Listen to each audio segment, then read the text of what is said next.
Hey, Lesius, thank you, man. I only know one thing from this post. I'm seeing a lot of hype right now. I will be going in blind on the rest. The one thing I know is the one thing that was like a top 2. Well, we don't know. We don't know. But on paper could be a top 2 character that I wanted to see in this game. This is my chance to do the opposite of speed GAC. Give my opponents my full board. There's a possibility that in the near future I do start doing that, depending on where certain chips fall. But I'm not going to voluntarily do it. I've seen way too many people who claim to hate cheating, but stream cheat. It's Club Shido. It's nice. Give me Jedi Master Base would do with nods to the books. That fully utilize Shatterpoint and Vopad on the design, and I will be happy.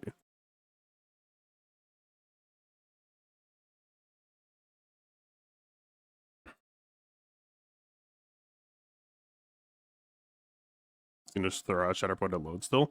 I see, so the current design of Shatterpoint, I don't think I don't know if it captures exactly.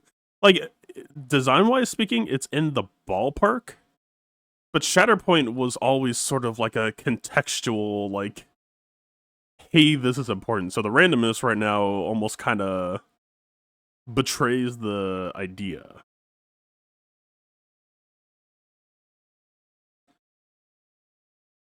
Targeted, like, you almost imagine some sort of mechanic where, like, at the start of turn, you choose someone and they become Shatterpointed or something.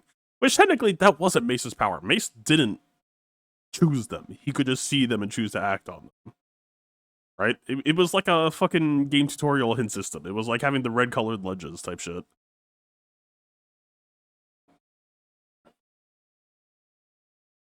The real, like, Mace's whole fucking power was multi-prong attacks and, like, blinding with fast speed of the book.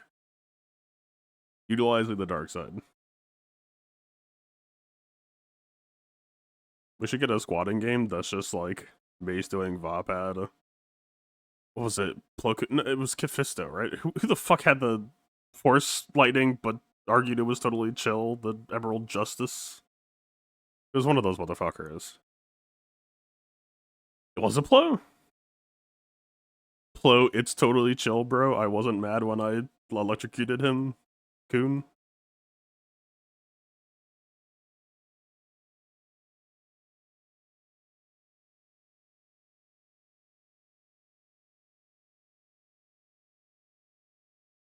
I'm trying to remember, did Shatterpoint come out before the movies?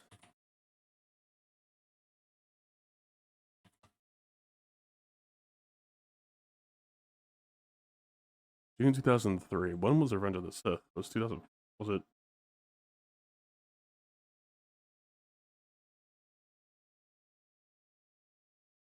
April 25th, 2025? Holy shit, Google's so fucking bad nowadays. Yeah, it's 2005.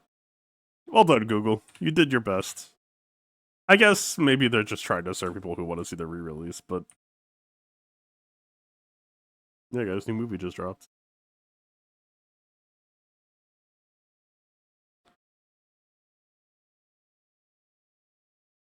Order 66 raid? Man, like... It's probably not even that hot of a take, but like, as the time got away from Peridia, it was more and more just like, okay, we're doing Bad Batch, we're doing Jedi Vanguard, it has to be Order 66, right? Cool to see. I think a lot of people were starting to expect it at this point. That it's not a hot prediction.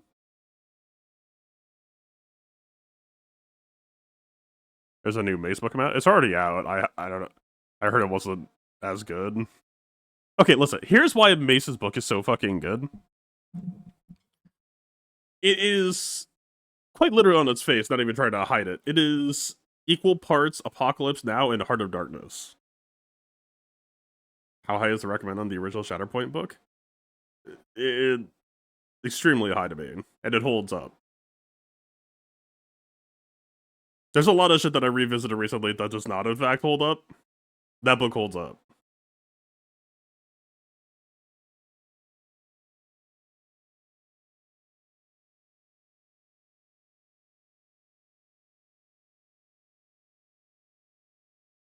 Anyway, all that is to say, for all I know, that book's gonna have zero bearing on Mace. This version of Mace. I hope it does. Goddamn, I hope it does. But like this is the thing, right?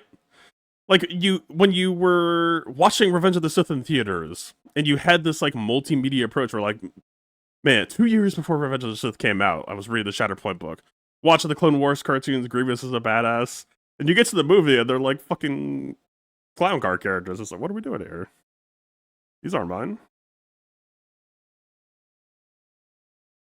So the thing that I'm kind of hoping for Galaxy Heroes of the Future, this is why I talk about when I say like O3 Grievous, is like, let's see the characters as at their peak. Do we still think CGC is anything pre-release from Disney? I get a chance to see the new book? I have no idea about that. If you look at the recent track record, we had Jedi Master Kenobi, which was just kind of like, you know, that was just a GL. I didn't really base anything off of that.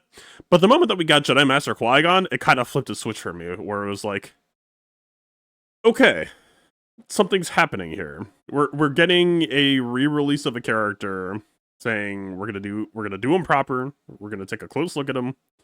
We're gonna put some sauce in here. We're gonna like play up the fantasy. And so yeah, from there it was just kind of like Mace for me was like the here's how Mace can still win in 2025 cope angle of like, yeah man, if we get like a Jedi Master Mace Windu, maybe it's like it's not gonna happen from a Mace Omicron because the Mace we have, he's like a utility tank, right? You got a Dispel, you got a turn swap, you got some turn meter, you got like a kind of a taunt. He was the introduction of the new taunt type. Current Mace is like not that bad. I use him as Star Killer. Like he sees use. But that's not my boy. So we'll see where we're headed. Anyway, let's get into this thing.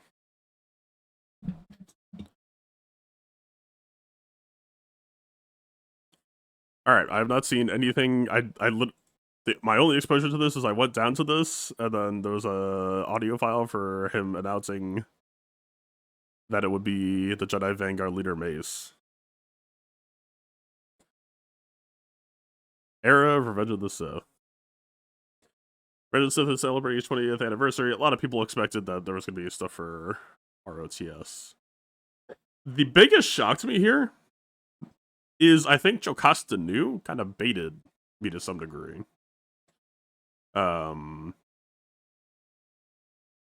With Jocasta Nu, you kind of figured, okay, we're in the Bad Batch era, and the next era is going to be like 4 Jedi Vanguard. Or like, you look at Jocasta Nu, and I think it was very strongly arguable that she seems really designed to work well with Keller and Beck. So you assume, okay, Keller and Beck said maybe we get 40 Jedi Vanguard.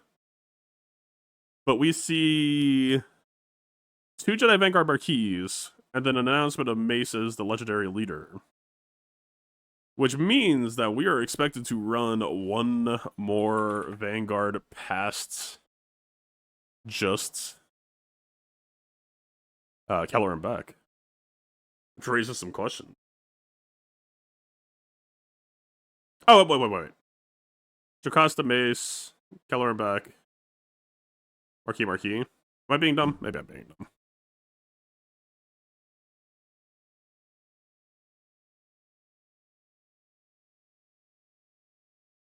Yeah, okay. I'm not thinking of Jocasta. Yeah, okay. So it lines up, yeah. Because it made me think Beck was going to be the leader. Ain't no fucking way, in my opinion. Like, I don't hate Keller and Beck's leader, but it doesn't really serve her at all. Right? When you're thinking of a new team, it's not that premium new characters can't, like, have to be leaders. But I think if you're introducing a new faction like this, like, imagine if CG added Rebel Fighters, and it just slotted under, like, CLS lead, right? That would be less distinct than us getting Mon Mothma and Saw Gerrera to actually, like, carve out a space for them. Mace turned Beck's second special into Not Hot Ass. Well, isn't the core thing for Jocasta right now the Mass Assists? is like nuts, and then kind of Killer Beck's basic is also nuts. So yeah, we this has been like a long time albatross over Galaxy of Heroes has had. It's been the whole clone alignment thing, and it almost got to the point where I suspected that like they weren't allowed to portray characters that were deemed in the show as heroic beings. Like they weren't allowed to portray them as dark side, but we actually are going there.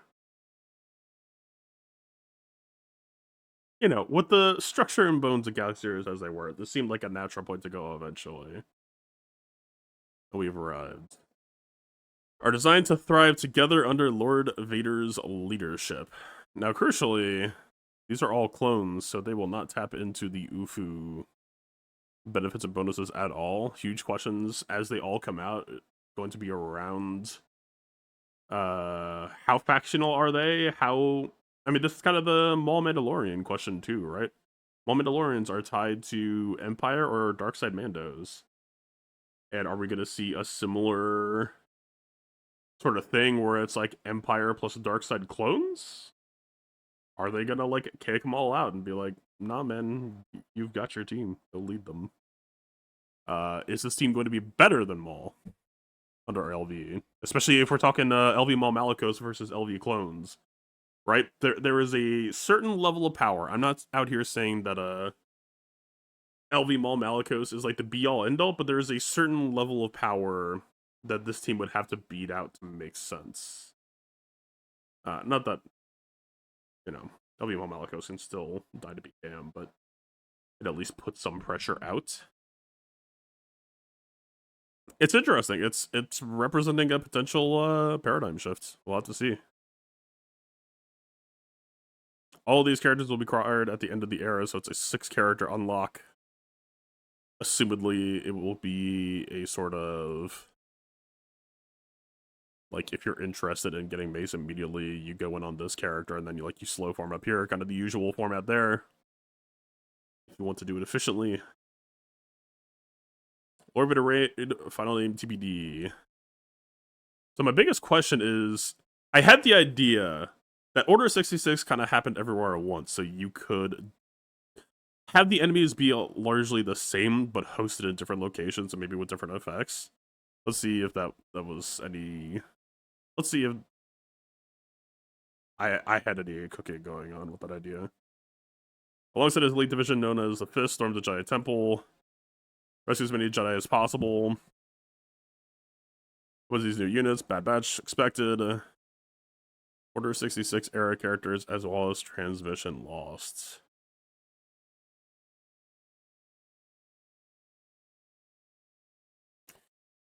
What does that mean? Is that saying that the next... I'm blanking on the name. We have eras and we have chapters? Is it chapters? So maybe the next chapter... Oh wait, no. This is one chapter, this is one chapter, this one chapter, right? Maybe the raid won't come out until... I don't know. I don't know what to think of that. Or it could be next Conquest character, I don't fucking know. Or is it just saying Jedi Guardians? Or is that just blanket under era characters? It's Cup? Surely. I mean, I guess it's entirely possible that this is teeing up that Cup will actually be in the raid. Clone Troopers are now considered to have free will? Don't fucking get me started, man.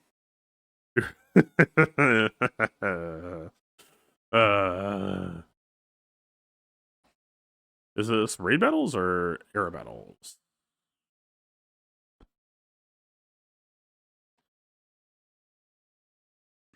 Era battle 1?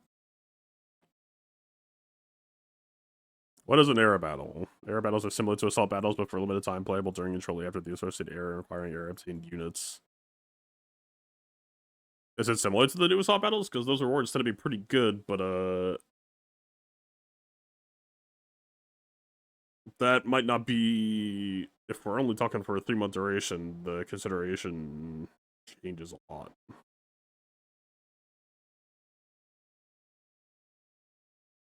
Now, granted, I'm thinking of the high tiers right now. Like, maybe it'll be different.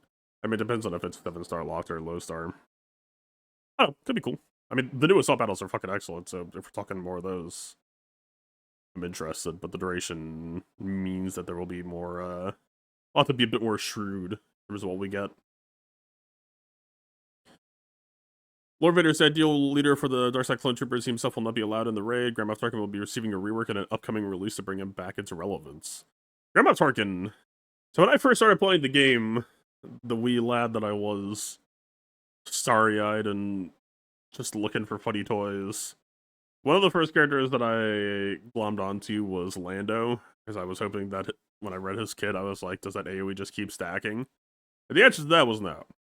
And the second character that I glommed onto was Tarkin, because I had such hopes for the stacking. I know it's like cut off right now, but listen. Oh, holy shit, it actually kind of worked, but it's going to be a nightmare to undo. Right, the whole gains off is equal to double Tarkin's potency percentage. It was just conceptually cool to me. We still, I don't know that I could really say that we see too many characters that do anything like this. I guess, like, you talk about Afra, if you talk about direct potency comparison, obviously there are plenty of characters who stack up their damage. But the fact that he also ramps his defense based on potency, right? Yeah, gains defense equal to his potency percentage. That is an effect that, scales shockingly well into 2025.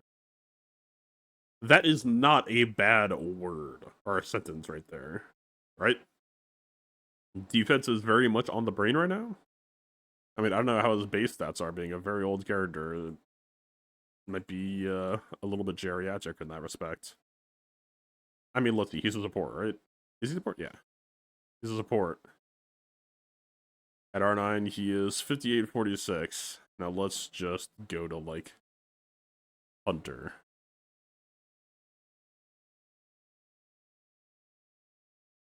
65, 63. He is definitely lacking in the core bulk, which you would also kind of expect to be kind of offsetting how much defense he can stack. So that is a relevant factor. But yeah, like, he's got the potency stacking on his basics, so like if there becomes any way to possibly tap into making him assist, he would get more ramp. I don't know. I mean, we've seen characters like Lobot get touched up that, I mean, I know that there's a lot of Lobot love out there, but I was never really impressed. I'm not going to assume too much until I see it, but the character has some, like, sauce in the core concept that, like, it would be cool to see him brought back into relevance in a real way. He will lead the Darkside clones of the raid, as well as in general for players who don't yet own Lord Raider. Or if it comes we get closer to release, fair enough.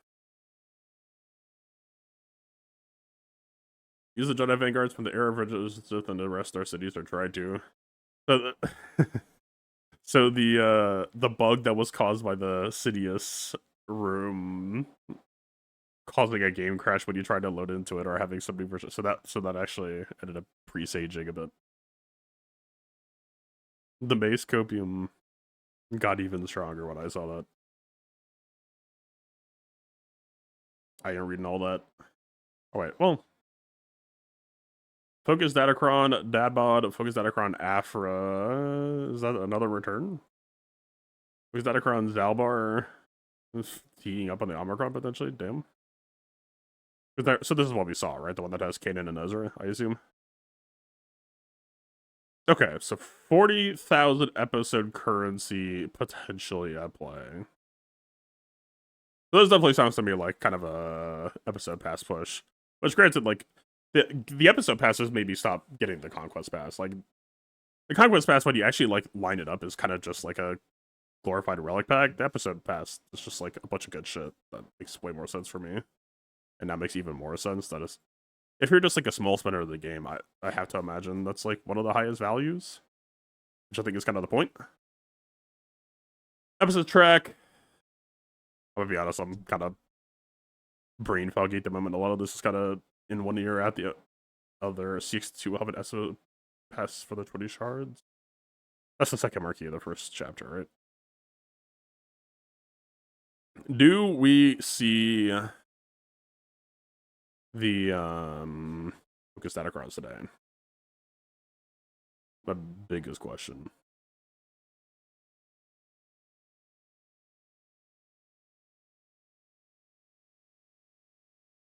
I don't think we do. Okay. There's not necessarily any theory crafts to be done today. It is curious that we're getting a... It's curious that we're getting Zalbar. I think there's a massive fork in the road question right now between, is this going to be Old Republic, which, given the Omicron's kind of leaning, I suspect it will be, versus Wookiees. Wookiees, I would suspect, have a way higher chance of being relevant.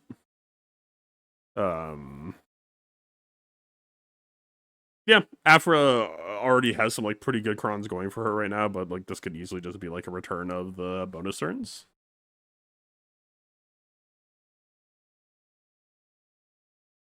But most of the kit will be raid mechanics. I don't think they would call it a rework. I don't think that's true. I mean, it could easily be mechanics that will hook into the raid, but I think it will still be a new kit.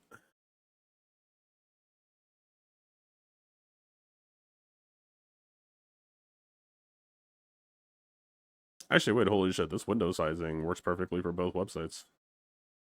That was not deliberate, but that is real convenient. Alright. Who the... I'm gonna self-report here, but who the hell is Apo?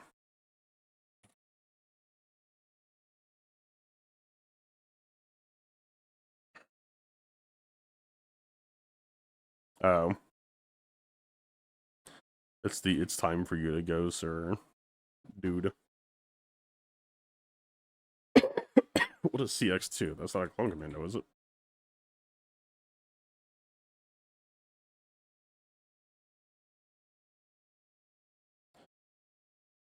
Oh, Christ. Ew.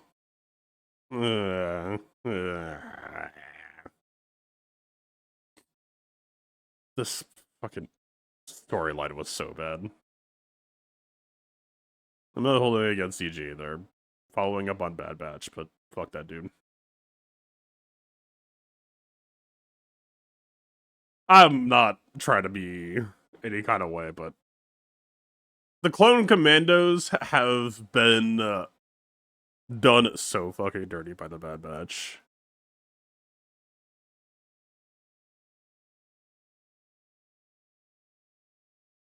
JC was a Bad Batch season 3 clone. Yeah. Fuck, I'm too far. I don't know if I remember this. It was the third group of aberrant clones with specialized abilities who all specialize in a specific group of weaponry, in a show about a second group of aberrant clones with unique personalities who had special individual abilities and each preferred a specific type of weaponry, ignoring the Republic Commandos, who were the original aberrant clones with unique personalities, unique abilities, and preferred weapon specializations. They're all very different. You know, just copy the homework and change the answers a bit twice in the same show. We got Crosshair twice, is basically what I'm hearing. People are like, oh, why are we getting Season 1 Crosshair? Why are we getting Season 3 Crosshair? Brother, you are getting Season 1 Crosshair. This is him. Just squint a little bit. He's even got the Rangefighter eyepiece. That wasn't Crosshair? Fucking tell me the difference right now. Don't worry, I'll wait.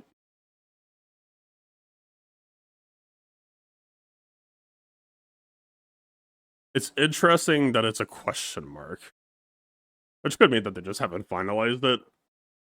But watch it end up being more Bad Batch Season 3 shit.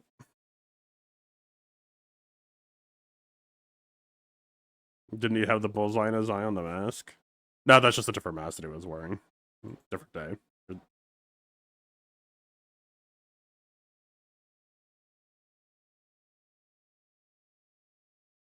It was like a Black Ops stealth op, so they went the full matte black.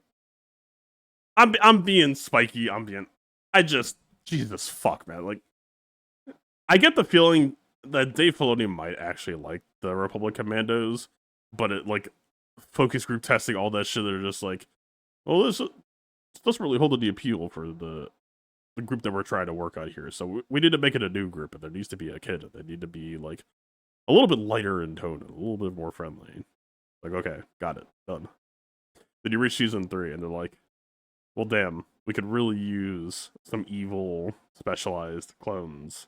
And they even have fucking Scorcher in the show. And they went, we're done. I cannot. I, for a brief moment, I forgot how stupid that season 3 was. And I lived in blissful. I was griping, but I was like blissfully forgetful of just how dirty they did that shit. Huh. I don't know. Like, for a while, I've kind of wanted to see Republic Commandos in Galaxy of Heroes, but honestly, like, there's a bit of a hesitation or reluctance that I have based on Bane, where, like, Republic Commandos are a 4-man. And we've already, Bane paved the territory that we could have teams that are built to be undersized. That's a thing.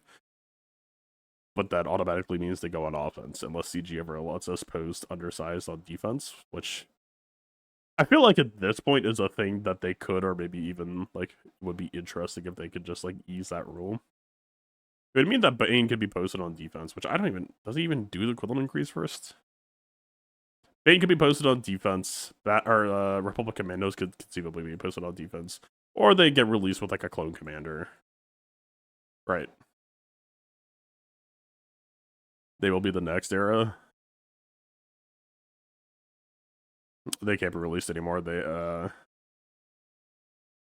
got shot off of a fairly high elevated place.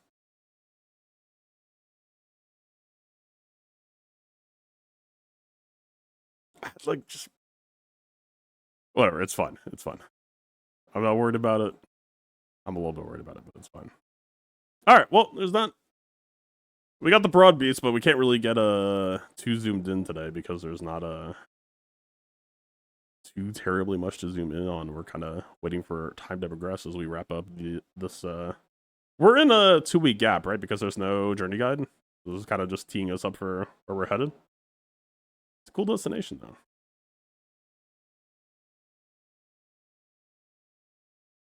Zalvar Ahsoka, I respect it. A good, safe, neutral position.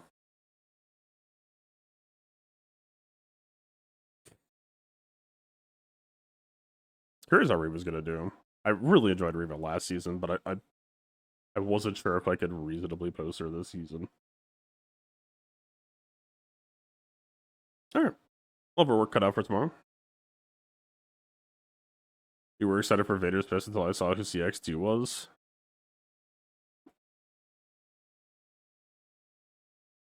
It doesn't really surprise me, right? They're trying to focus on recent releases. He's a phony. If they could, it's good. I'm not going to be upset about it. Galaxy of Heroes is an opportunity to redeem wasted potential before, at the very least. Right, I could dislike him in the show and still potentially end up liking him here. Good words have a redemptive effect on my opinion of things.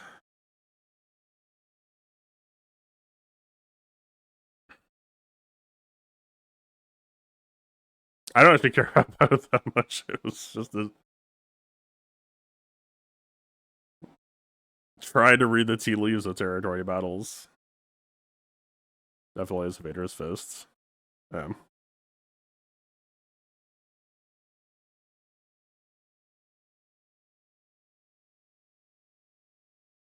So do you guys think that they stay away from... Well, is Oppo 5.0 first? I don't actually know. Alright, who the fuck is Oppo, actually? Aside from a picture. Okay, he was 5.0 first, so maybe we do...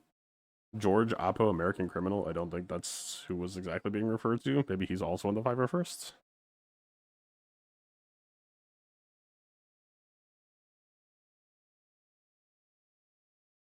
So maybe we do see some extra 5.0 firsts, since we're already getting one.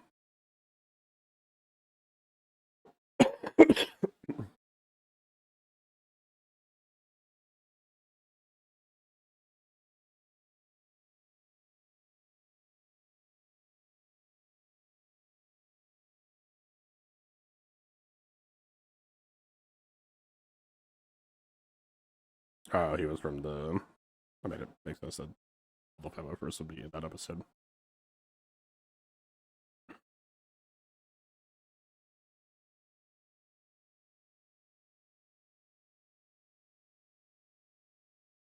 Oh, was Oppo the fucking herb who wanted to actually do it?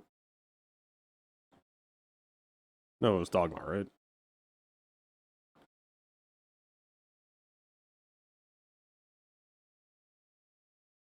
Okay. Alright, so he's had some screen time.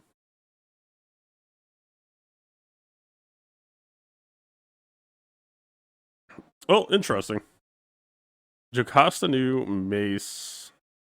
I think we're getting the Grand Inquisitor with a little bit less Grand Inquisition. Pre-Inquisitiveness.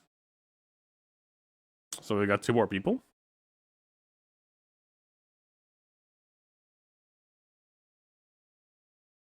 I feel like it could go one of 2 ways. They could go like more council member rejuvenation, or it could be more kind of like a Starkiller Marquis type thing where they're just like looking to bring on people they think are worthy, interesting. Wrong tag.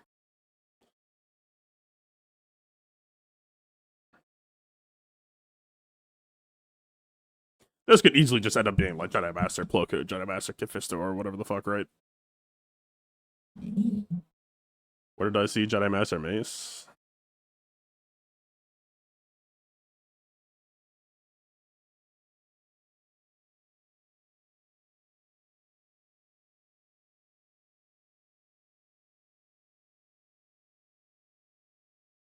You didn't see it? Yeah.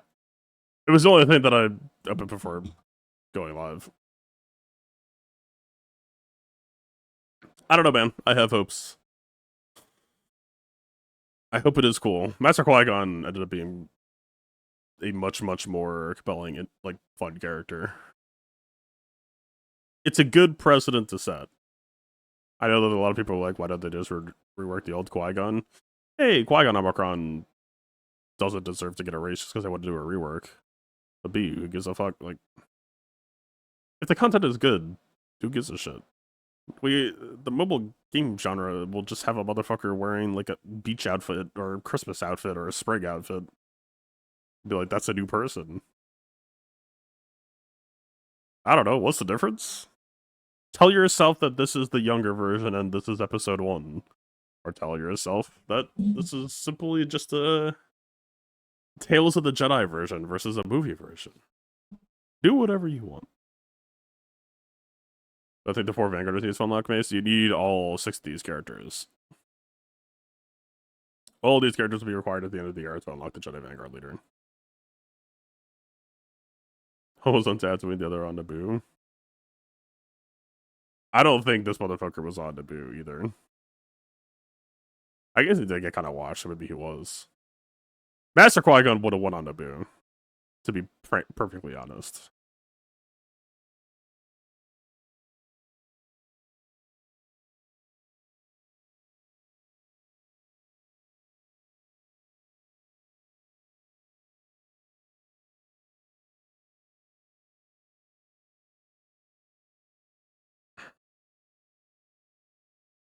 As well as transmission lost.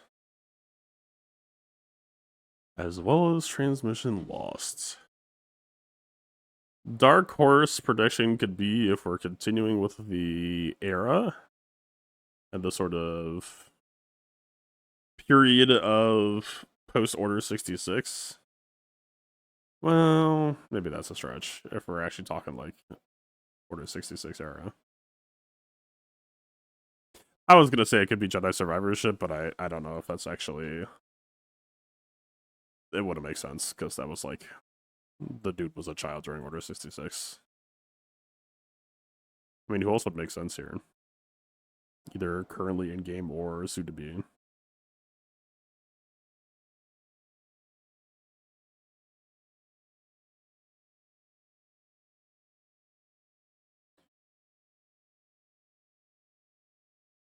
Post is updated, says OTS. What do you mean?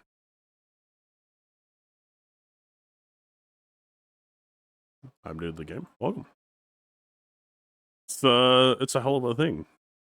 It's a tree that's been growing for 10 years.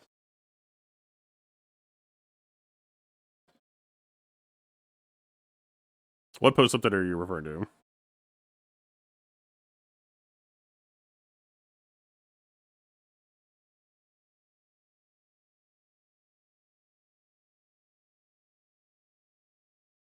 What would make sense here?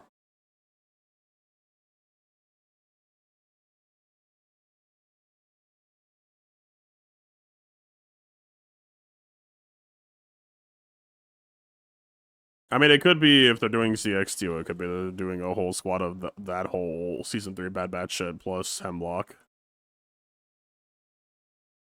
Ahsoka was an Order 66 survivor. I mean, that's... Well, that would do GL Ahsoka in, though. GL being in the new raid would not shock me, but I don't know if they would go that far unless they're just like, it's all Ahsoka's. Listen, the World Between Worlds got made, so nothing matters anymore.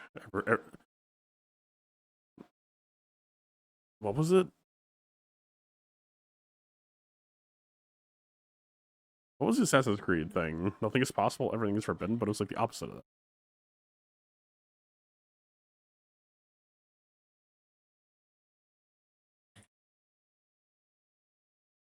Nothing is true, everything is permitted. Yeah. You have the World Between the Worlds. Go with God.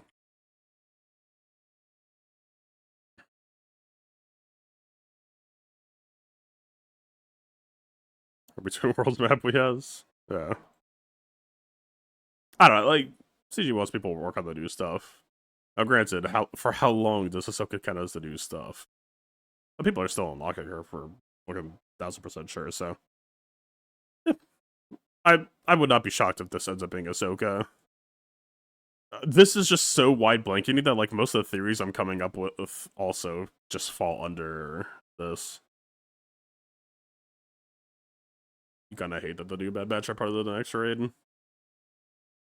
I mean, if we're talking thematics, it would make more sense for it to be the old Bad Batch. I do think that this era is more compelling if it's a wider blanket than just the exact moment. I mean, that's kind of what they're doing with the actual media they're being made, right? That's what Andor is doing. That's what Bad Batch is doing. There's a real interest in the period between 3 and 4 because it's an unexplored space. It's a dark time. There's room to tell some stories. I don't think he's talking about another Ahsoka. I think he's just saying that it could be stuff like that. It could even, like, right? You could make arguments that, like, light cyclones against dark cyclones, right? You talk about the season finale, you talk about Rex and Ahsoka.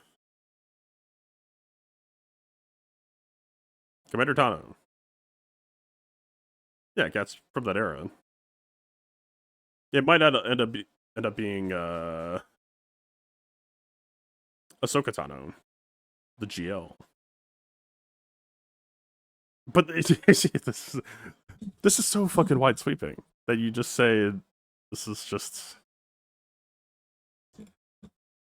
so wide sweeping that it's just killing all predictions because I'm just like, well, what could that third thing be? I don't know. Maybe it'll just be like this is just like some fucking wild card that like it just gives people another team to run, a la Seps.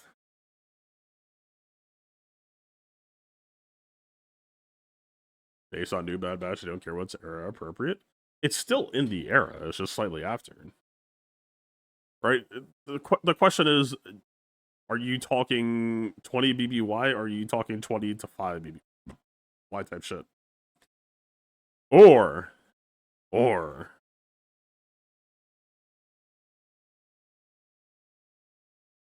New Bad Batch takes place a bit after Era of Return of the Sith characters. Hear me out. Commander Tano, Rex could easily be characters that are within this. This is specifically mentioned separately because it is not during that era, right? This is slightly after, but they're still saying, hey, this is still within the blanket. So, or it's gonna be Andor characters. Andor 2, we're getting 8 new characters, 3 eras. Boom. Done.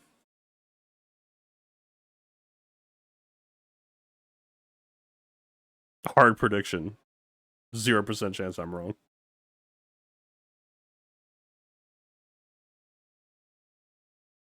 We're getting Jedi Master Luthen.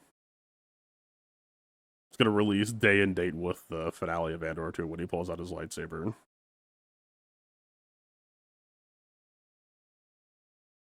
JMK? Oh, that's... I don't know why. I'm just like not even thinking about like that range of characters. Yeah, 1000%, right? Of course. I'm like ashamed that I didn't even like register to me. I should probably just go here, huh?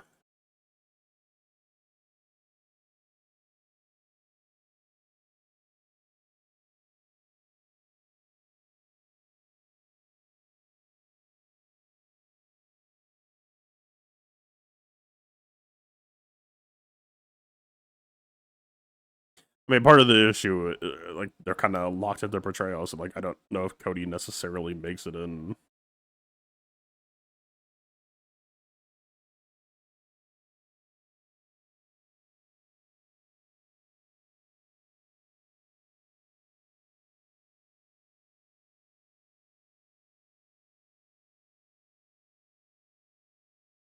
Yep, let him in. I'm about to hop out of the Bazaar anyway.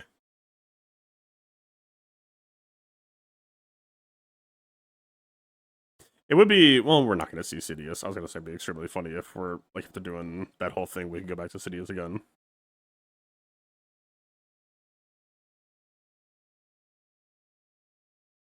Alright. Well, I would say this did its job. It's built excitement. It's got some things that people wanted. It's got some things that I wanted.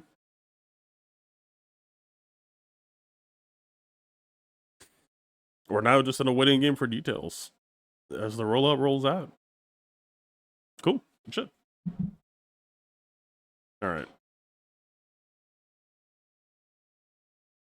I will now attempt to face my demons.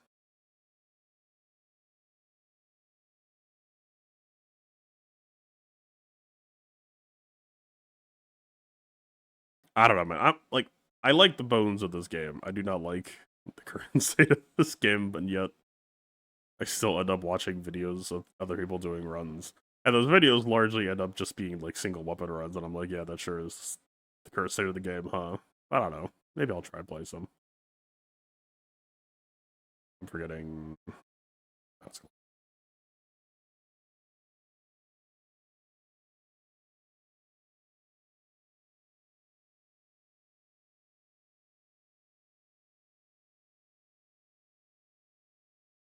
So these do nothing, right? Like you can't equip this or anything? I don't know. I use Pearl a lot, but I don't think that's actually anything. Like, I got some play mats last time, and I assume that that's equipable? But what is the point of the cart? I'm not a knower. Northern is when some Northern.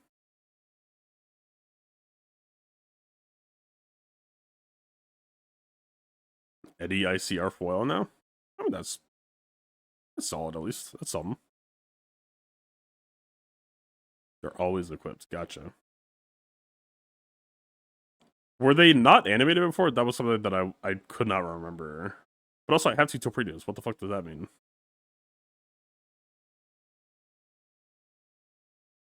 I have torpedo number 260,023, and or 022, and I have torpedo number 260,023.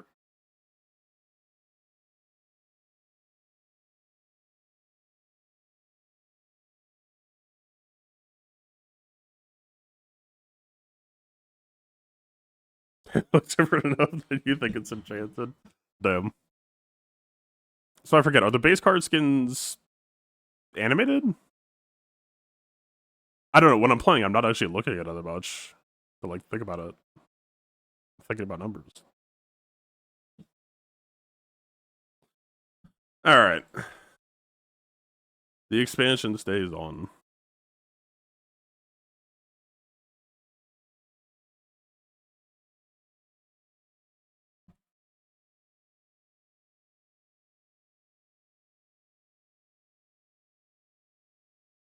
What makes me stop investing in a mod, or do I just take most of them to 6A? Absolutely not. So that thread on the subreddit from, was it a day ago or 2 days ago? Time is a flat circle for me right now. It might get me yapping in front of a camera because it's so, like, the thing that I think is so clear is that Galaxy of Heroes has a constant influx of new players, and it genuinely feels like we're just in a different generation of players that, like, it's not that was, like, old conventional wisdom just hasn't been reaching people. Like, even today, there was, like, a beginner's guide image on the subreddit that got a ton of upvotes, and it was, like, the most basic rudimentary shit possible. I don't know, man, it's got a fire in my belly to start yapping about mods and what makes mods good, to try to, like, the the thing that's going to be hardest is how do I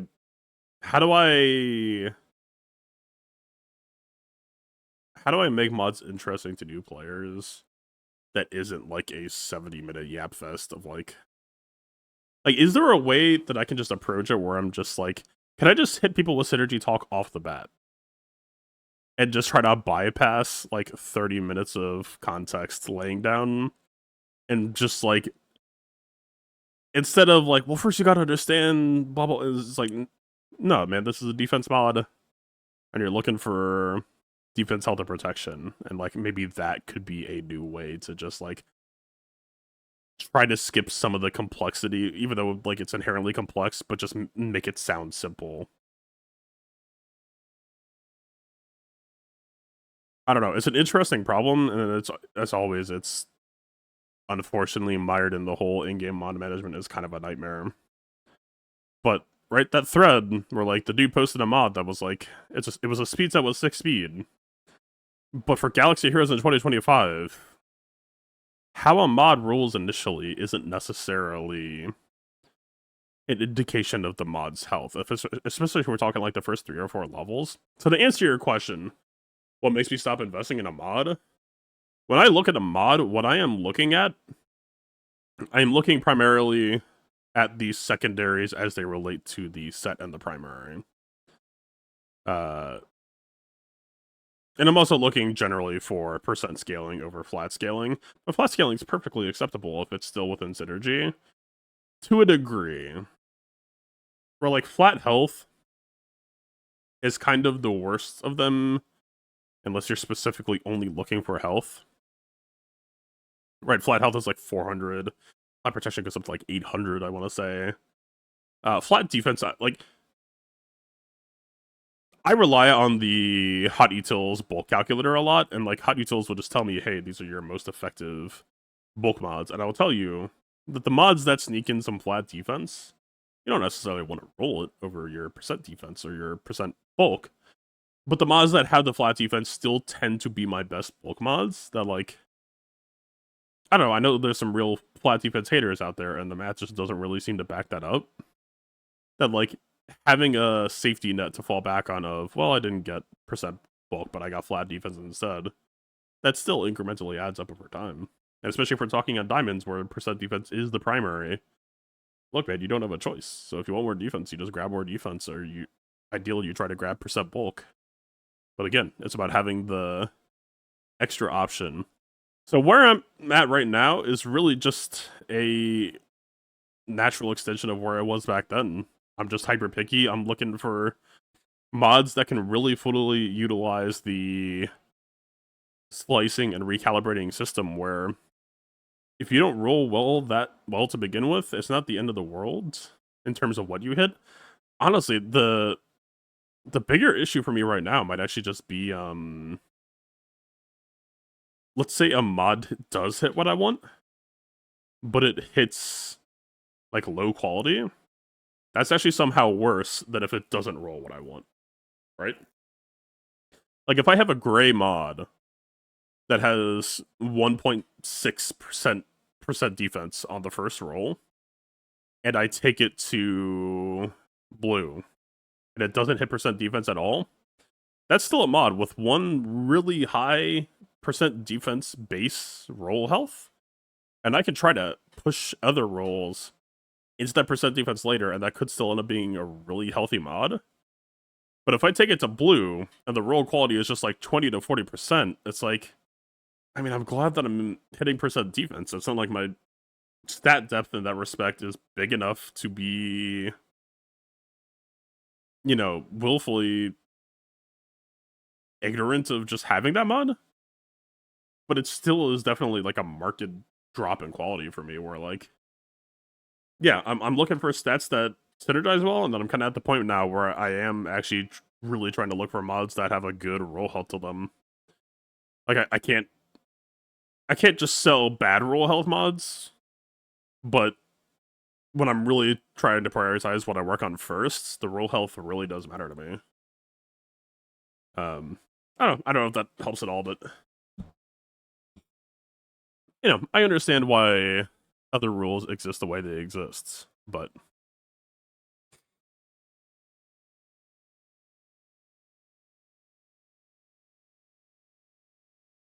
I actually think this item is really fucking good, but Obsidian is probably like one of the worst that could exist. Toxic lighter. It's actually kind of funny. This is better.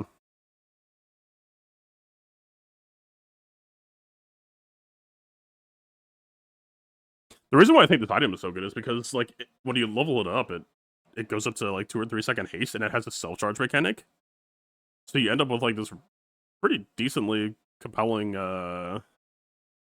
engine to haste your adjacent shit.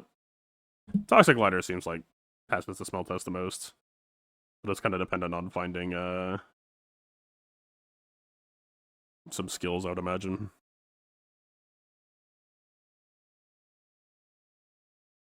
Lighter scaling, I imagine, is shit. I don't even think that's worth purchasing necessarily.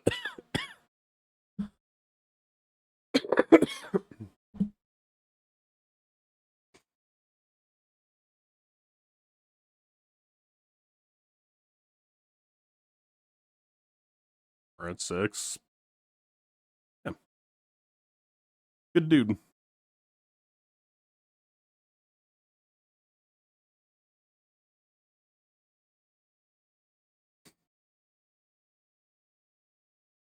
I mean, this is pretty dog shit. But this already gains haste anyway, so like...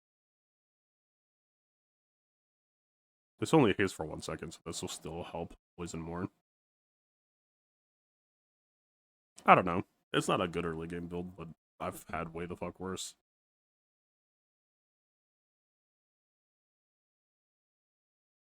So this is slow upgrade and some decent shit. I know this is like obviously poison. I mean, it's not going to trash on board, but it's still 3 heal every 7 seconds. Like, for these fights matters a little bit. It's probably not going to matter for having these 3 that, like, this would probably still win, but...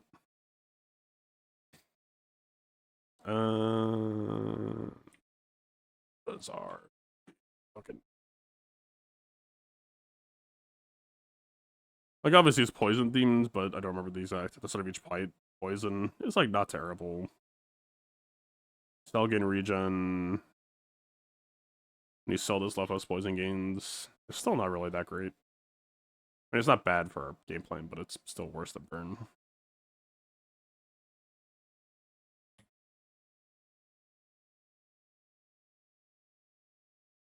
Average run has the crit item, has the cooldown item.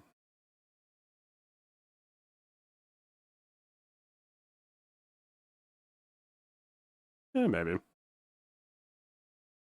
Seems broadly better.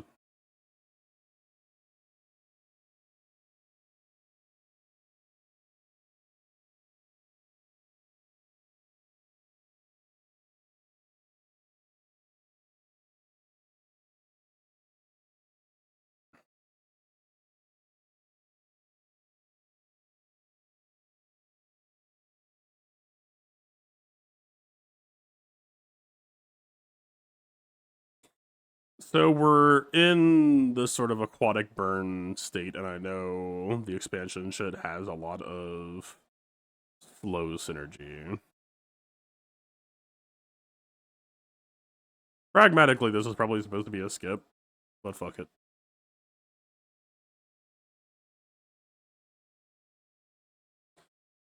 Sorry, I have none of those. I don't really remember him. I don't remember him. This is just like 1 XP usually.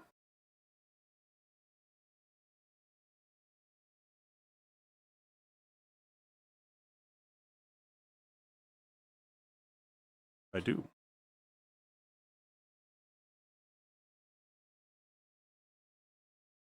I don't know if I'm just being a cheesy beggar here, but I don't know that I actually choose this. Nice to be able if you have a friend. I pretty much fucking always do for how I play. I honestly forgot it was even conditional just because I have never missed it.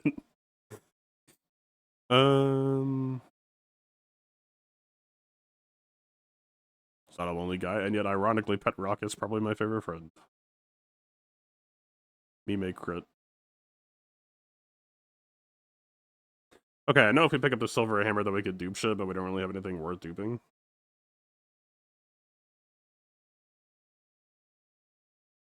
I'm too broke to shop. This also just doesn't really use extract that well, that even if I pick this up right now, I don't know that I would use it. I would be looking for a better poisoning thing. Just 4 golds. Oh, I was thinking of the other guy. Upgrade hammer or skill.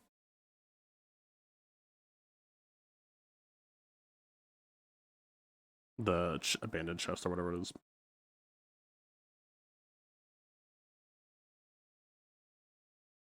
Yeah, pretty sure I lose.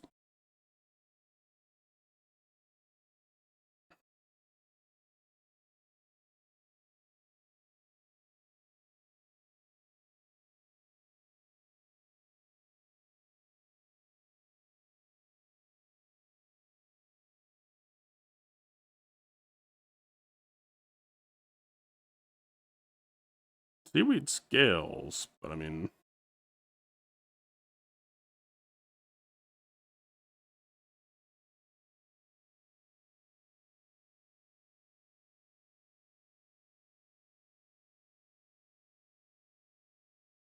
I lied.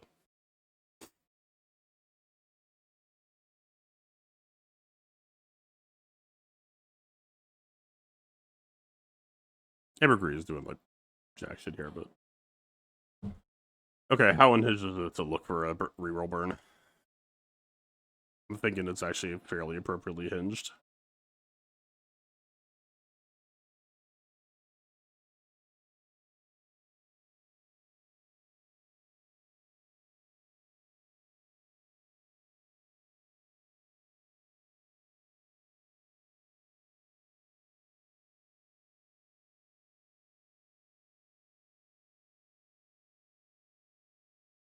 I don't remember exactly what Vanessa gives with Jungle Reasons, but I feel a strong urge to go shopping. More than anything. Isn't the Jungle Runes more like Econ? I kinda just need some shit to put on the board. That is my instinct.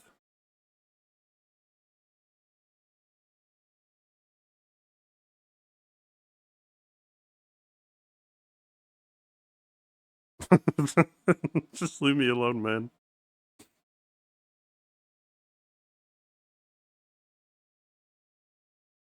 I guess I'm taking it. I guess it could have been gold now if I bought it before. I'm the fool.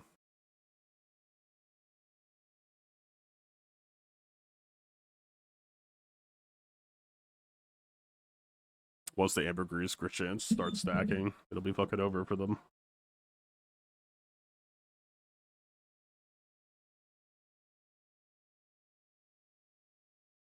Now it is here.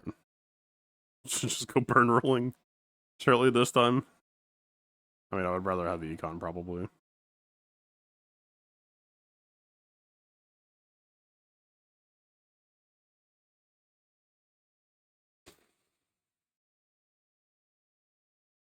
I feel like I should take a risk. I just, like... I feel like I need to take the risk at the moment. I'm not finding the good aquatic shit. But I do want it. Ah, fuck it. I'll be responsible. I don't know that I beat Rogue Scrapper.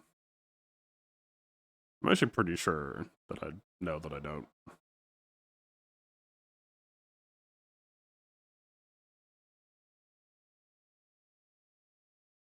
If I had Seaweed or Pearl.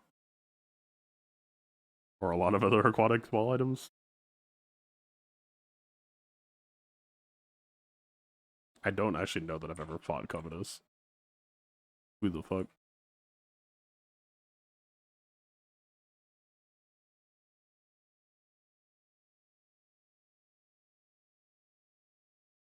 No, he's not bad, is he? I don't know if I beat him. I was even got concealed dagger. I don't know. He's just kind of like an econ choice, I guess.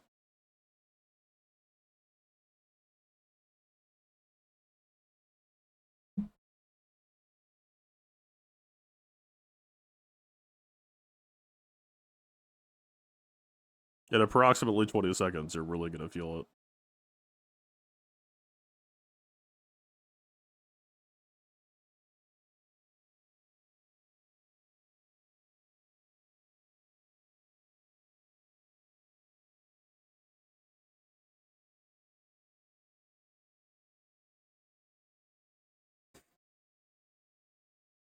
I don't know. I know Zora said bronze is not that impressive, but I still believe. I think he's a real boy.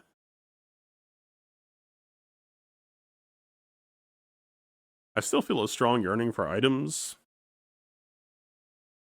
Would your instinct be to go fishing for the fight or to find real items? If it was small items, I would probably take it like auto.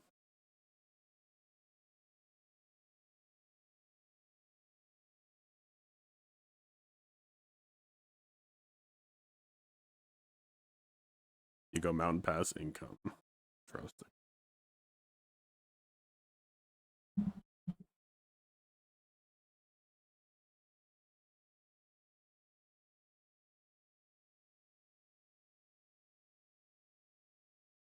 Never income.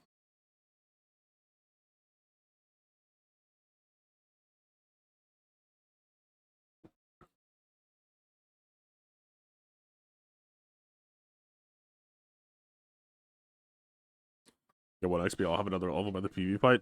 So my logic is, if I have another level, I feel like I'm still probably losing. I got one extra XP yet. I did the friend tiny furry guy. Was it Nicola? Yes.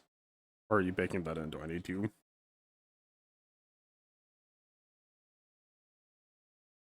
Do I get one extra XP per tick of the day? So that like, okay, 1, 2, 3 equals 1, 2, 3.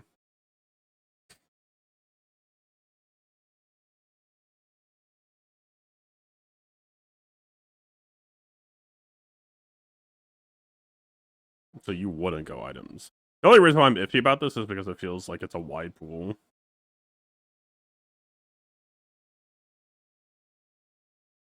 Also, there's no guarantee that I would even beat the fight anyway.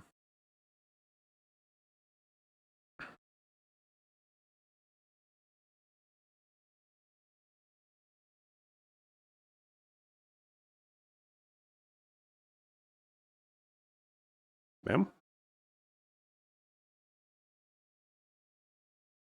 That's just a toxic lighter, but worse.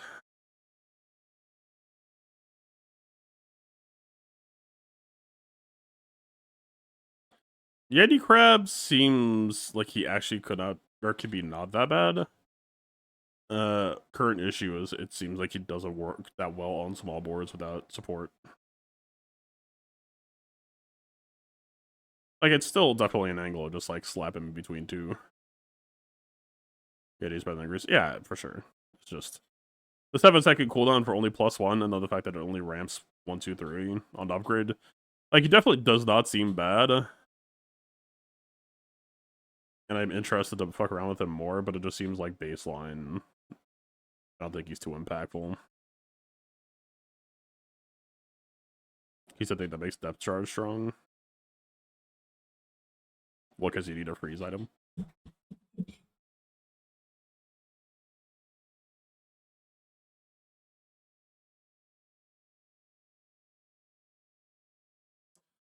So we want this to be adjacent to an aquatic item. Do we even care about positioning here? Seems annoying. Like Bazaar said, and Yeti Crab kind of want to be parallel. How edgy would it be to only Yeti Crab next to this and then do this? Or I guess Yeti Crab technically. I think this is correct because this will get haste regardless. This haste the lighter. It seems vaguely logical.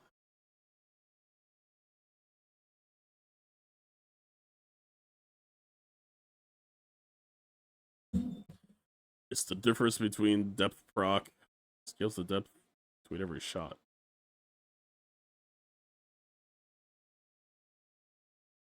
Oh, it's not only when he freezes. I'm just not used to having more freeze items with them yet. Okay, I see the line. Haste aquatic items are right for 2 seconds. I don't know that we have anything that really demands 2 slots just for 2 seconds of haste.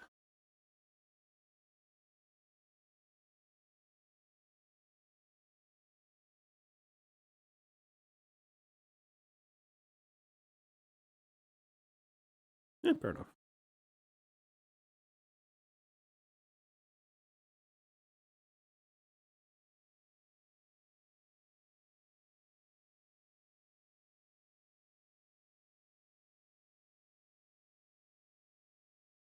Fine. That's pretty fucking convenient. Does positioning matter here at all? We have more procs for the jelly.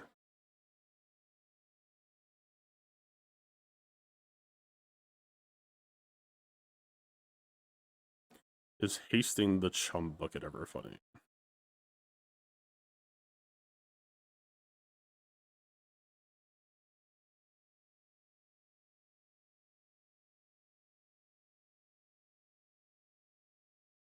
It rings is vaguely higher value than hasting the piranha.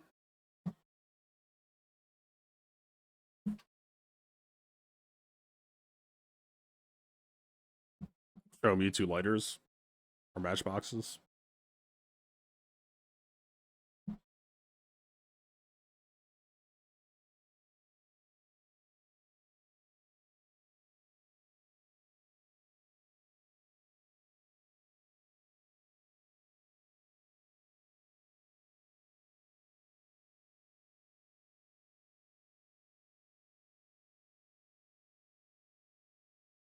That's about on par. It's about what I expect from this game.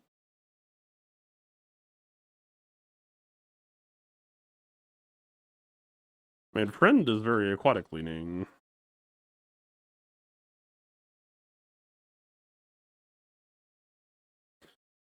These are like all 3 tempting. Illusory. Welcome. Yeah, small is like I usually would go shopping here. This gives me slightly more money for the next shop. And pass feels like weakest here.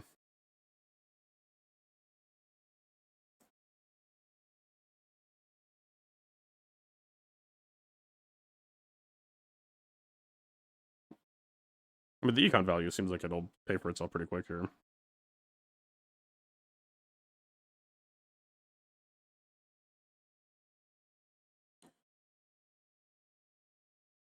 Also, the Yeti Crab makes more context in with depth charge now. It makes more sense. I was like, why doesn't the freeze scale thing? But yeah, that's fair enough.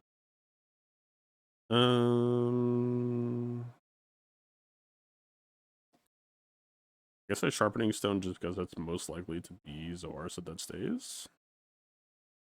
Over Piranha.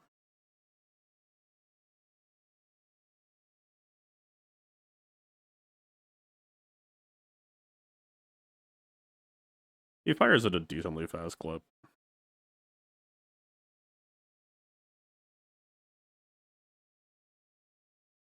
This doesn't really unfuck my board, but it's building a better future, and it's also like picking up a moderately relevant amount of heal now.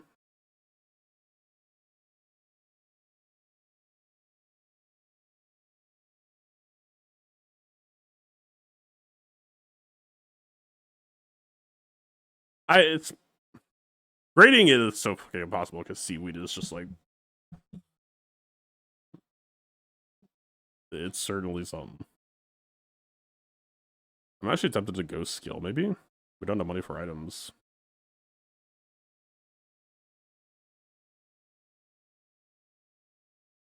Is there any reason that we care about bronze upgrade rod? Not really. Not really. I don't know that we're actually keeping this for that long.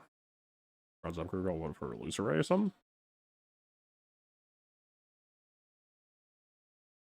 What is the, or are we just saving it for like a possible dupe? Something in the pool. Fishing rod. I thought it was silver. I'm blind. Yeah, fair enough.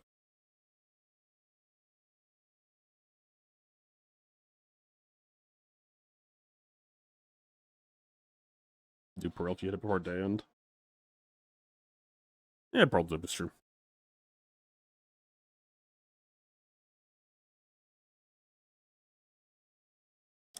Not too familiar with you. Tempests. Got cinders, got some gold bars, bird items have crit chance, not really.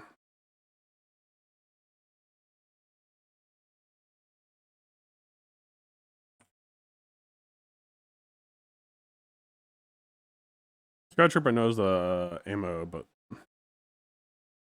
yeah, it's not really interesting for us.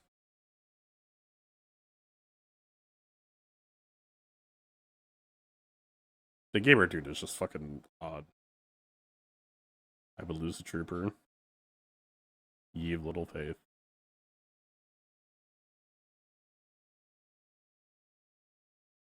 Is unique is great for depth charge? Is it? But is depth charge ammo based? Oh. Has one ammo? Jesus fuck.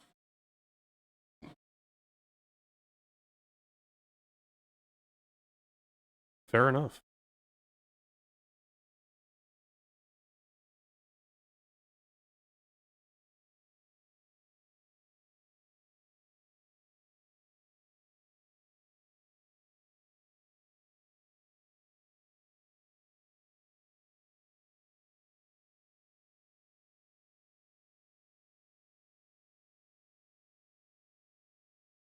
The hardest choices. Do they? Hmm.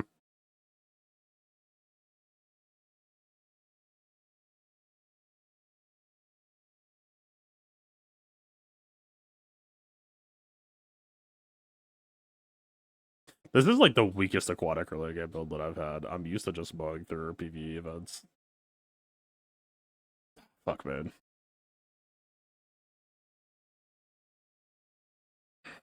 I mean, what? He's got a fucking charge pistol. Like, the only sauce that this enemy has is like an Uzi with a weak point detector and a couple of slow items that can kind of charge it.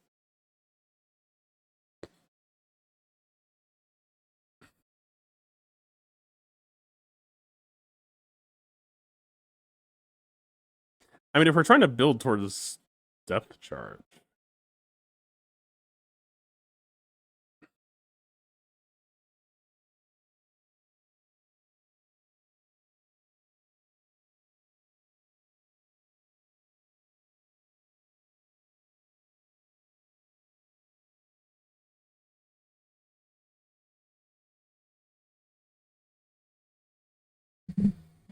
I guess.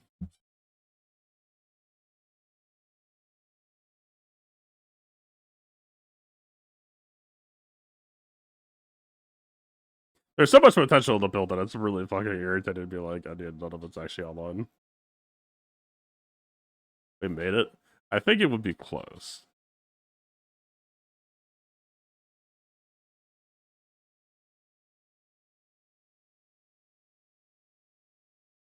We need a sandbox.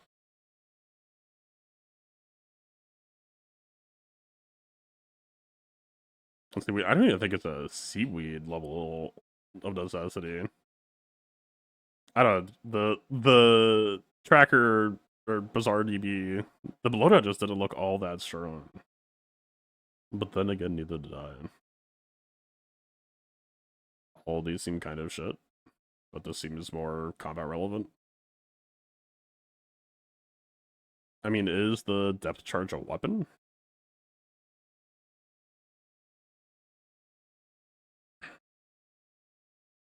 It didn't seem like it would be. I don't know. I feel like it's just this.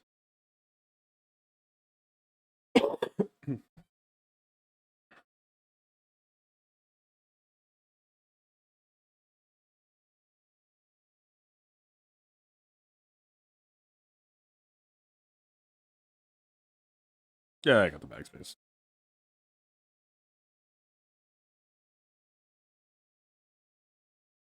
I mean, this gives me burn upgrade for the lighter, but it's not earth-shattering. I mean, buy small items could give me some decent sell down. Plus, we're kind of looking to target of death, yeah, but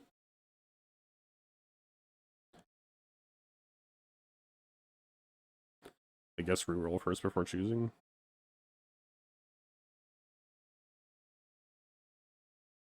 Fishing death for fucking turbo econ would be funny, but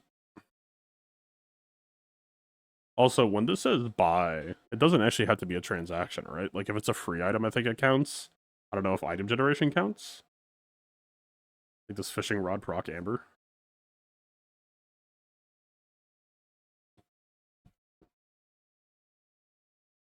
Yeah, procs on pickup. I thought so. Um,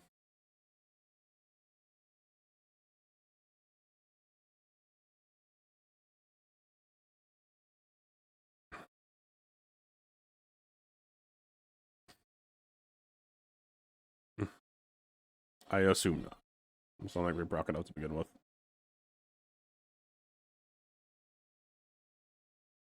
I mean, how much do we care about Star Chart docs? I'm so used to just ignoring the Star Chart text. I don't know if I actually respect it that much. I still think I don't respect it that much.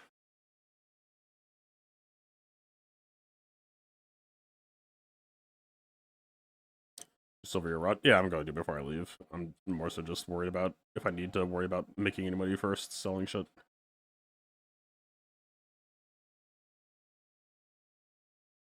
I don't feel particularly compelled.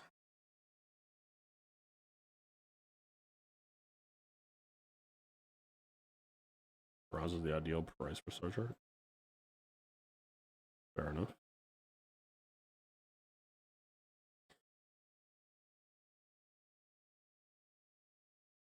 Loose array isn't really worth running without extra builder on, right? Like he needs a little bit of help to be worth, I assume.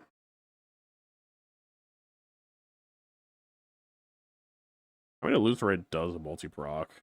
I haven't really been keeping track of Piranha, but I assume that, like, this might be plus right now.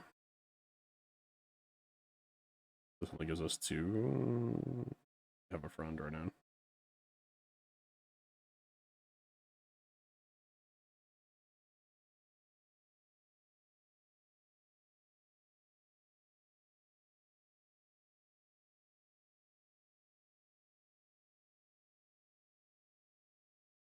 You'd sell him to see him later.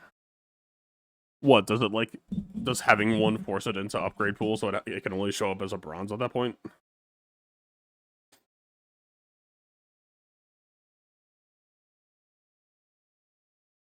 I see.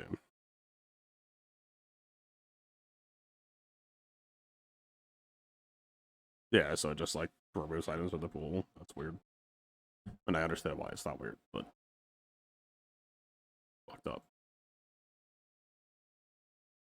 You have served your purpose.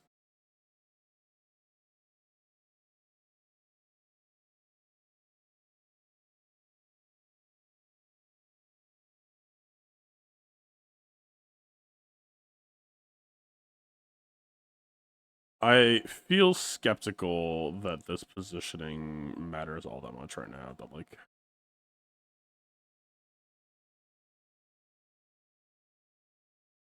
this can't be proccing more than once or twice a fight.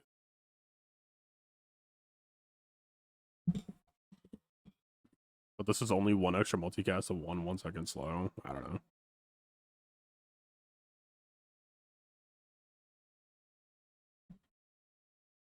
I don't think it matters so much actually.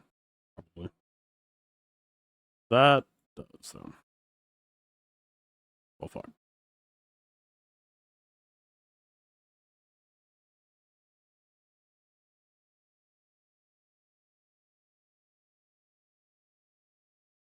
Arcane the ambergris. I mean, a loose ray is not a bad hit here. I don't know. It's only 26 heal, but I'm trading in like 10 shield. 26 shield doesn't sound that bad to me at the moment. I mean, it's getting outscaled violently if it wasn't already, but upgraded bronze. Still not really feeling, unless it's just a loser, right? But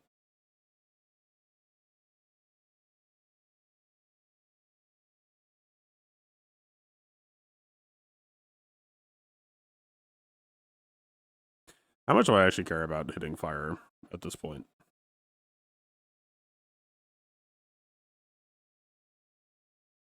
I mean, it would certainly be nice if we hit it. It's still pretty good. I'm just bad at the video game.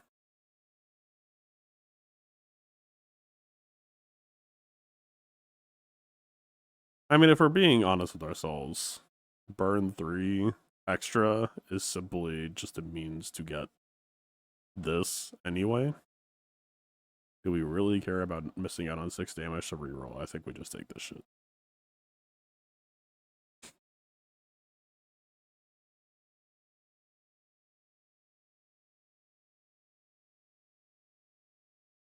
You might say to yourself, you had 2 extra inventory space. They're right on board. I don't need it. We're dying to toxic matchbox anyway. The illusion of choice.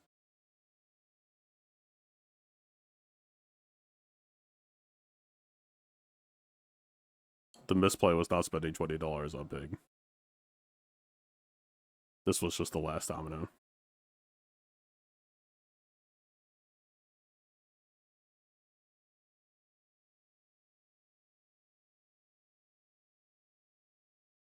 I mean, she's basically an aquatic vendor as far as I'm concerned. This hits this, but isn't it just like +1? Or is it just like rarity scaling up to +4?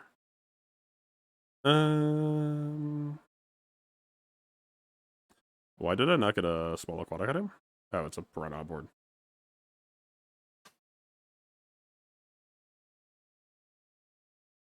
Very true.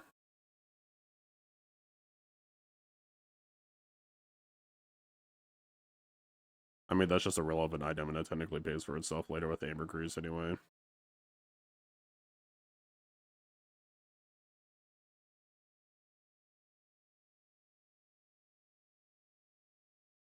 I assume there might be a use case for diving helmet at some point, but today will not be that day.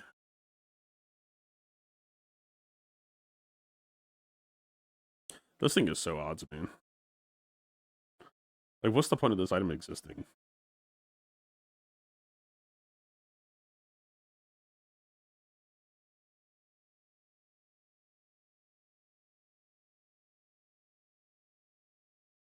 How is this not just worse seaweed / ambergris? Like, why is it even in the item pool?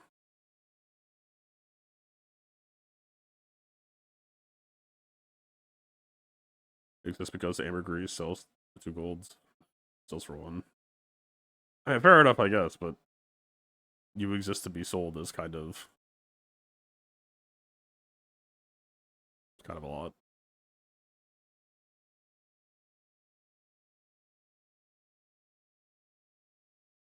But hear me out. What if we just don't sell it? What if it's just a bad item and then we also keep it on board? Have you ever considered that? What if I'm just broke now and put myself in a position where I have to sell ambergris?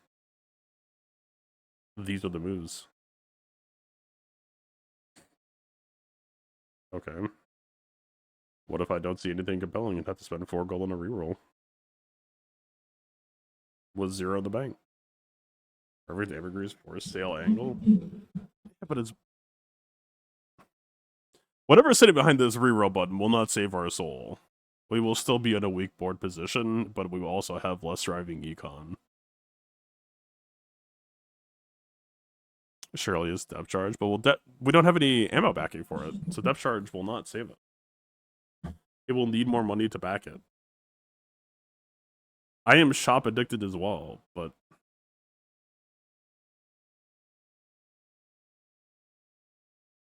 fine. I'm not memeing. I'm only half memeing. Like it is cracked. Is it just like minus 10% cooldown? If it was small, I would understand. 30% of diamond, but it's not diamond. Or you say just like put it in chest. I only have 60 gold at present.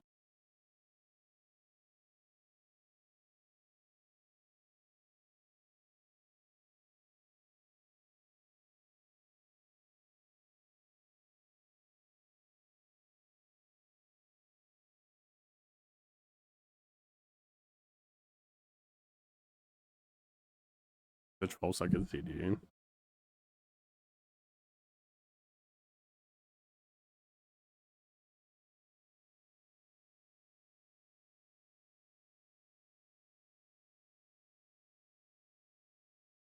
I don't know, man.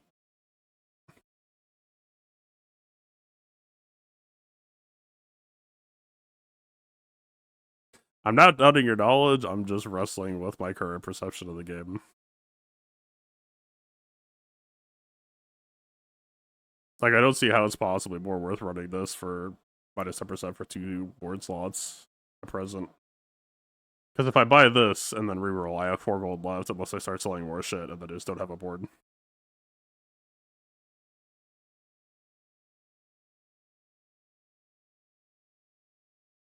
Like, I don't have the econ to buy it.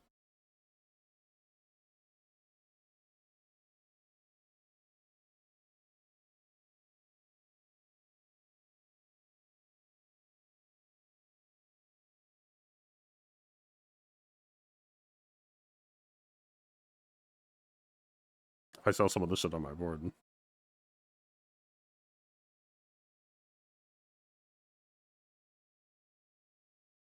I will try the line.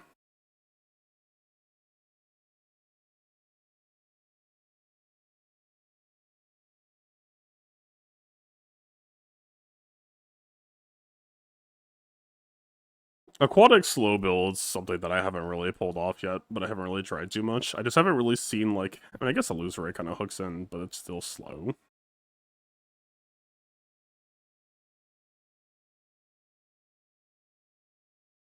So obviously we're buying these two, but I'm contemplating.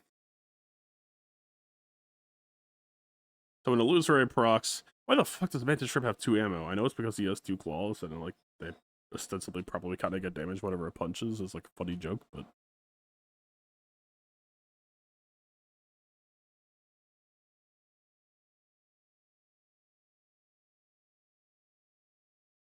okay. But what if I just sell Figurehead?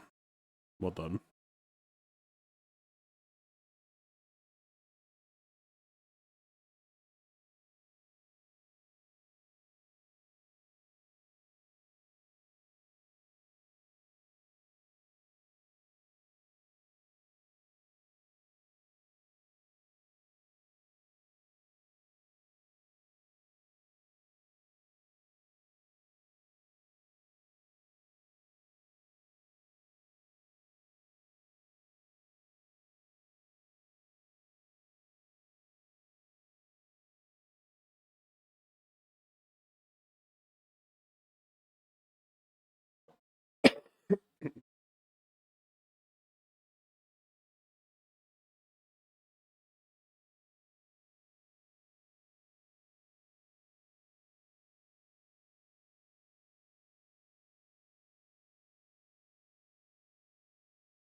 We don't really need him.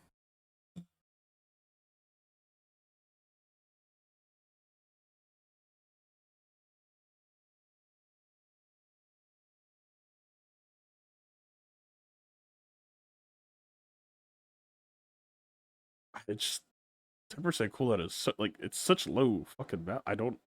It doesn't square away to me how running like literally even just having a Mantis Shrimp in that slot would surely be more output than minus 10% cooldown on 8 item. Plus, I could literally put him in and boost up the Illusory.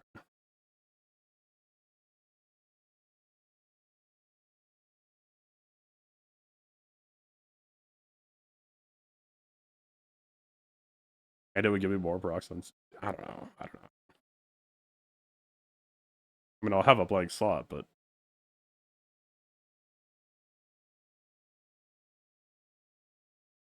I'm not saying I don't believe you.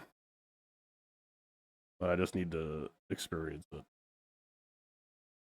I need to see the failure. I don't know that I've ever fought this dude.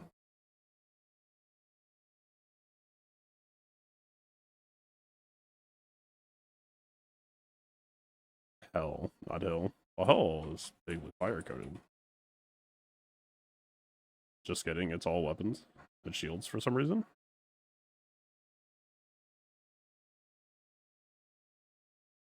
What in the fuck? Bloodery. I see fought a lot. I assume there's a pretty good reason for it. Ammo stash would be good for depth charge. It's for fucking grossness, of course it is.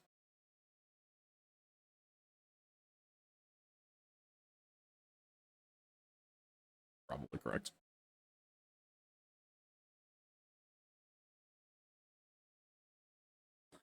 Depth charge is gonna get so pranked as soon as it shows up.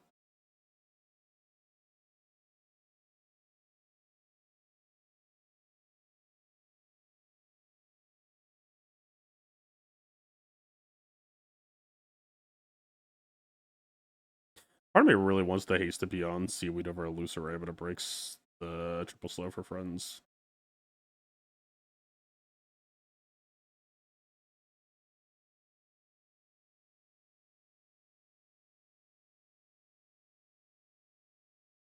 Never punished. Quick recap. I should have. Tools doesn't really hit our pool that much that I can think of, unless the depth charge counts as one, but I don't know that makes sense to me.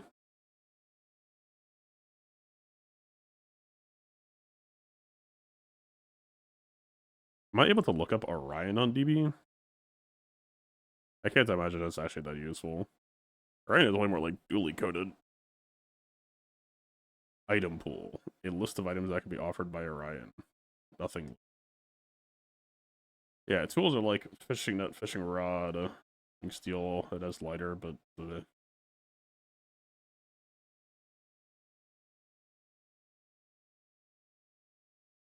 it does have weather glass, actually. Do we care about that?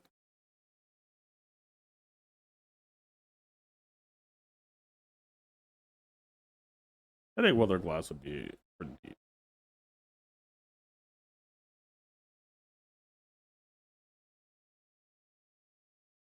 I probably should have looked at my money before I committed.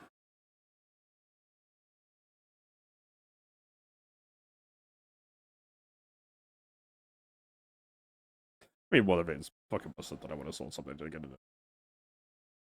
Dive whites is okay. So I've been looking at dive whites. It's very clearly something. I just don't know what the fuck it would be. It got nerfed bad. That makes a lot of sense.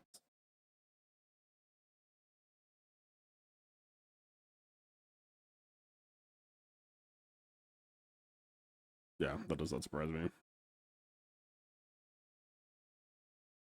I don't know. I think I just saved the money. Although,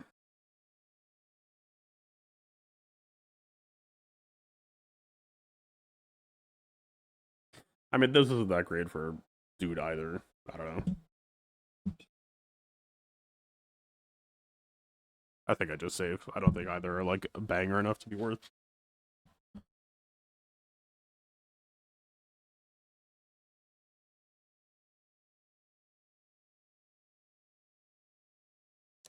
All right,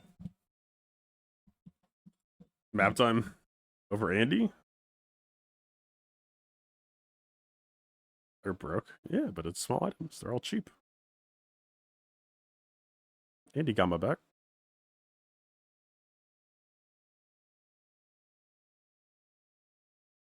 A little bit slow. Hey, it's not bad to though. Right is so hot. Right is hitting. I'm sad that it's only the first time scaling was. It triggers Yeti, but only once. But that's still not bad. We got a decent fast start with Toxic Glider. I don't know. That just ends so fast anyway. Like, this is so slow.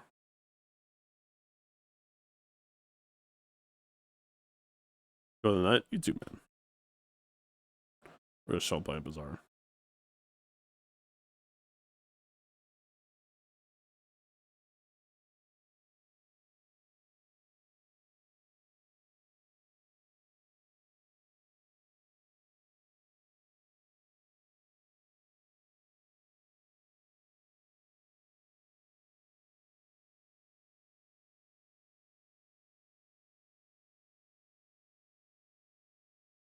I try to look at this until it makes sense to me. It's still making sense to me. Okay, maybe if I looked at the recap, I think the recap would have put shit in a lot of context for me. But I figured for a second, check your coolness. I did. It's like 0.6 seconds of everything.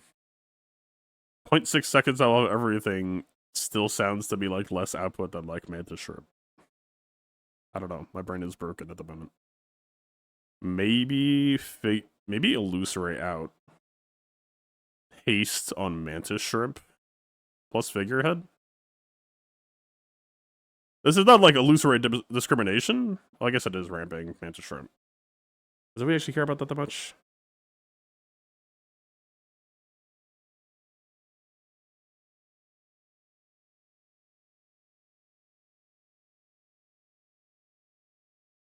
See, we may be cuttable. You're not wrong. I don't like. We really don't have that much sustain. Just the problem. But like, the first seaweed's not going to be that big, and I don't know that we see a second. So perhaps we're also kind of ass. I mean, just hasting the jellyfish fairly often.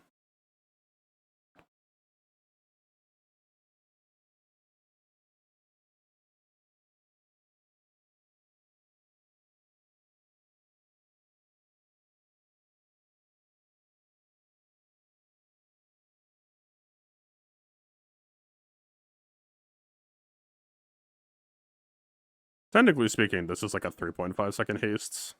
Well, now it's almost basically the same. I don't think this is actually punished for configuring this way.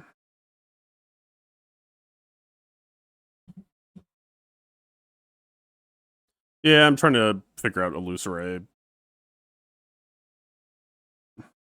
multi-hit sequencing.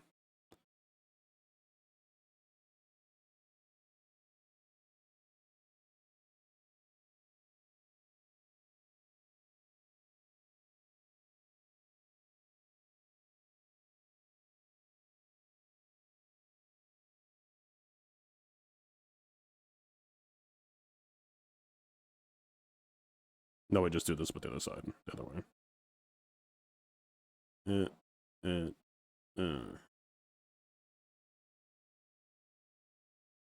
I think that's fine.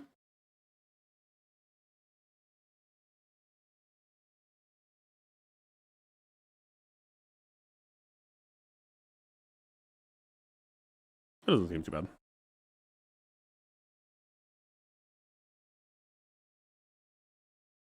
I don't know, like, in my mind, I would so much prefer to have, like, two proper items doing their own thing on rate rather than 10% cooldown reduction. But I don't have those items, so alas.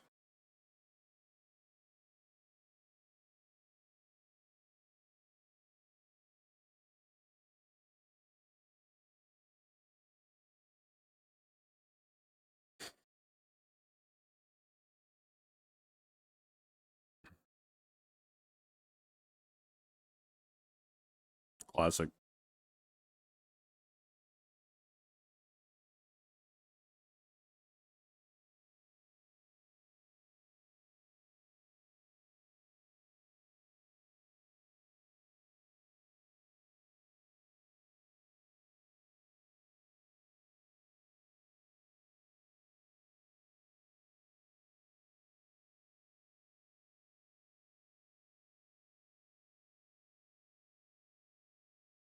Yeah, I think seaweed was absolutely necessary here.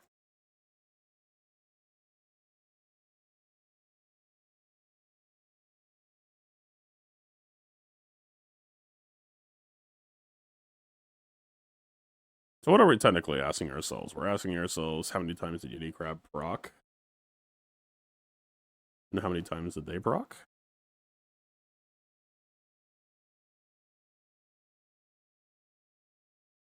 Mantis Shrimp doing 310s, alright. Zora said provided a lot of haste. Seaweed did a lot of heals. Seashell did a lot of that. Lighter's the thing we need to ask about now. I mean, we don't really have another... If we had, like, other poisoners, then sure. But poison was basically how we won the video game, right? And keep in mind that... Like, Lighter just is not... the right most poison anymore. So the fact that... Like, think of it this way. This has the poison rate boost and self-increasing poison, and Lighter still kept on poison rate. Is how I'm reading this.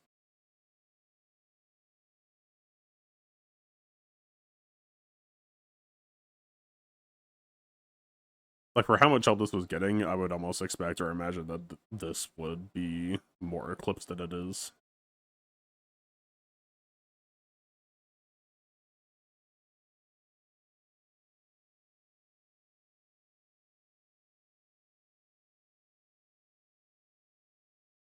I don't know. It's not a good board, but it's a decently synergized board.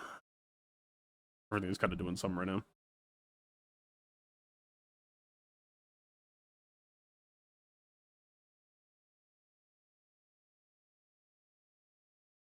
Only sell small and large. We want small selling, but...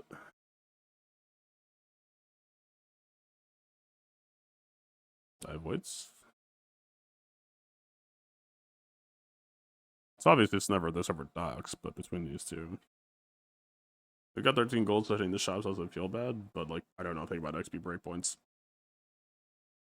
Also, I forgot this exists.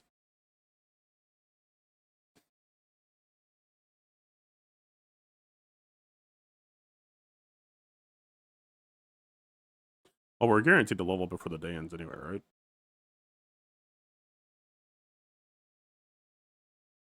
I don't know. If you have Star Chart, are you always just expected to slam Star Chart, or would you go shopping here?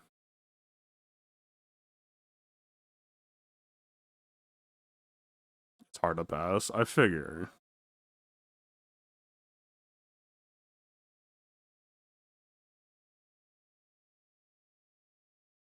We can't get medium, but we can still find smalls.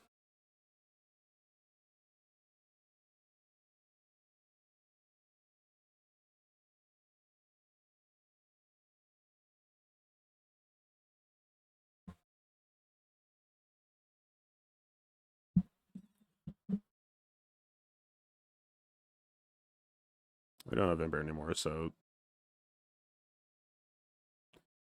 Pesky Pete seems like a pretty decent dude.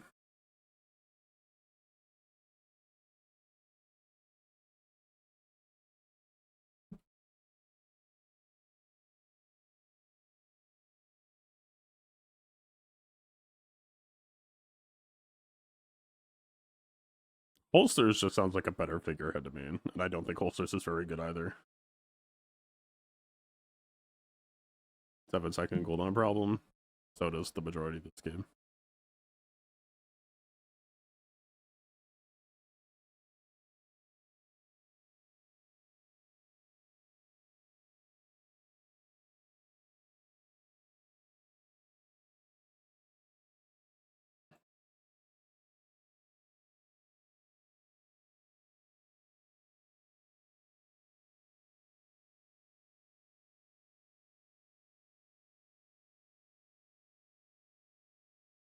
Crash on Mayor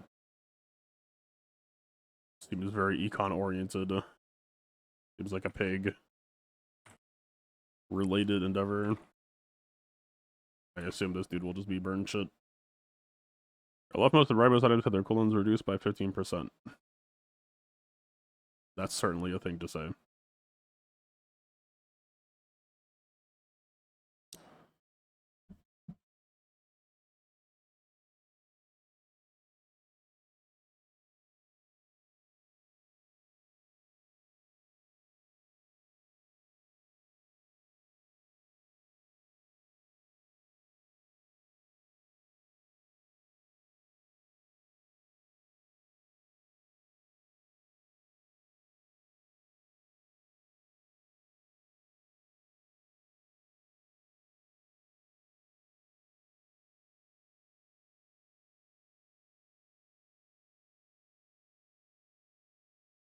Always seems like a cool item, but I don't know how you can reasonably expect to try to transition to a build like this mid-run.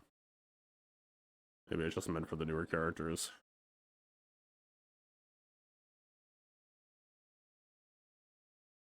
I wish that you could check recap after claiming the item.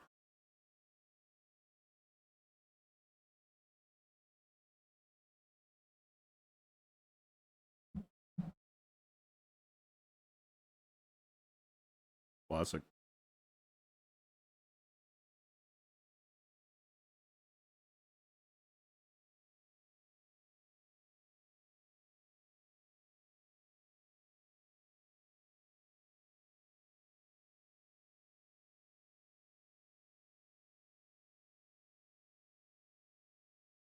We could buy poison extracts. We could buy extract. We could buy extract and just like save it for depth charge.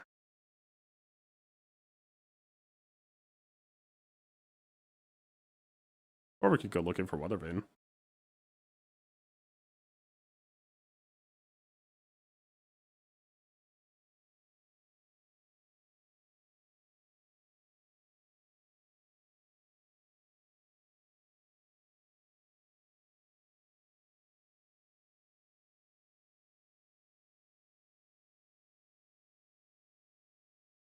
I assume this is economically worth. We're on day 5. I mean, not even economically, just for the items that it makes could be good at gold.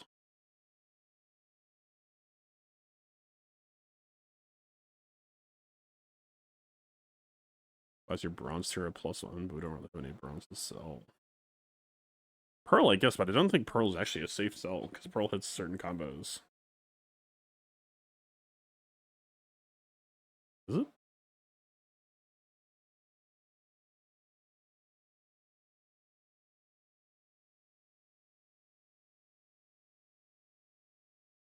Pearl is good in combos we aren't going for at the moment. Speak for yourself. We get a fire burning enchant.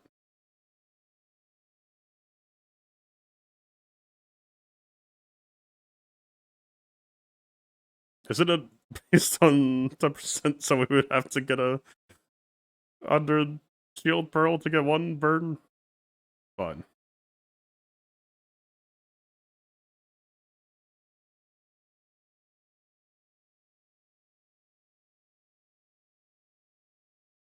We don't have any large to sell, but hi.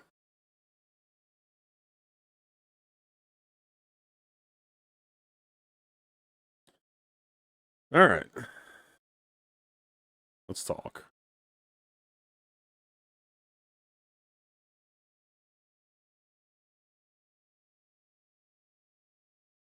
That's a lot of multicast.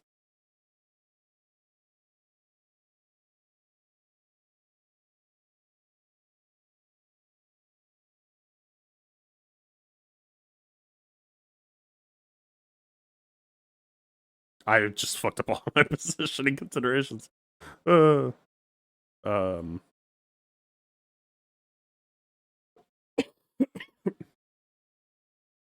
Alright, so what else is happening here? We need this to be left of Mantis Shrimp, but right of the poison. Maybe this is like here?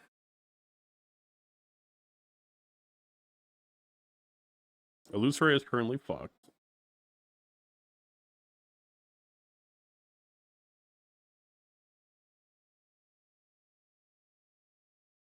I don't know if he's making it out this. I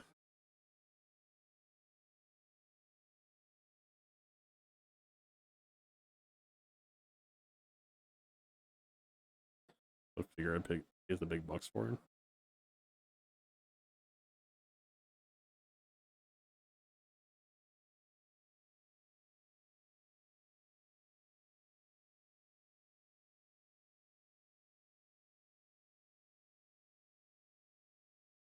Yeah, he needs touch depth. Sure.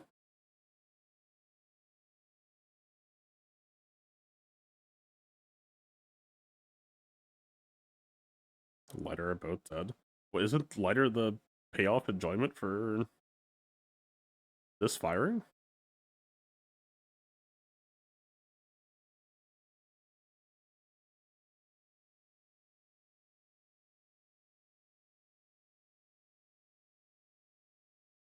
Luceray, I kind of. Because he's clunking out positionally anyway.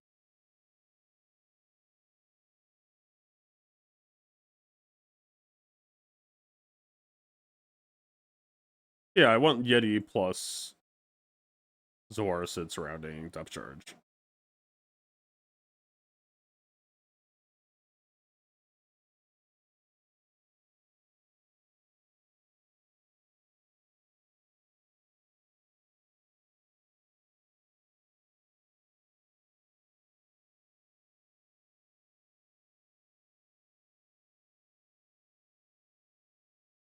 Wait, what's happening? Oh, weapons.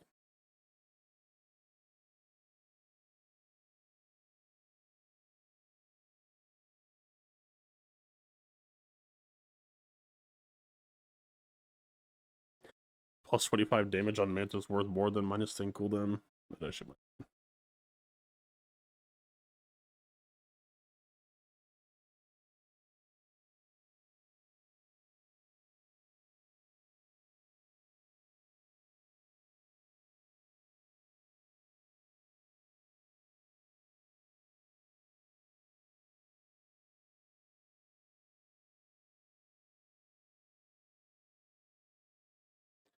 Minus 1 multicast, which is survivable and pleasant. It's minus 1 multicast, but it is every 3 seconds we get the payoff for Yeti Primordial on it.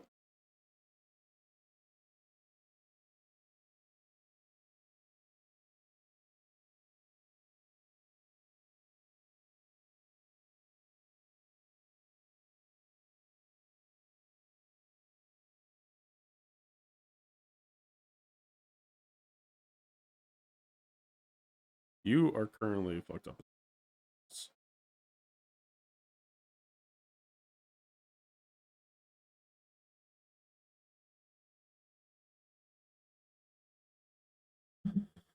How unhinged is it to say that accelerating seaweed almost kind of makes seaweed worse?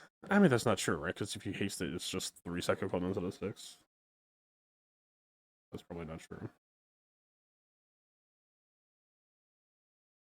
What if I just stop misbehaving?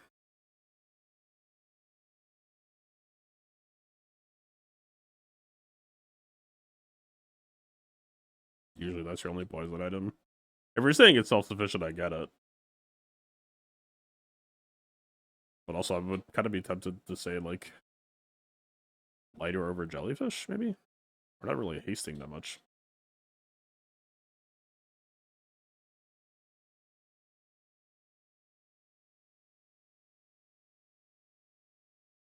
But I'm confusing this jellyfish for the guy who rapes what he aced. Like, this isn't all that good.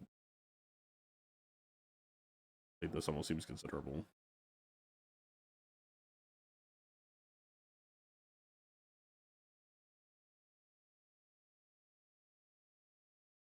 It's self-sufficient, but it's about as sufficient as lighter is. This is just a 3-second cooldown. This is a 6-second cooldown. Masquerading is a 3-second cooldown. Oh yeah, also this is not right of...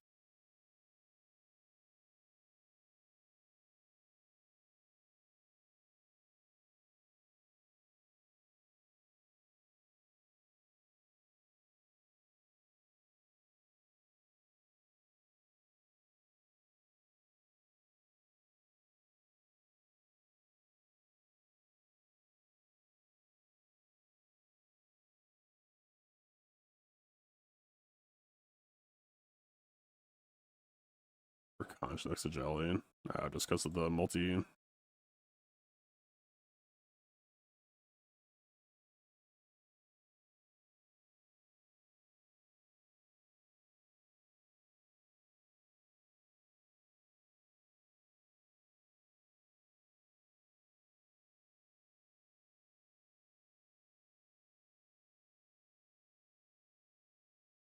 Speaking of, well, we're not really hasting him that much aside from Zoarth.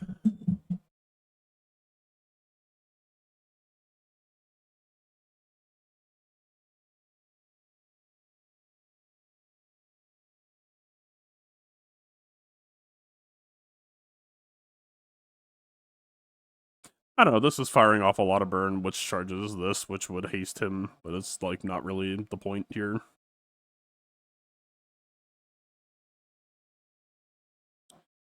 It's reverse water wheel? Yeah, but this just feels so below rate of water wheel. Water wheel, I understand that, like, okay, you're spending 3 slots to effectively recreate 7. This is like, I'm spending 2 slots to, like... I'm effectively gaining 1 second on 7 items. I'm, like, not sure I see the math. I understand that it's trying to just make this fire off once. So it serves a purpose here. But before we had this...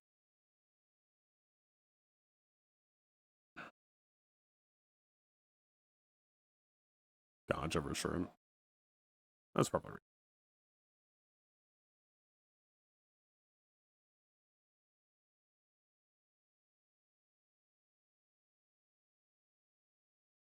Every time that we cut a burn item, though, keep in mind that we're losing haste on primordial depth charge, which makes it take longer.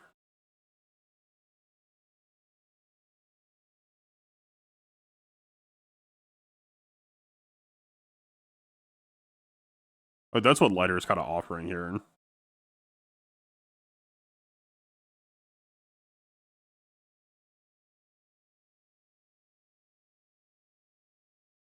I don't know, this build... fuck, man. Call me... So what I'm thinking here is, this is reliant on other shit to fire to get its haste. This is just a flat 3. But that this configuration feels like survival horror. I'm spending... My lowest cooldown is 4... My lowest cooldown is the fucking Pearl. This is gonna be like 4 seconds of playing single player. I don't know what that means. Not single player. It's gonna be 4 seconds of doing nothing.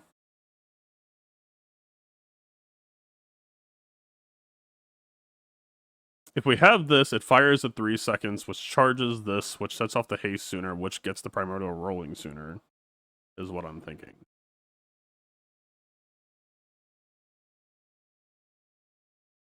This I'm not too married to.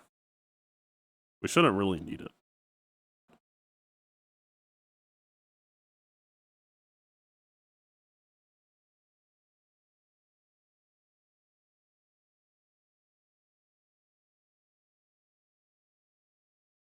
The 8th cast is the most potent cast.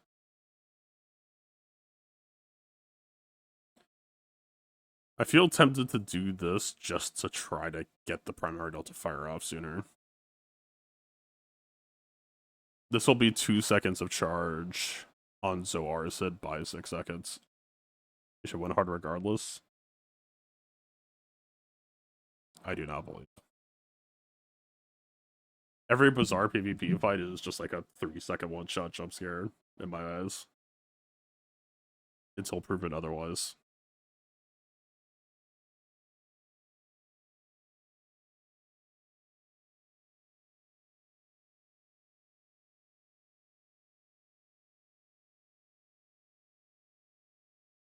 That's why.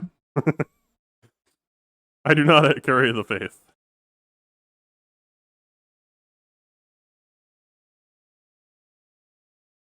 We were like 2 seconds off a gas, and that was with 2 rounds of haste production. Clam would fix you. I don't know if I actually remember that I'm referring to.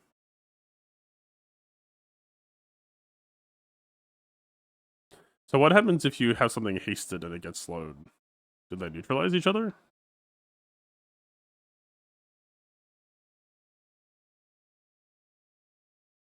It insists upon itself.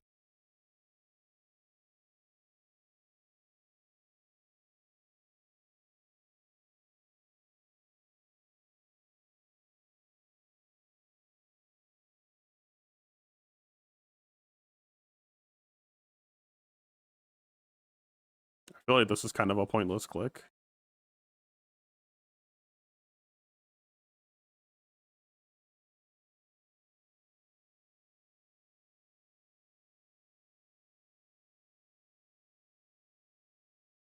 I mean, we're looking for a way to reduce this cooldown. I know we have the star chart, but...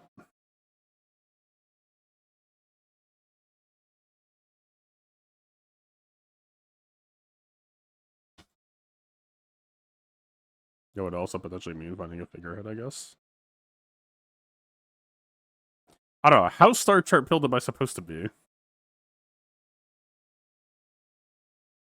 Money's tight? I mean, it's tight, but we have a full chest that we could tell that FDB.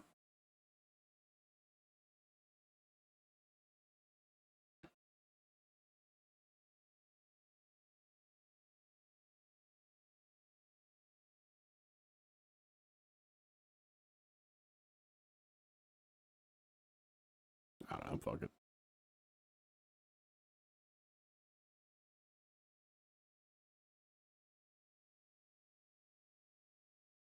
Isn't Infernal a slow enough ramp? I see everyone fight Dire Mosquito. I'm sure there's a reason. Dire. When you slow, haste the weapon 2 seconds. That would explain it. Yeah, it's got the cooldown reduction too. Infernal. When you burn, your weapons gain damage. You burn, your items gain crit chance. Decent strength, mid. Yeah, we're pretty obligated. Looking forward to hitting Neurotoxin.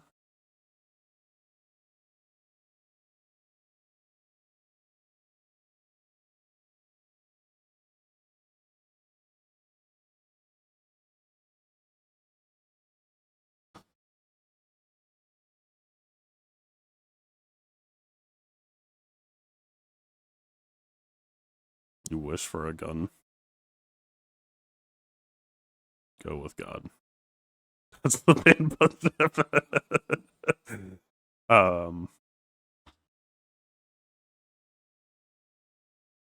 Now go with God.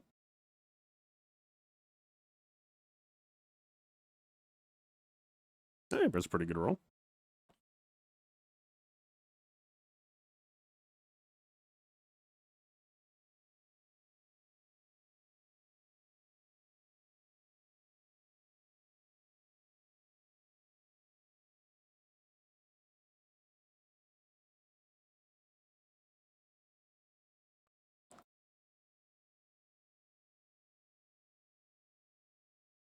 We have a visitor. So far, lures your item. So that it hits this. Is upgrading depth charge actually worthwhile? It feels like the act of it casting itself is probably devastating enough.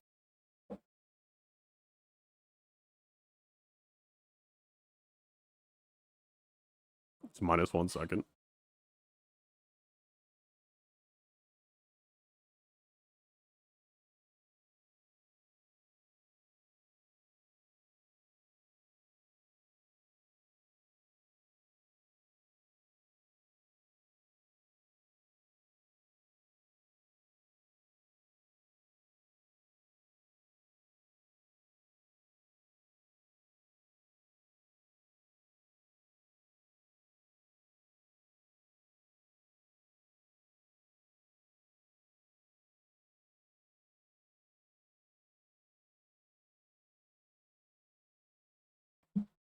All right. Cat acquired.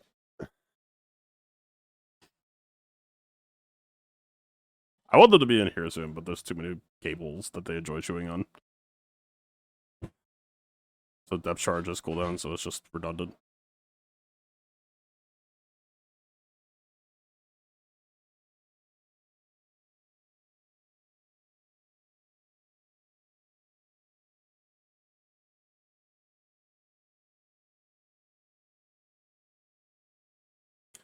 Bronze seaweed is a good... Well, seaweed is a good item. Bronze seaweed at some point stops being a good item as much.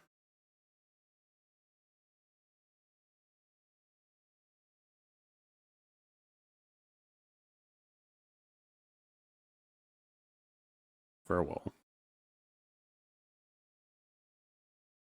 This almost doesn't even ring as that good. Dookie.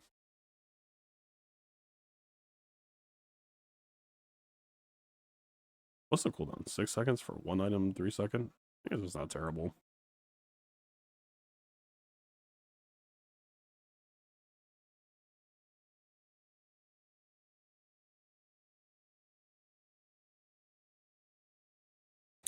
I don't know how much this dude pays.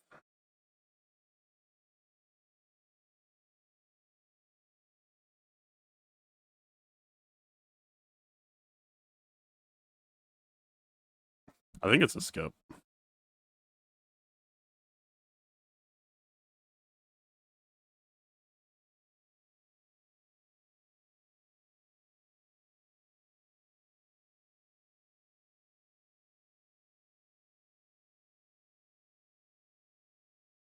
Always buy Shaman Open. Yeah, but we don't have any econ items, right? So there's no real point. It just breaks even. I always buy it otherwise.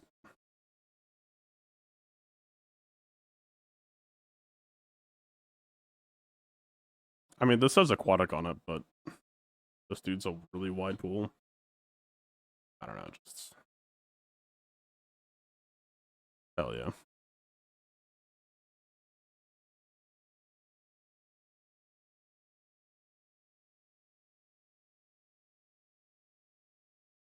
So what's the good to be this time? Fixer Upper or Matchbox or... I need to drop an item before day end.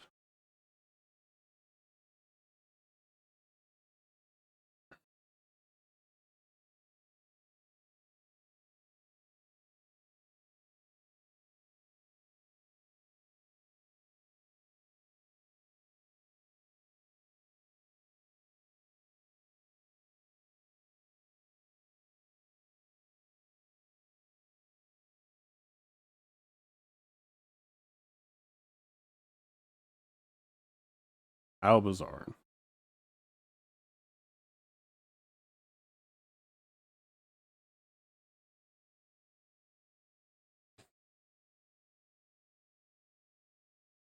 I did not make room for the item. Whatever.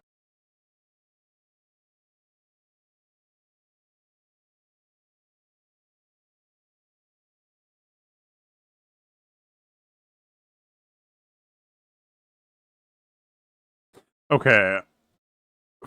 Costing 16.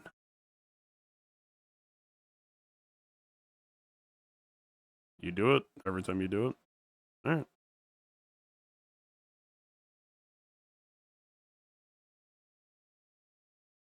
I got no beef with the eco. Well, okay. When you use another non-weapon item, charge this 1 second. I don't think this actually hits well enough. Does it? I mean, we don't really have that many weapons. It's probably just him at this point.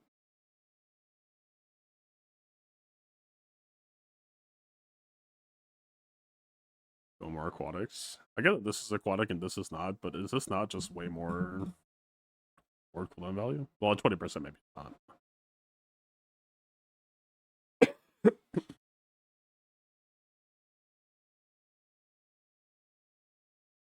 It's surprisingly slow. Well, it's only as fast as the rest of your shit, right? If you have fast, low to the ground shit, this would actually go off a bunch.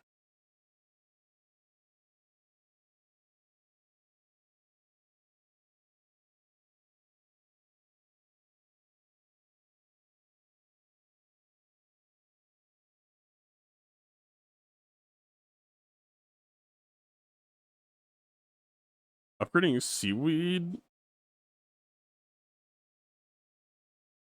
I know this is the pig thing. I have no idea if this is a high roll or not.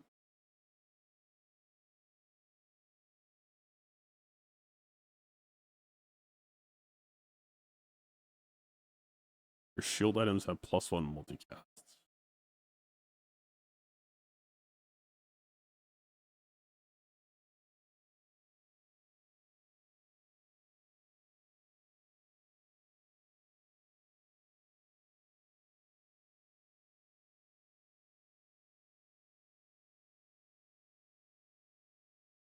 If we can't beat Radiant Corsair, what are we even doing here?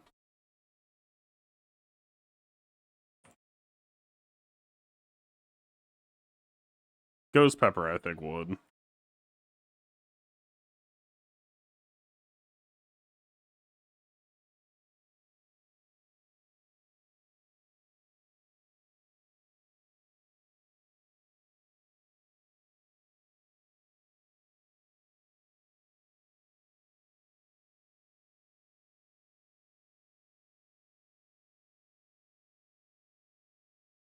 Gimme. I'm just gonna hover for good luck. Or does that lower the odds?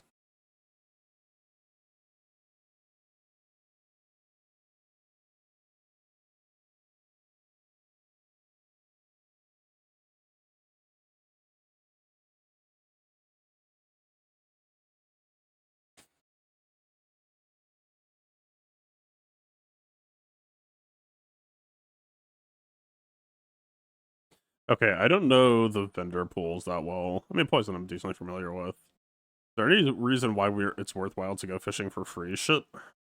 Poison? Poison would hit this for a starter if there's any way to look for a fast start.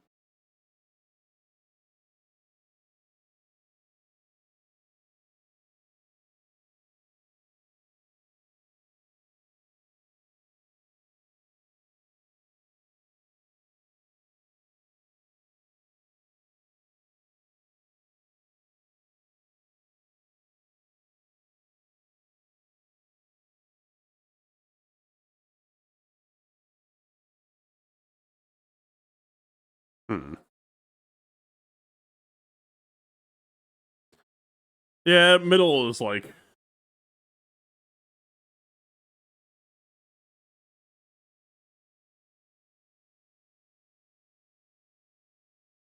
The thing that would make me feel stronger on middle, I don't know if this is a weird thing to say, but I would feel better on middle if I had more of like a heal and shield line that I cared about getting crit chance over to them.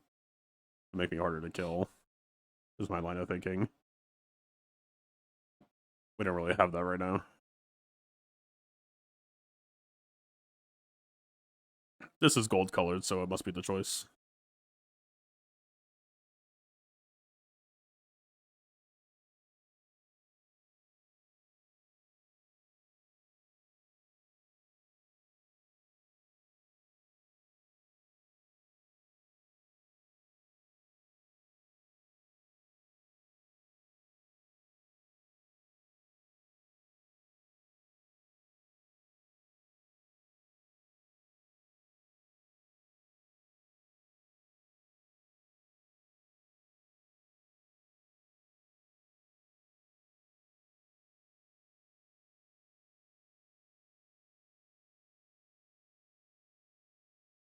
So depth charges tech.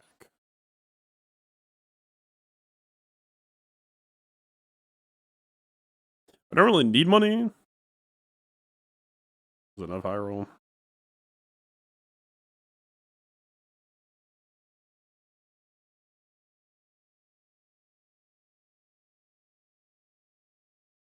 That's not among them. I don't hate it. It's probably more healed than I know it detracts from multi fucking. It's more healed than Seaweed's probably doing right now. Number's almost always lower than Seaweed. We were poisoning for like 50 per. And Seaweed's only ramping +5 per. It's specifically bronze Seaweed. We're grading on a curve.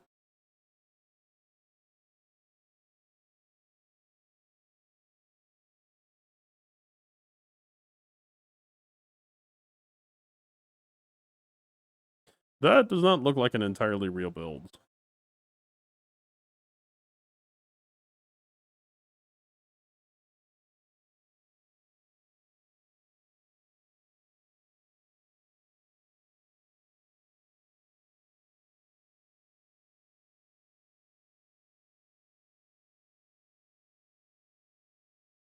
"12 seconds of haste. Man, it's flying. We got the space. Or did I already get it? Are we in the start of a day already, technically? Animation to play it.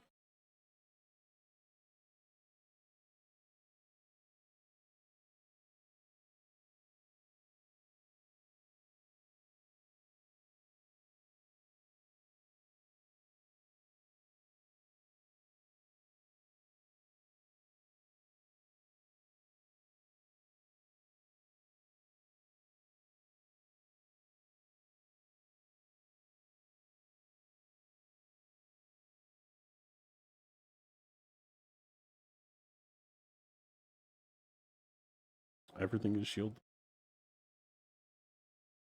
What if Light Preserver is the hard choice that we need? What are you gonna do? Kill me in 3 seconds twice?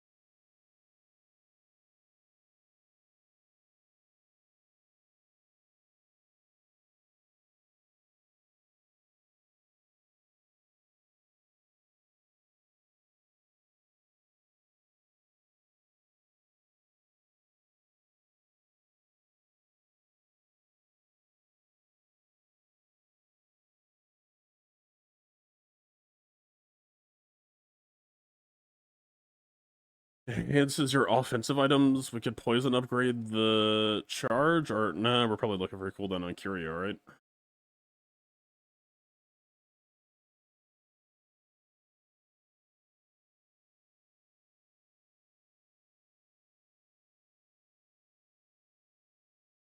This fires off every 3 seconds. But this is clearly more.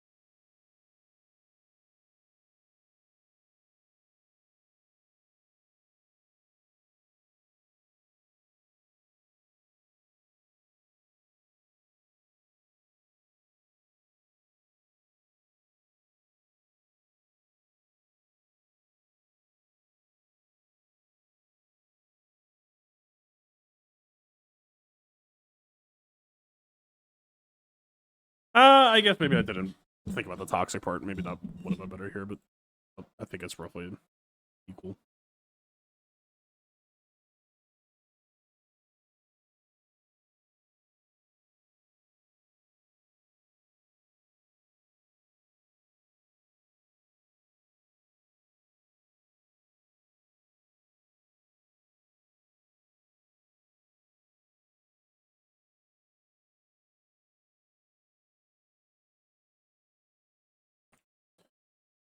But no, the bird is just like a bunch of cooldown shit.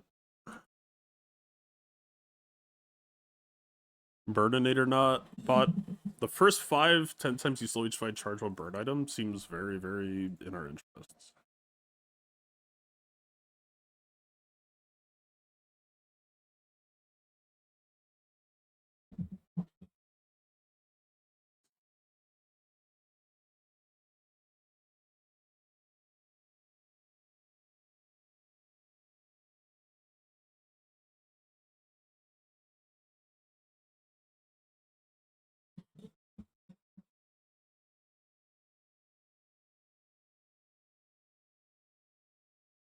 Next time for sure.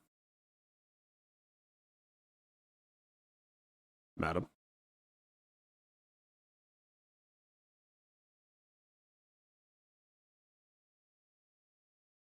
Have you ever fucked around with Clamra with the deep sea burn slow build type shit?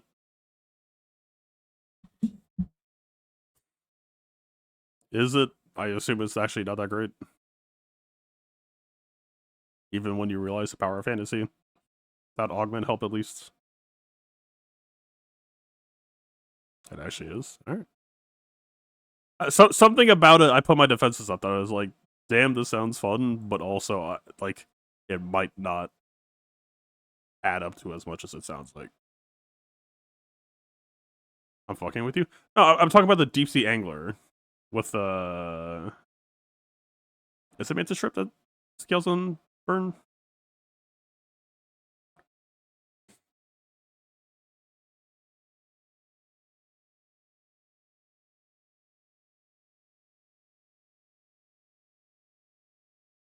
I mean, I actually wouldn't mind some small item upgrades.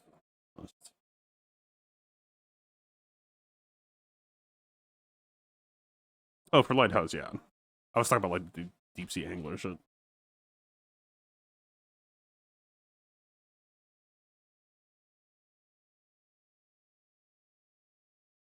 Is this a tough choice? I'm so used to just slamming Andy.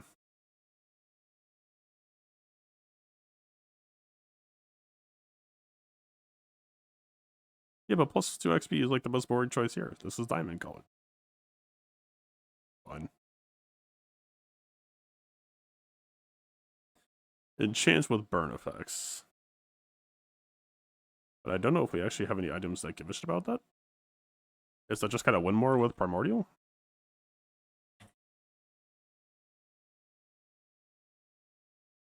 This has double burn. I don't know that we actually care. Zoracid would self-propagate with this, which is kind of funny. Seaweed at bronze doesn't scale enough. I random enchant the figure and just figure. Figure, when you use an adjacent item, burn 3.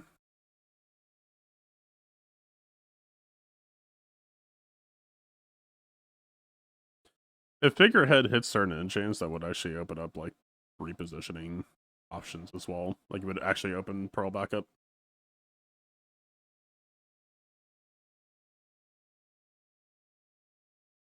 Oh, that drift? I know, I'm just thinking. We could go... Burning Pearl.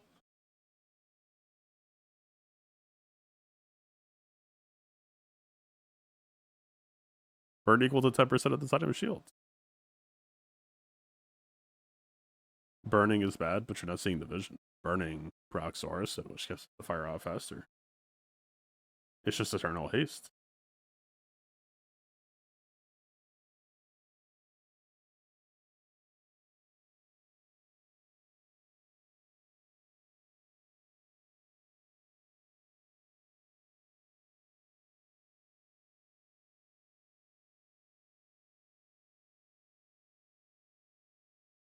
That's icy.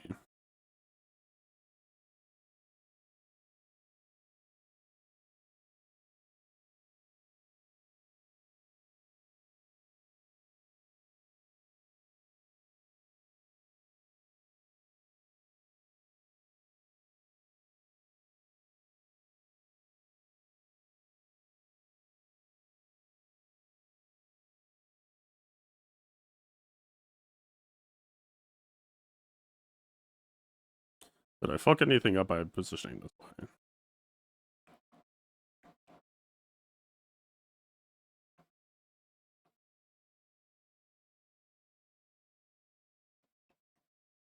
That was what I figured this out.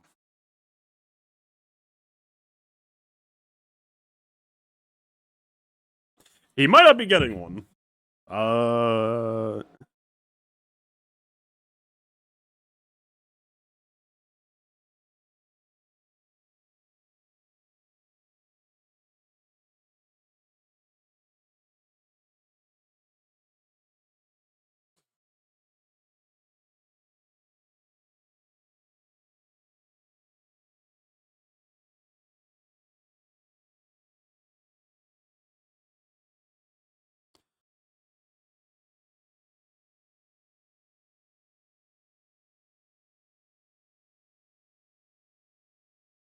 Icy Clamora, but it's a 9-second cooldown past that.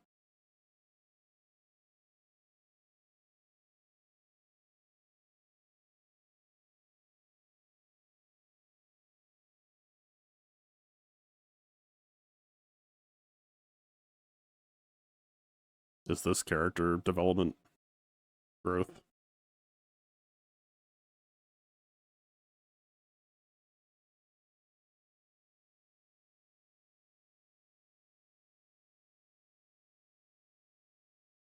It's freeze at the start, but a silver camp Clamora with no upgrades, this is still not doing that much.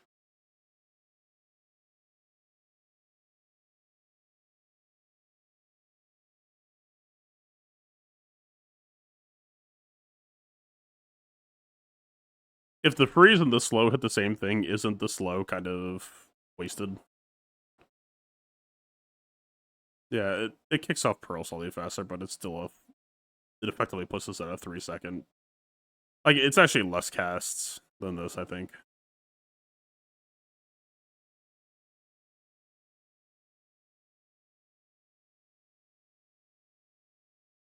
And it also slows down Zorazid.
16 freezes. 12 procs.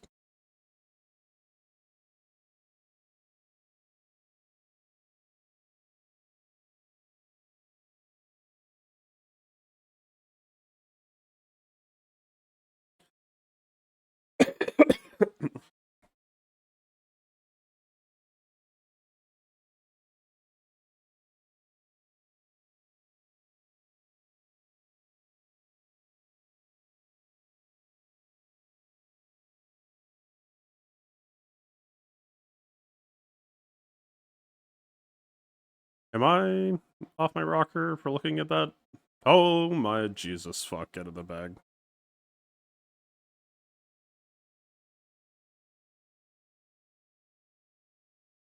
I don't know if that was... I should have been considering double seaweed, but...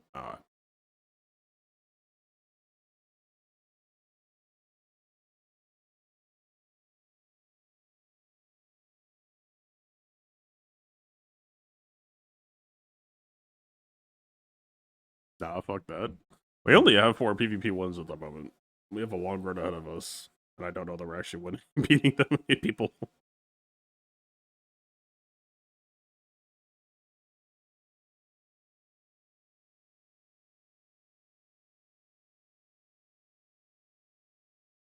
Yeah, it's a double seaweed, yeah.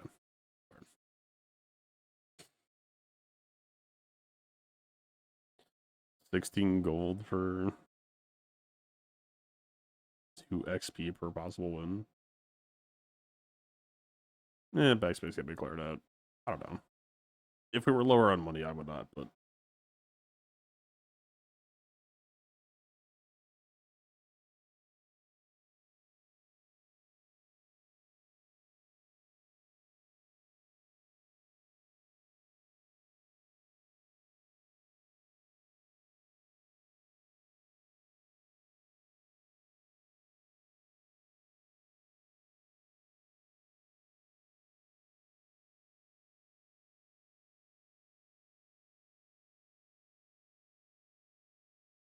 Why is this actually, like... Okay, but we're on day 9, so we can't see silver duplicates, right? From what you said before. So, like, this is kind of locked in. Like, I would have to sell Pearl now? And then hope to find Pearl at Andy's or something? Silver is staying? Rods are gone? So Pearl is gone. I mean, Pearl is more for cooldown than for shielding, but it's still nice to have a Pearl that contributes a decent amount.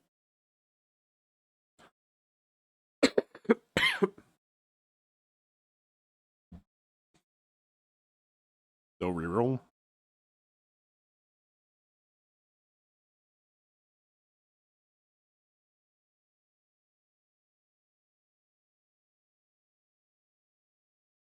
Hit Pendulum.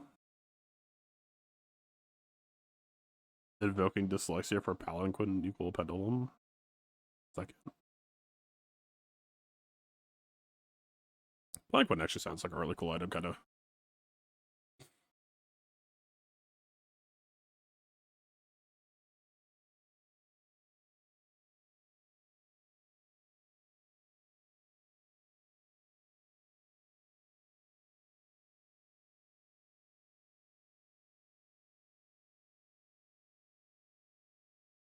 Man.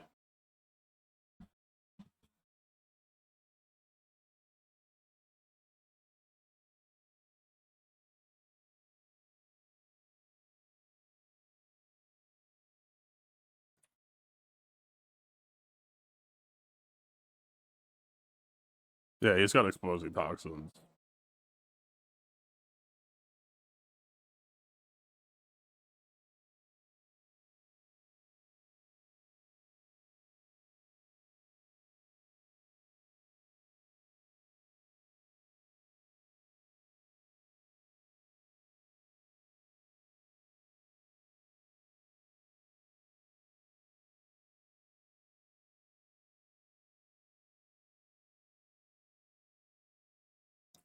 Seaweed actually hitting seaweed numbers though.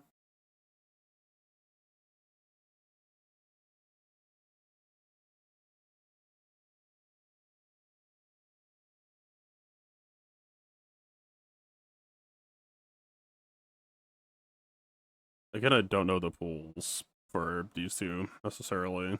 I would be inclined to click here just to try to find a way to, yeah, get it off sooner. Case one aquatic item, that's 2 slim odds probably. For times you poison each fight, charge 1 bird item. That's like pretty much what I'm looking for.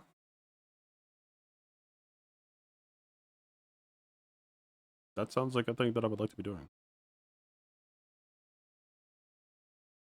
Well, it also lets the toxic lighter. It's a 50-50 between lighter and depth charge.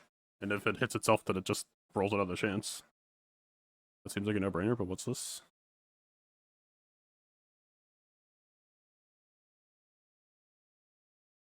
You can only put poison burn and never stops firing. Yeah, but that's like a. It's a question of, do you care more about getting it firing once, or once it fires, it does not stop?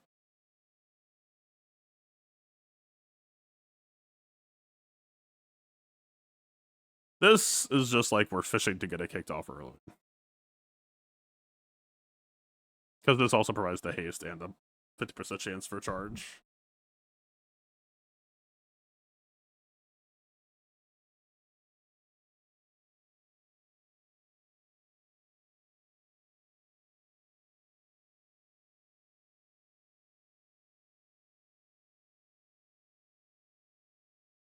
But why is that 30-second cooldown?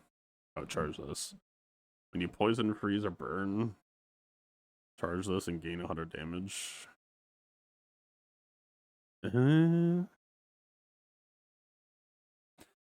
This is a win condition for how I was playing with like 10 small aquatic items earlier.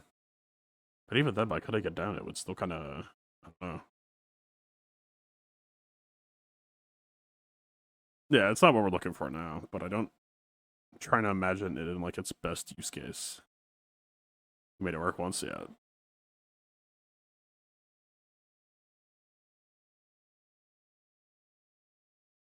I think maybe they took slow off just so that you couldn't like clamor the shit out, or I don't know.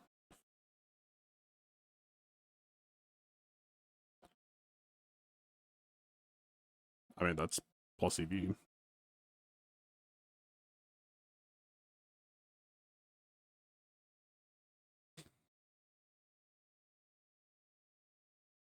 More mediums.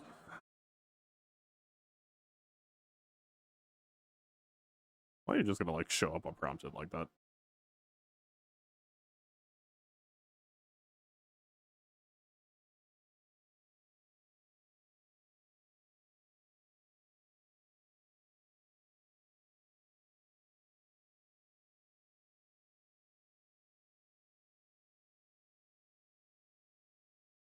It's day 9, he has 7 wins. The only time I found Pistol Sword was when you were talking me through that first run when I didn't know it existed, and then it showed up. And that I know it existed, it just doesn't show up. Climber would make you feel better.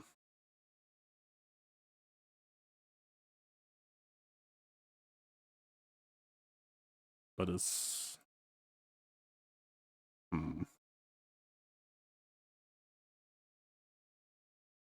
What if there's a compromise?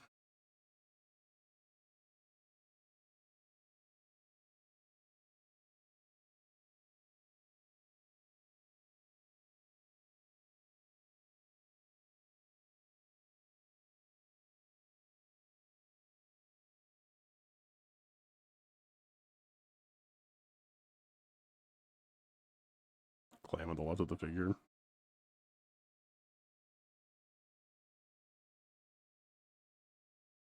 What's the significance? Oh.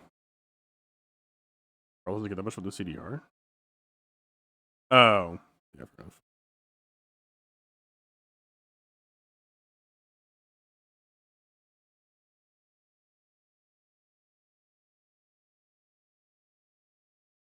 Yeah, if it was 10%, I kind of understand it. I don't know. I feel like... Okay. This is an 8.8 second cooldown with haste. This is a 10 going down to 8. I don't... We're either the sort of mesh cast is kind of all that matters here, right? If we reach the second cast, I don't think it matters whether it's 8 or 10 seconds because they're just going to get free spawns. That's my logic anyway.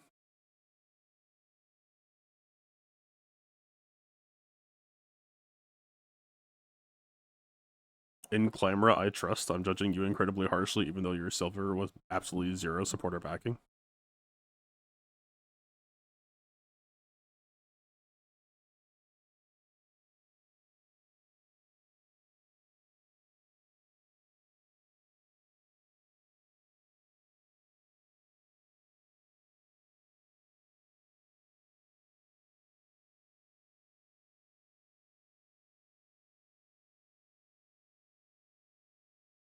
All right.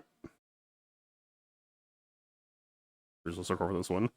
Well, that's kind of why when we talked earlier, I was kind of trying to. Also, so this shows up after the fight. So yeah, it's generally like I have to open a slot up before I fight them. Diamond dive whites, is that even?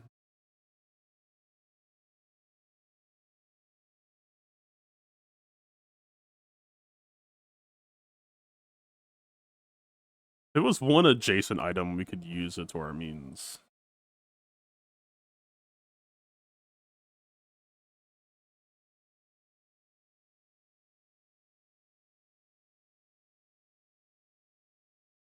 I got frozen twice, then hasted, then everything got frozen.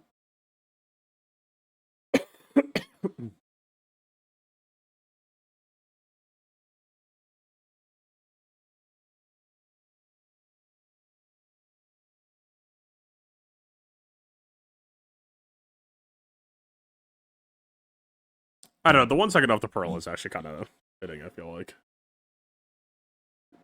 It functions well with the charge to some degree.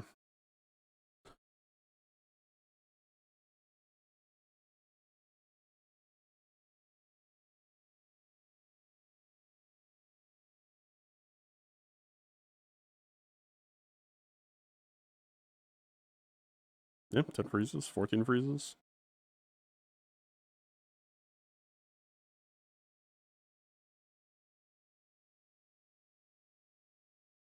There's never a freezing, right? Also, most wounded kicked in. At this point, we just need to, like, scale the fuck out of levels to try to be tankier to buy time.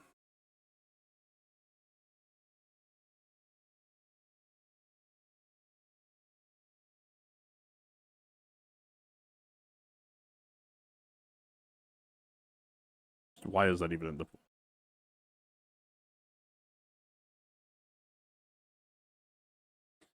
I mean, it's funny, but I feel like we could fish for better. What is this? Big item.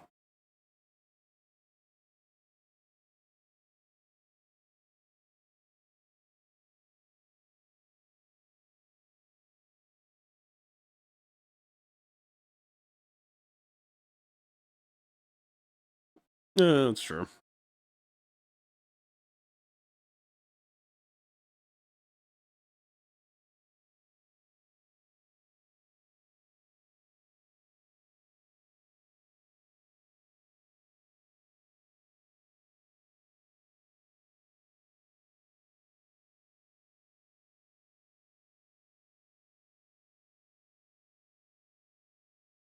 Farewell. This says gold tier ammo item. This is an ammo item. Is this...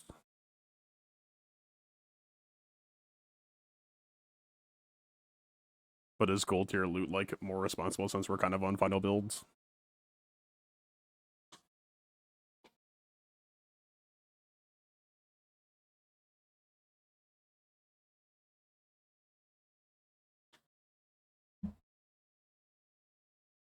Like, at what point do people start choosing gold tier loot rather than just more econ shit? I don't know, fuck it. Stick with the game plan.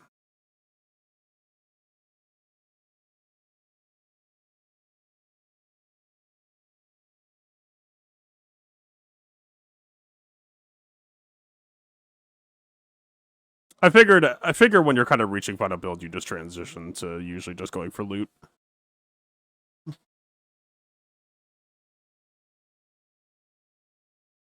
I feel like I remember Lord of the Waste not being that good.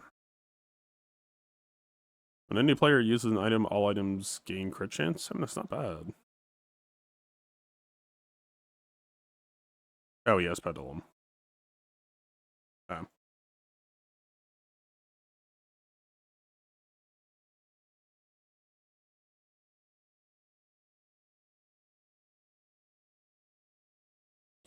So if we get Pendulum, though, wouldn't our board consideration like change drastically? Like maybe you try to Pearl on Depth Charge, but then we would actually want to like drastically rethink what we have. Good thing we don't have to think about that. Like we'd probably want more lower cooldown shit. Maybe. I mean lighter is low cooldown.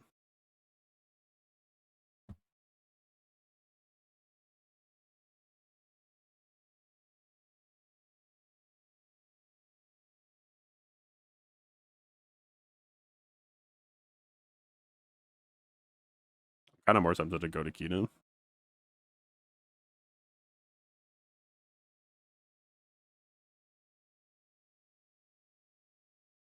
Is this another XP angle? But it's 3 pips for 3 days, so we should level up. Or is XP just always considered good? Because it just keeps compounding.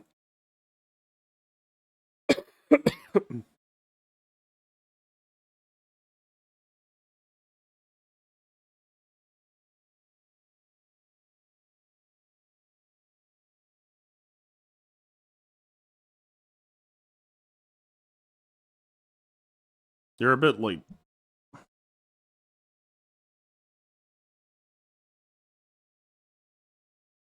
Pendulum primordial depth charge with weather class.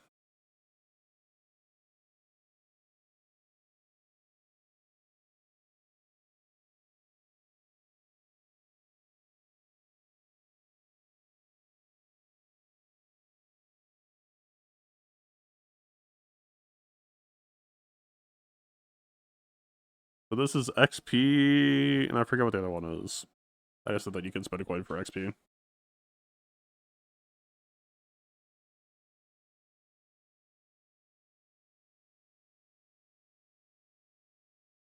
Dive waste, but dive waste haste one item, but only one item.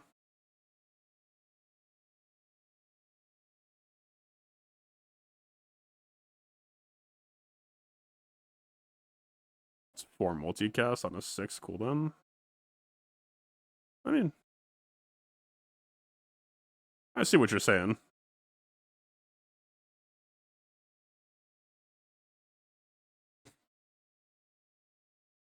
Buys medium items. I think I just sold a medium item literally in front of his worth. It's fine. Happens. Well, now we just need to not go there to prove that it was worth it.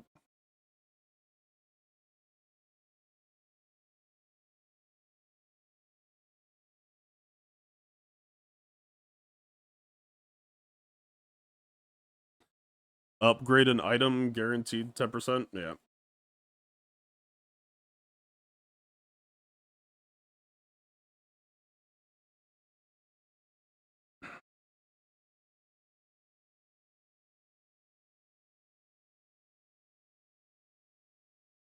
I know that feeling, but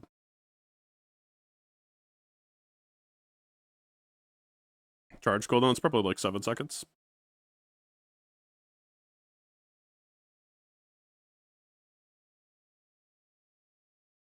Lighter just charge it. Yep. Like I'm not saying lighter is the god tier shit here, but it does enough to like possibly kick us off sooner.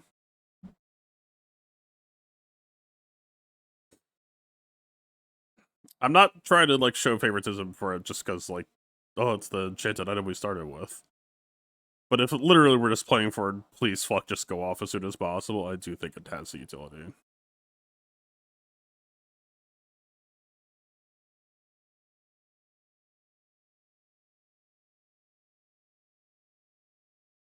Hello. So I don't think I'm the biggest fan of you. You're not bad. You're just not. You're just a core early game item. Isn't this fuck just like insanely overpriced? That's like these others are doing much anyway. Can hit a chance, right?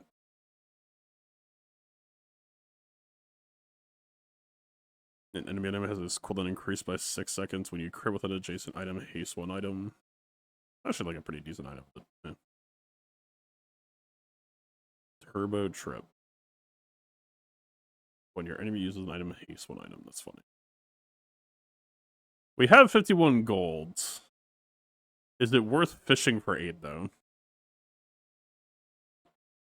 Like, how curious are we, actually? Yeah. Alright.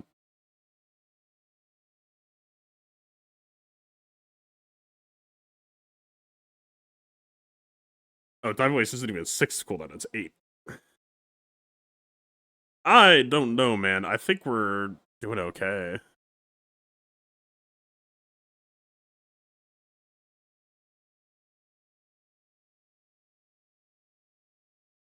It's 6 plus 1 from each. Yeah, but unless we go lighter back to the right side.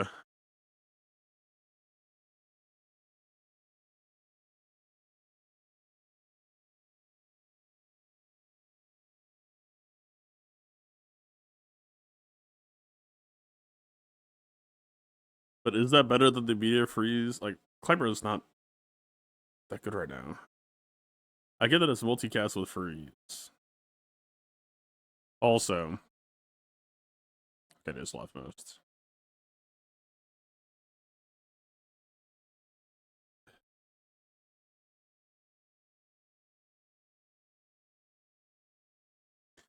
Basically, what I'm saying here is, like, would we have lost the duel if we didn't have Clamora? I get that this has value procs, but it's slow.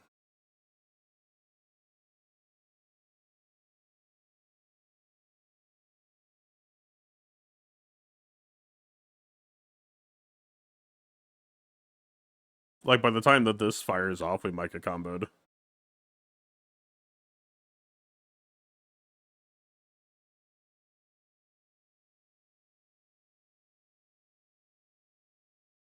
Are you saying dive weights over Pearl or over Clamora?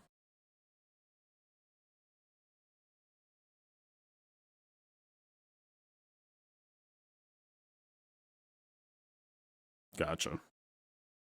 I'm fine to try it.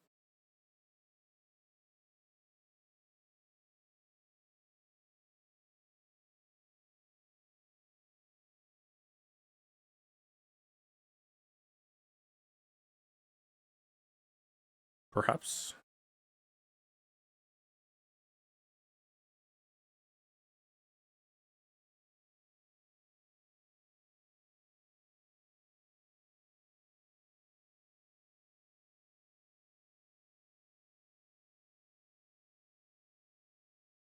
What about that? Zoar said hasting this to fuel more freezes.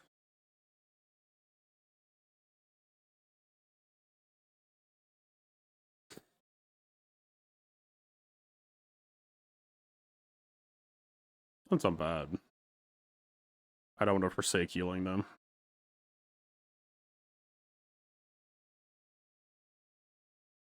Probably best voting anyways. Yeah. I think Zoar's contributing. 2 seconds of haste on Primordial Charge.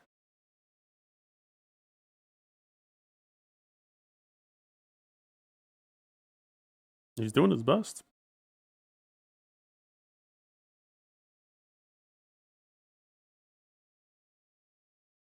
This is plus weapons. It's like a little bit of health.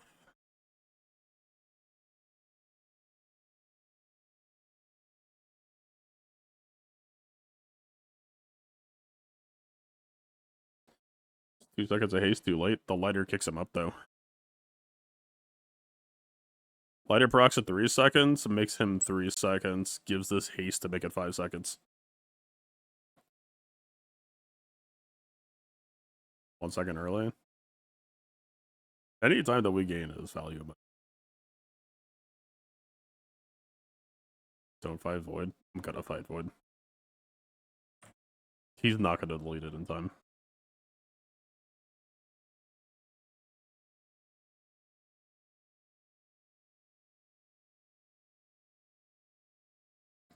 When you use an ammo item, reload the item to the left of it. 3 ammo.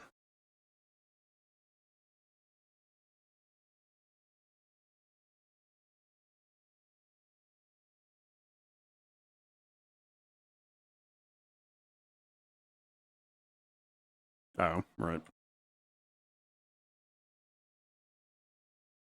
When you use a small item, charge a large item. Well, that's just worse.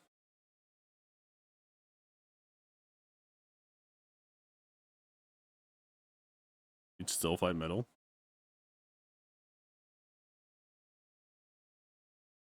You dare question my power?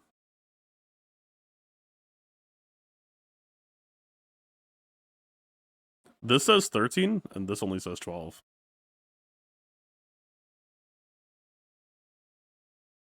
Christen this run with victory. Hey, where'd he go?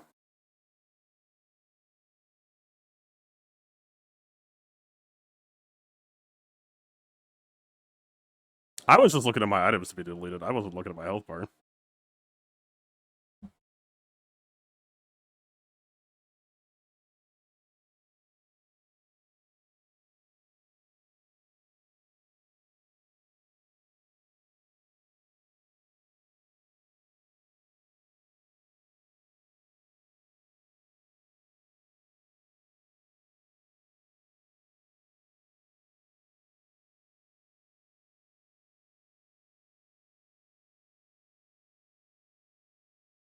When you destroy an item during combat, your weapons gain 100 damage and your burn items gain 10 burn.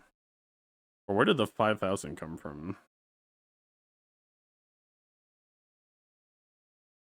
So this destroys an item. That gives this 100. This makes that 200. It activated 6 times. And somehow did 5,000 instead of 2,000. Or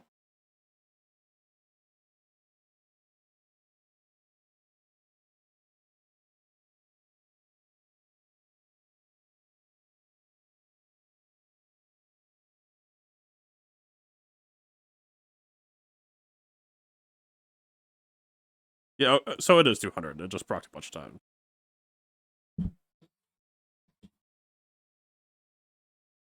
Gotcha.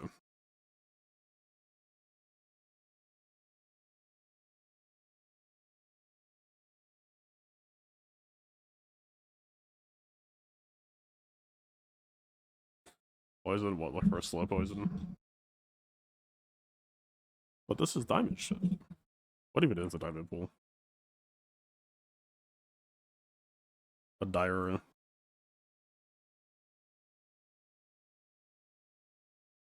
Like it literally has starting school skills or anything that could be upgraded up to diamond, I guess. It's fucking, yeah, that's huh.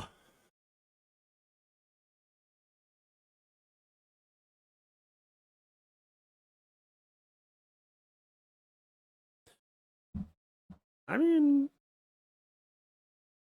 if I had this, I might have beaten the Void Golem. No, I fucking would. I only had like 200 poison on it when I died.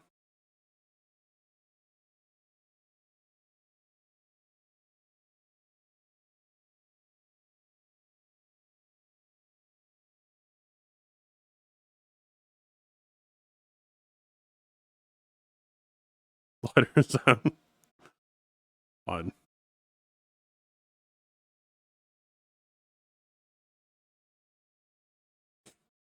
Upgrade our clan. Yeah, surely Andy has.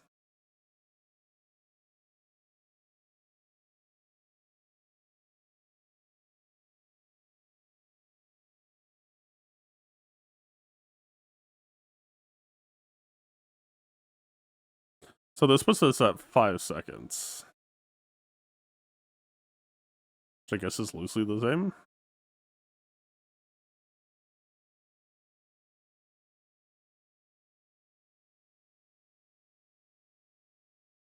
Parabakin.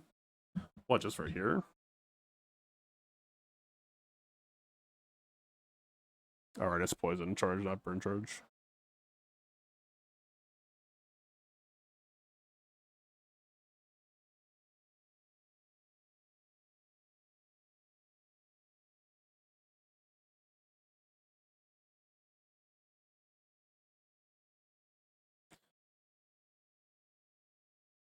If it's that, though, then isn't it just this at this point?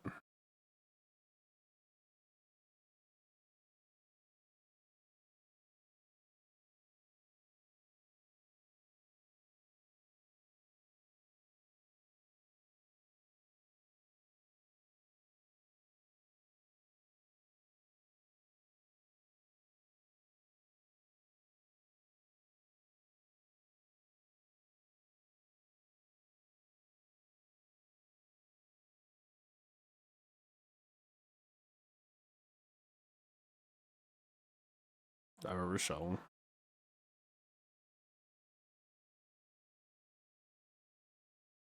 Doing nothing now? Yeah, you're pushing your anti-lighter agenda. That's self-fulfilling prophecy. Also, it is accelerating seaweed.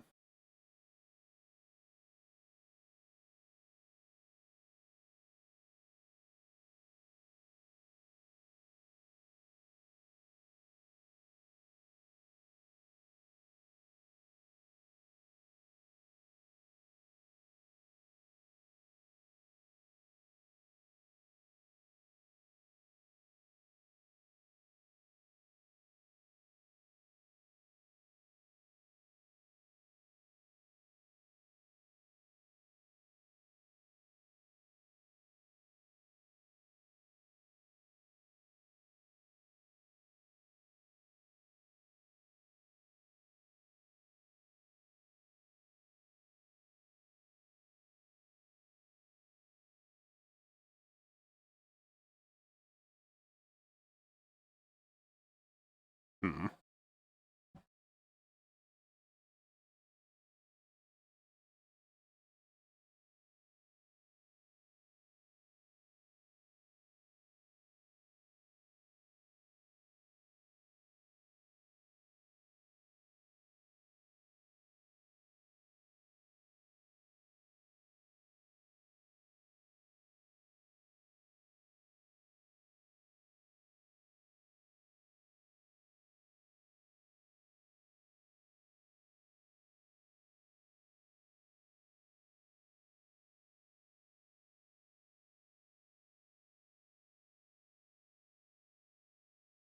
I mean, technically, but I don't think we'd...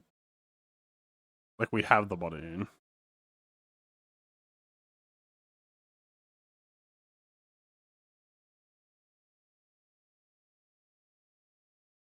only 2%, but why not, I guess.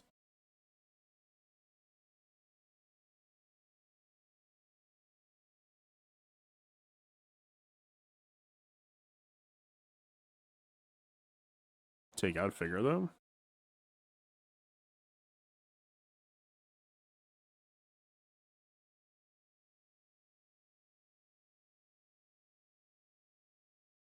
Is Docs out of the encounter pool at this point?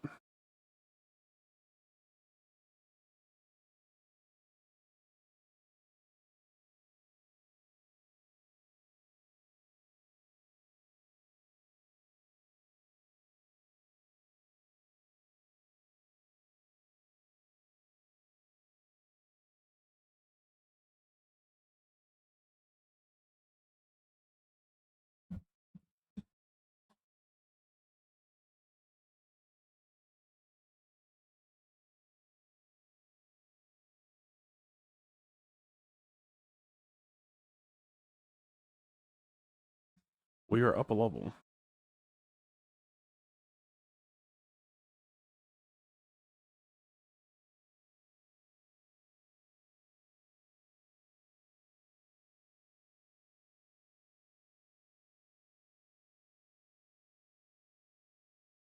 What's the logic behind diving weights if it's not next to... Oh, yeah. Just to not be poison. Ugh.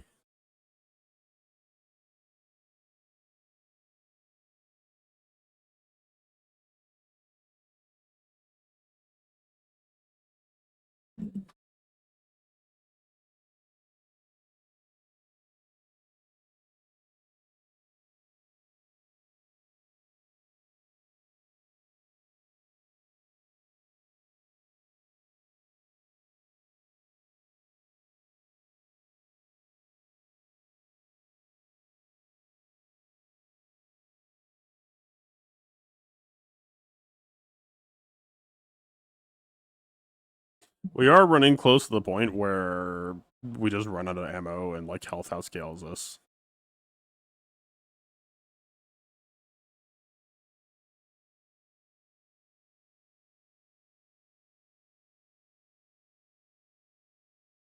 And like at that point where I guess we're just more hoping for freezes.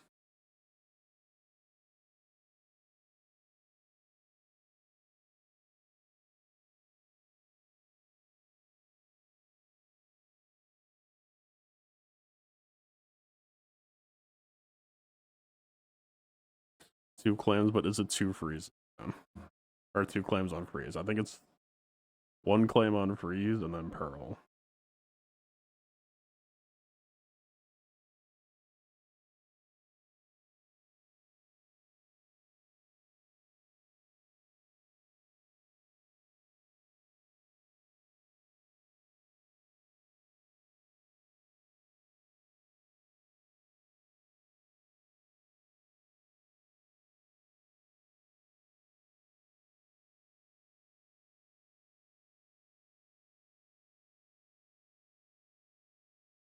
I mean, at some point, this actually is worthwhile. I mean, she is also worthwhile. I need to put more oomph inside of the death charge at some point.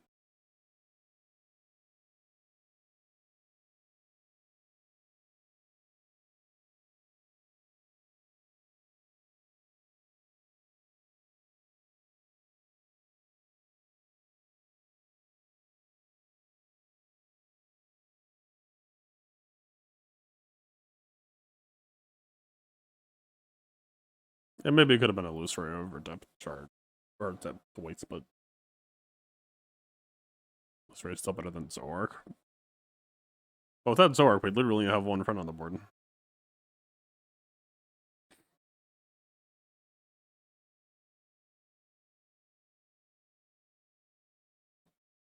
Yeti's a friend. We have no other friend except for Yeti. That's what I'm saying. For each adjacent friend, we only have one friend. It would just be Yeti. He's gone. This game's taking a lot of creative liberties, but I don't think a depth charge is going to cut it. Is it good enough, friends? Well, he wants two.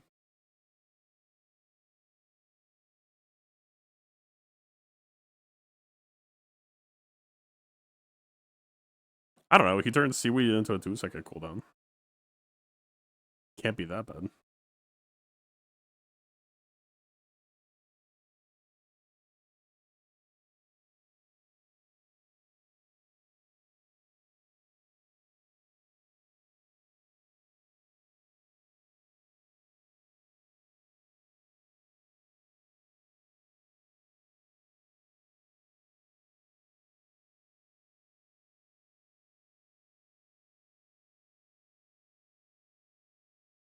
I was better Zoark, maybe.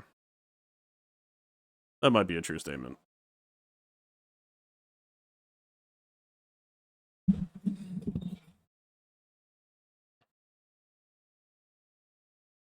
We're putting two of our things based on ammo at this point, though.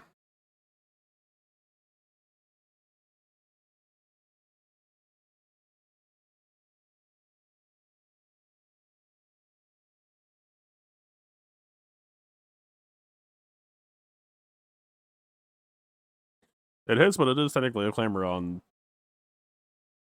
-3 seconds, too. Or am I fucking stupid? Just, yeah. Yeah. The best of both worlds. I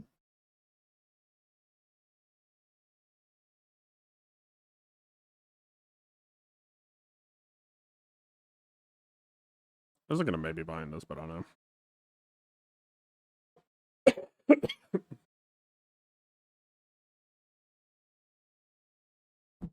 We're about to be starting to like buy skills and shit anyway, which are expensive regardless, so.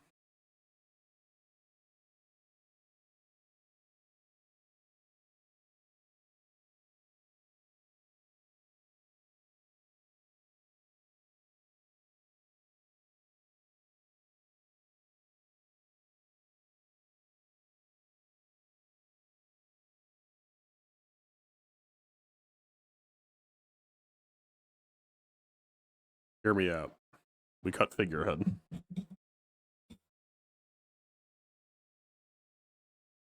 Maybe next time.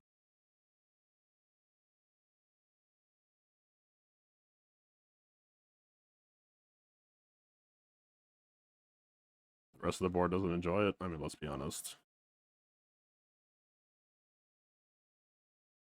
Gold ammo high roll.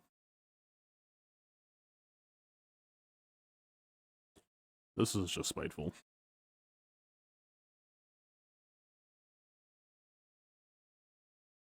Okay, but here are out. We sell pearl and then get back a 40 pearl.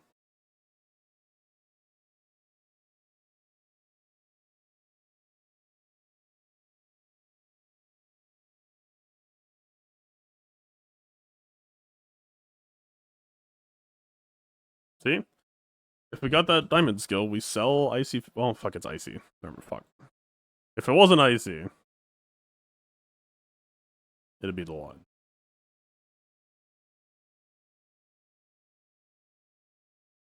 Yeah, that's why we should have put the icy enchant on somewhere else. Put it on primordial depth charge so it could freeze.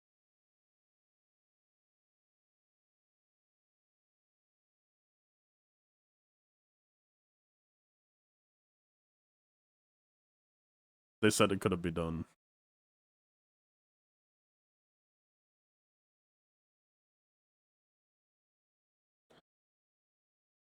Toxic Flame seems mid. Peaceful Eye actually kind of hits. But it's like, I feel like we could do better.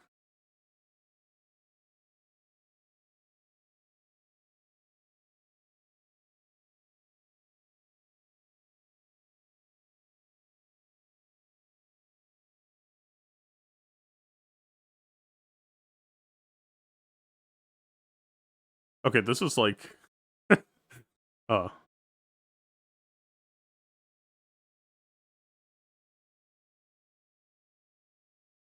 Creeping is degen as fuck.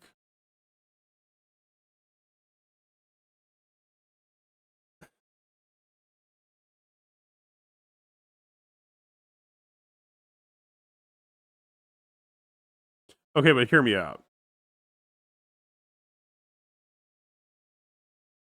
This puts us at like 2-second auto start. Oh, son of a fuck, right. I was gonna say I was gonna give more extension for this, because once it gets started, it keeps going. Yeah, fine, it's probably. Although...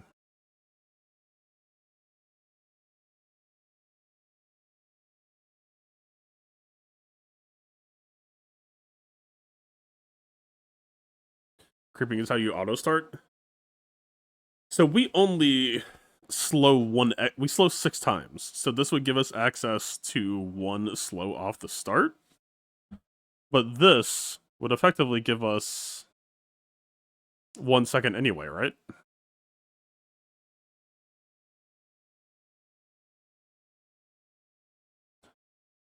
Like, this is obviously good, but isn't this, like, for the opener and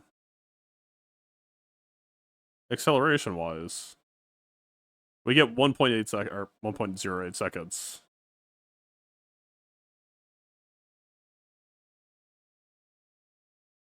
Or I guess, but it would be with figurehead on. It had to be a figurehead on. So it's 0.75 seconds. Yeah, I was... Listen. It's 0.75 seconds versus 1, but it also lets a lot of things fire off sooner.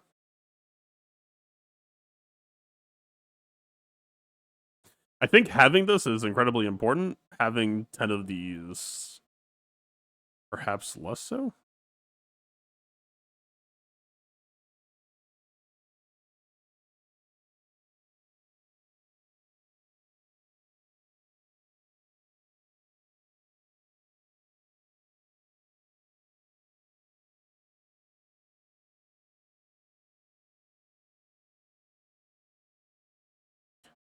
I don't know.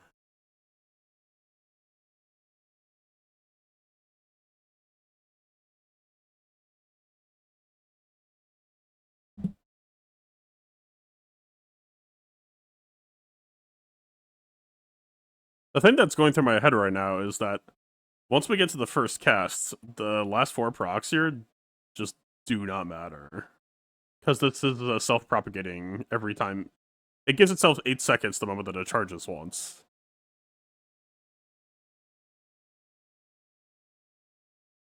I think Barnacle might edge slightly ahead because it's just more globally a thing.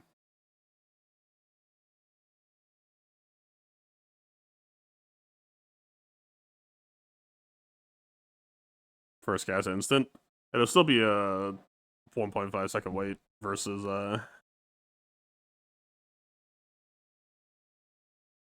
what, 6.75. It's a 1.75 second wait with Barnacle versus a 1.5. It's a 0.25 second wait. Yeah, if we're literally like calculating this shit out, this is 0.25 seconds faster, but gives everything else 10%.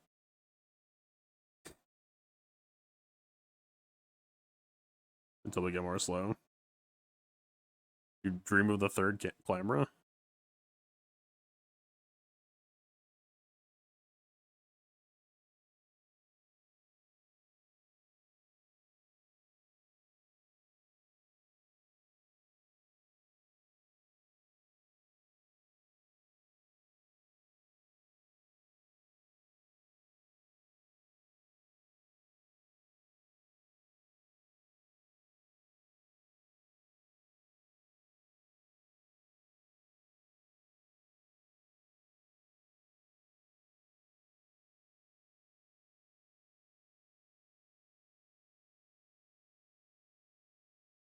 Yeah, maybe. If we're talking future proofing, that makes sense.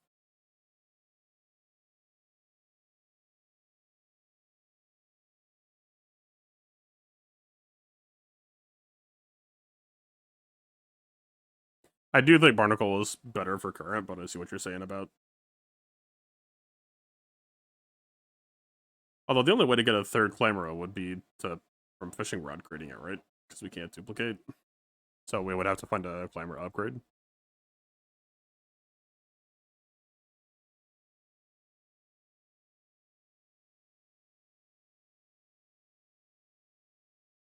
Yeah, I see what you're saying. So literally just like force Clamora here, probably.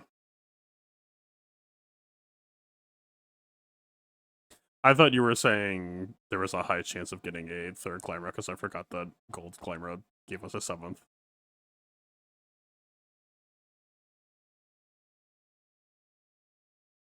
I was questioning a lot of things.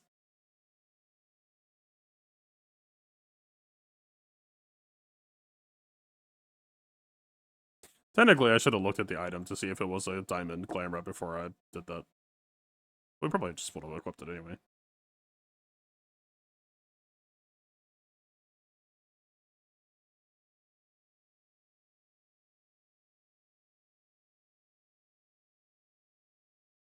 This is just that bit worse.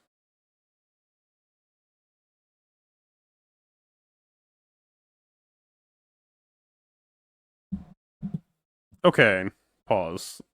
Everything pause. Can that hit the figurehead? I'm about to save figurehead next to primordial.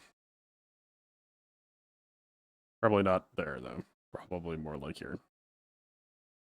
Well, probably more like that. Is this not just correct now?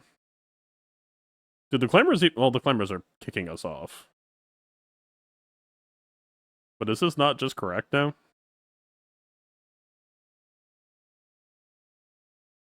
And then... one climb right still, just for funsies.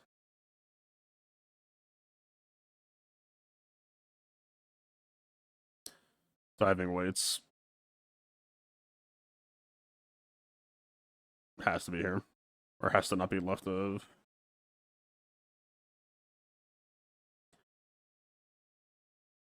So it's probably still Snowflake on Icy because it has no cap, I guess. Weight sucks ass there. I mean, I don't agree, but if it's to the left, then it steals 2 ammo from Primordial. Then we're just talking about cutting it.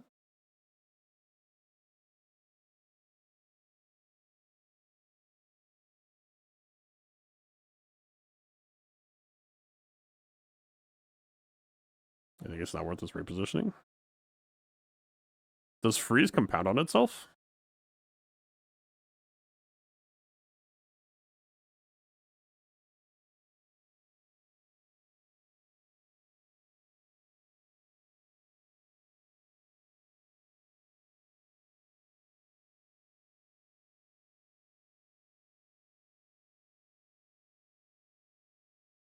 Thank God that I didn't think I could grab both.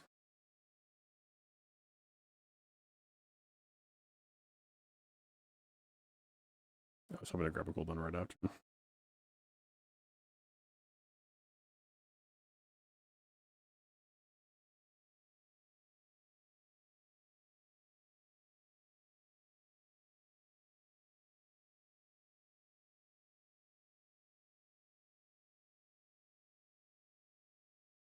You don't think it's depth charge next to figurehead just to grab the 24 freeze cast? I'm assuming that when you freeze something that's frozen, it just adds on more time. This would just be like a perma board lockdown.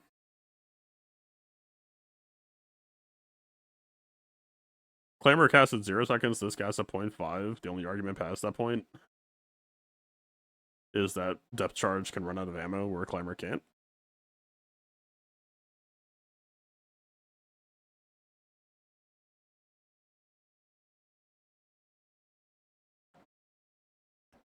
I think 1 pearl is still fine.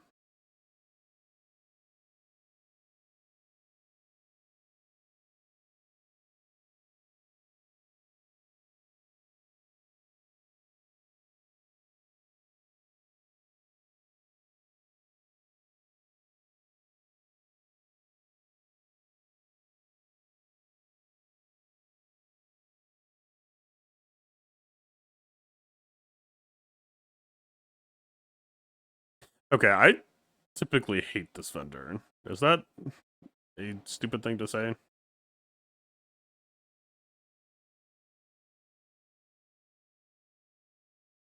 Temporary boost for health just to buy time, maybe.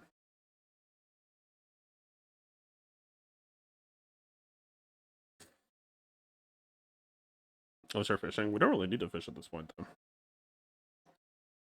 The up can be good.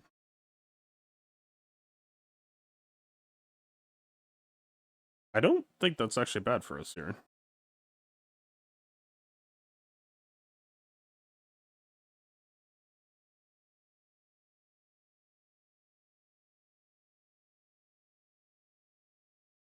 It's not better than 8 casts. Really?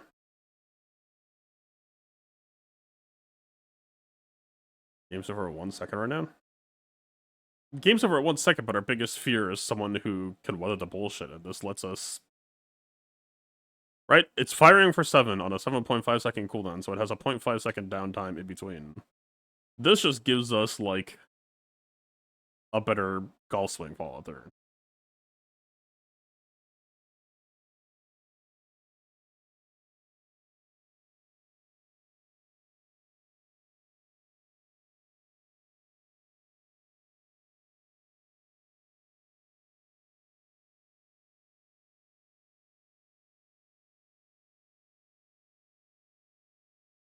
It's a rate of death.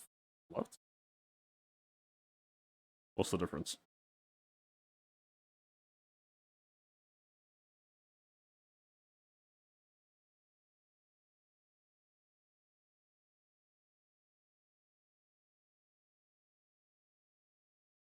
Oh, I took out diving for Pearl.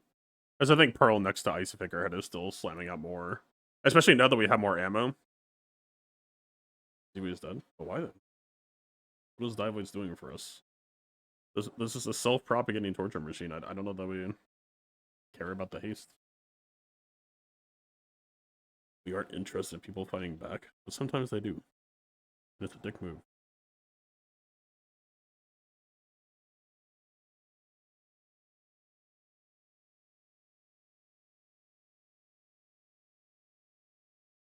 So, what's the interaction between slow and freeze? If something is frozen and it's slowed, doesn't the slow kind of wear off while the bar is frozen, so does nothing?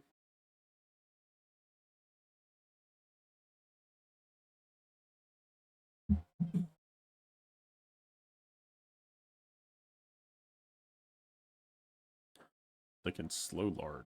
Are large items immune to freeze? Oh, medium or small. Freeze one small item. I see.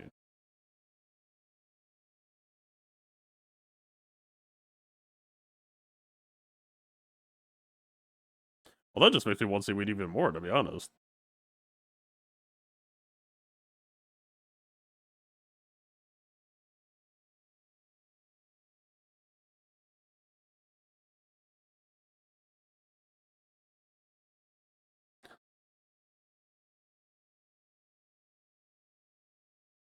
What if they have mono weapon flagship? What then?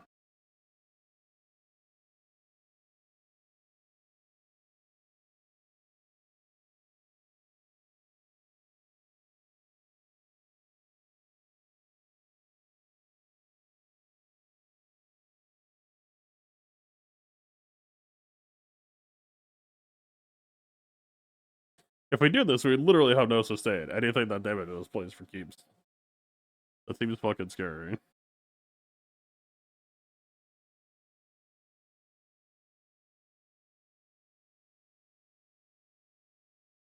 Like, I know we have 6,300 health, but then we could be level 17 if some dumbass didn't fight golems.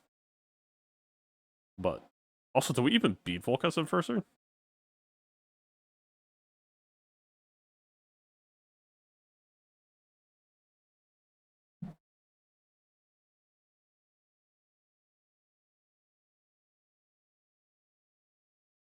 Alright, this is a PvE fight. We'll spot check.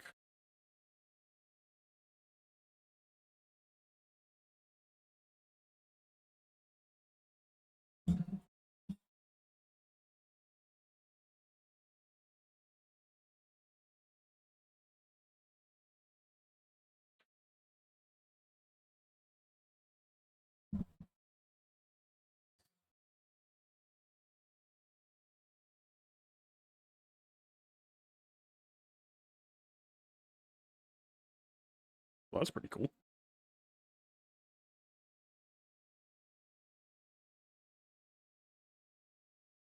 It did get frozen, in fairness. 5 procs, 21 procs. 21 proc next to figurehead. I don't know, man. I don't know.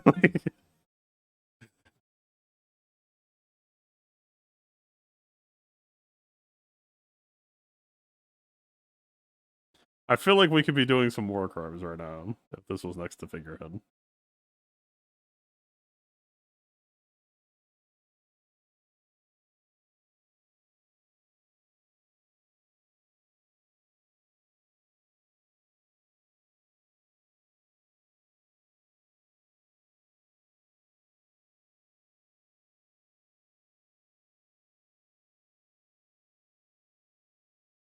Okay, complication just dropped. We cannot have 3 things adjacent.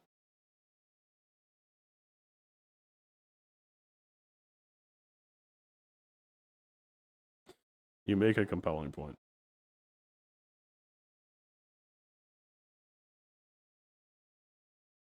D4 can give max ammo, which would give me Fang burn.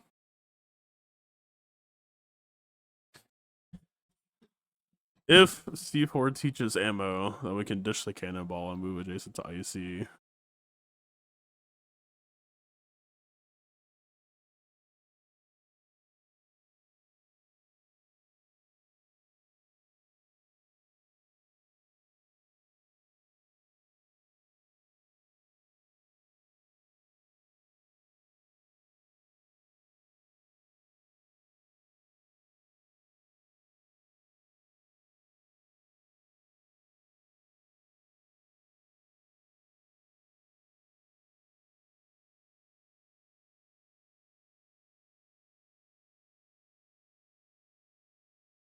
It's not shabby. I know it's not. I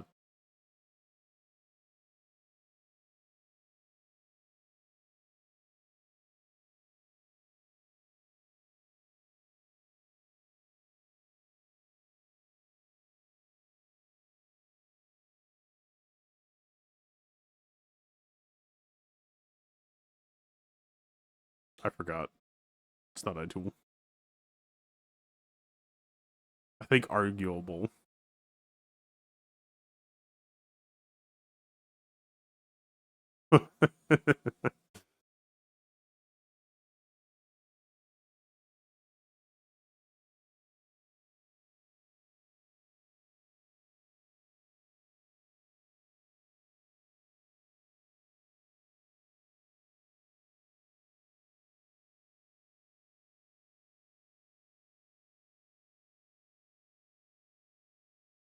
Your time has come, my child.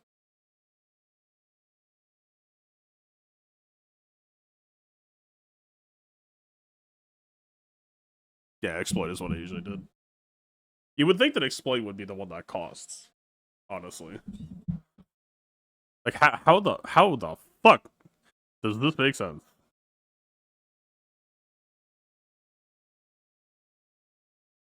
This should be free. This should be probably 5 still.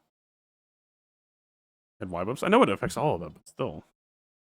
Nobody plays wide weapons right now. Except me, apparently.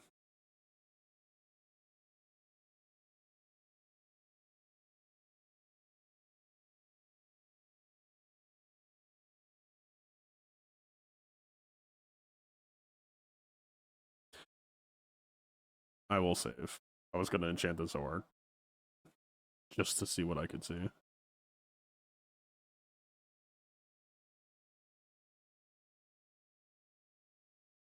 Is there any...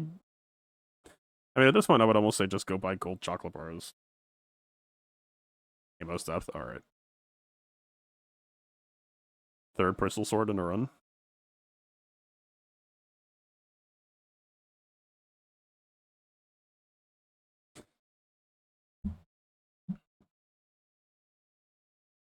It really makes you wonder where they're at when you play wide weapon. Really makes you think. They're all sitting in the aquatic roads, apparently. Just off screen.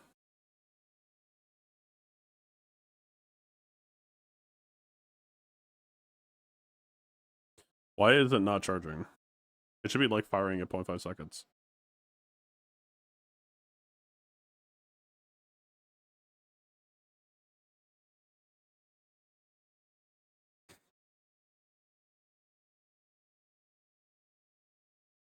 It did not auto fire. So is it because the same items are getting slowed? Does it have to be like a new item getting slowed and not just the slow incrementing up? There's no way I can pause, right? Or is it just because there's only 2 items that are slowable?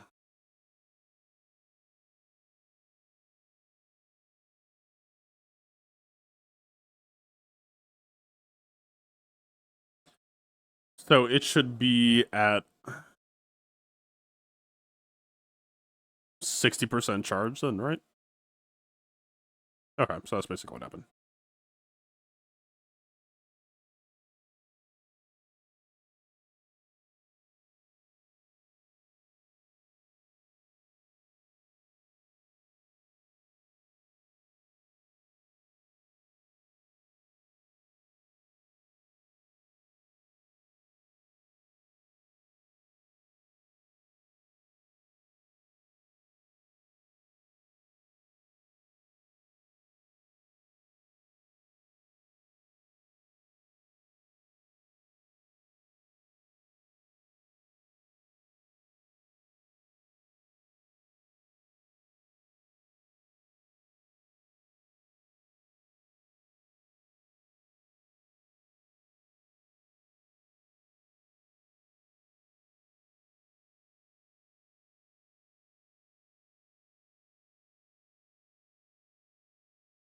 What happened to variety? We're still on the run.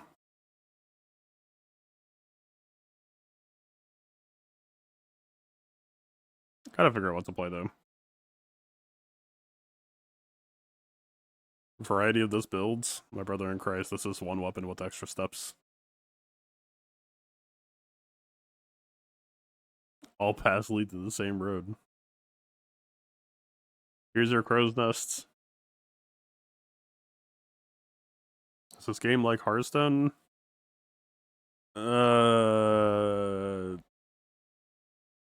it's like a card game roguelike that's kind of like TFT. Like TFT is a very common comparison, but you can add primordial. I don't remember.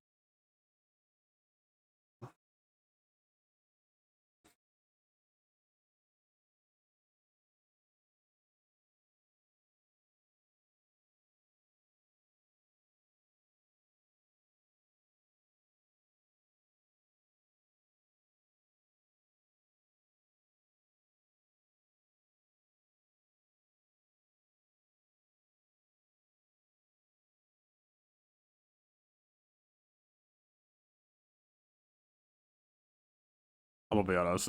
I'm still not processing.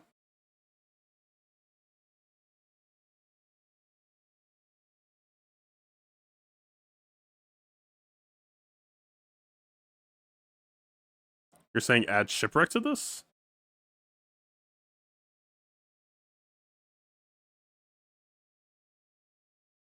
You're saying add it, but we already have it. What am I missing?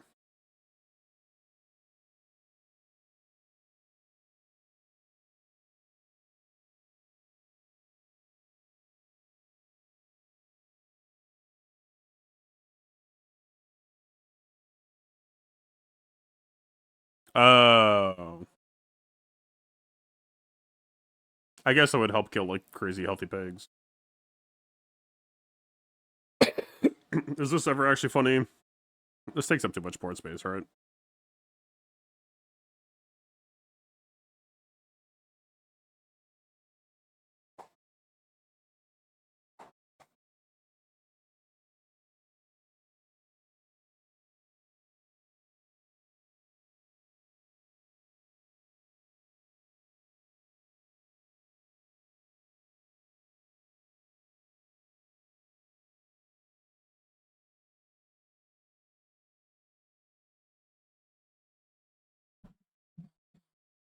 Does this not just work?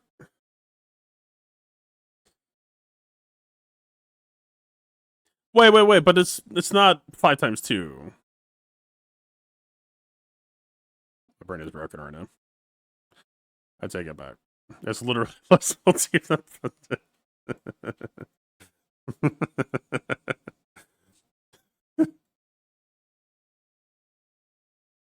Incredible.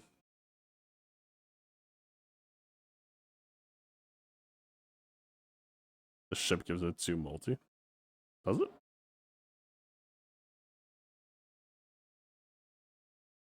Because it's aquatic and then +1.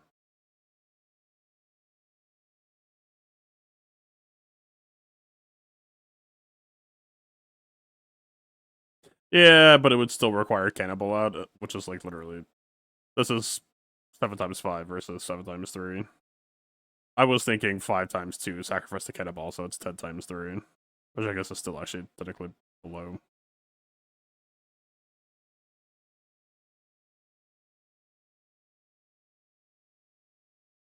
Cannibal has a 1 Mia match. Yeah, but what happens the moment that we run into a 17k health pig, which I've seen a lot of lately?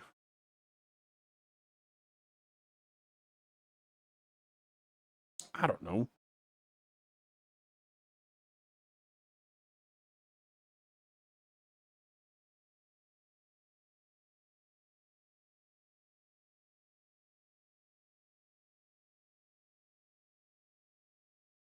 How much do you actually believe in this?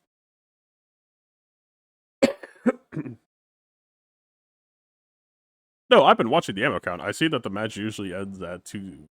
I'm not worried about. Well, I guess I'm at 9. But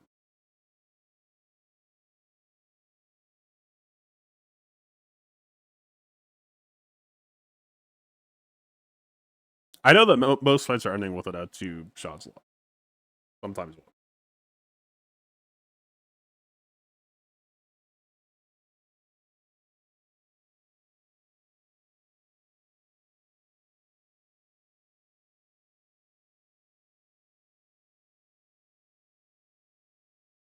Because technically speaking, if they have less slowable items, wouldn't the shipwreck kind of unbrick that scenario where we didn't fire off immediately?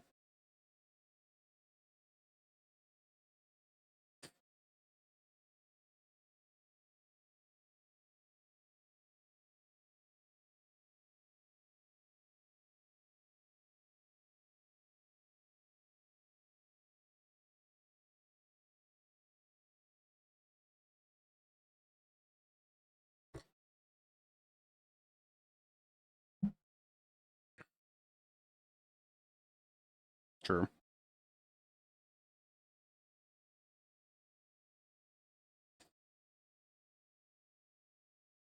I've come to bargain.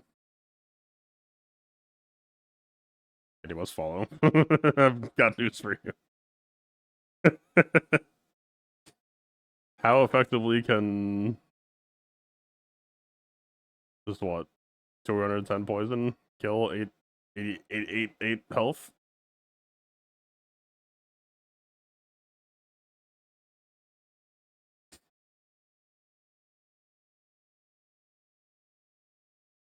The control game plan worked. Another tiny colors.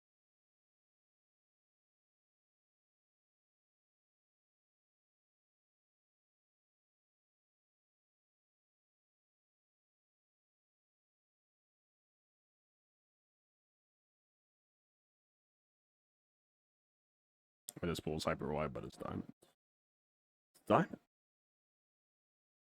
Blue time. I know. But it's diamond. And this is aquatic.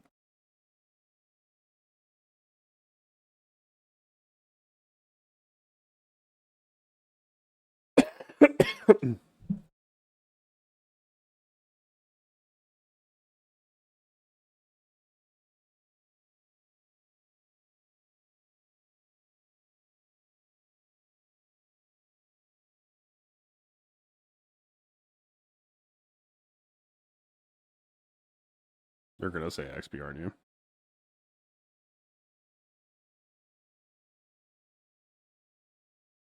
But it's diamond. We passed up 2 diamond items at this point. How could you? I forget how shipwreck enchantments work exactly. I know they're good. When you use an aquatic item, shield 20. We could just fish for icy shipwreck.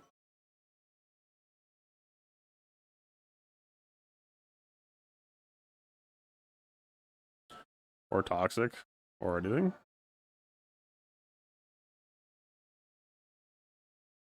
Burn would also hit. Literally have like burner poison applying claymores. That's not really that, but it's giving me the mental security safety blanket.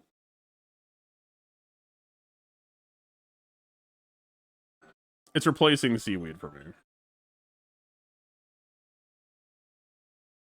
I mean, I'm sure it's this, but also, why do I use by it?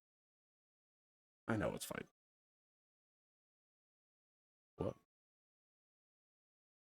Literally +1 burn. It's necessary.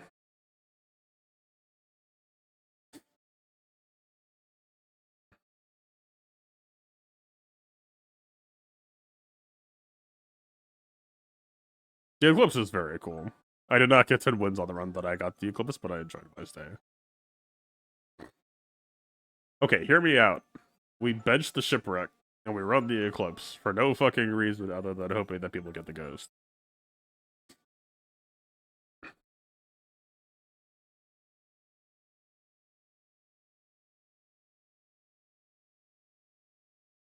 Okay.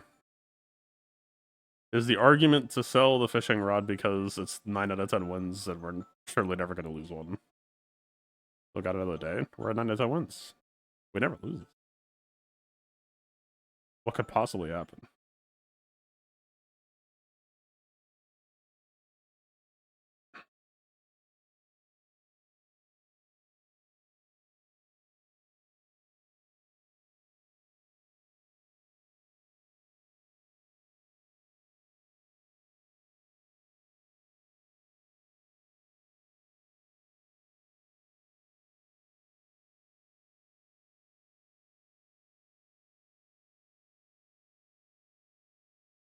It's just the bag. We're not losing. I should have just sold out. Hey, what's 21,000 divided by 2,100?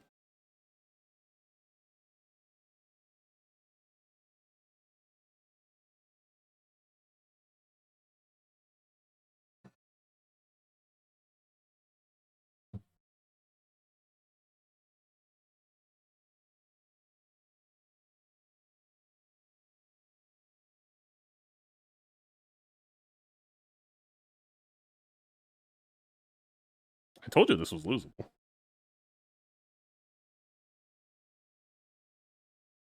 So this is why we needed the one extra bird, and you were like, no.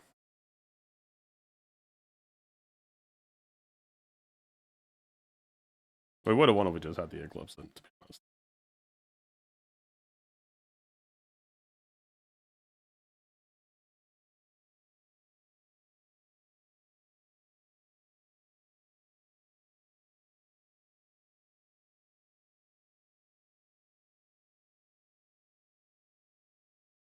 Yeah, I'm thinking Shipwreck enchant. Unless we just enchant the Eclipse.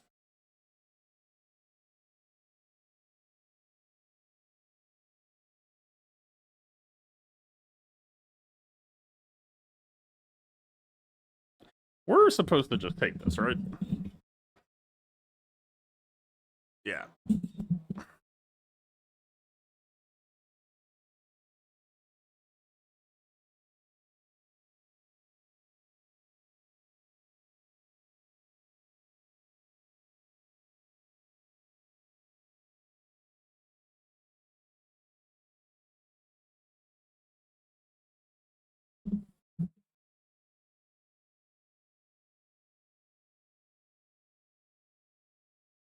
I just want to remember what fun feels like.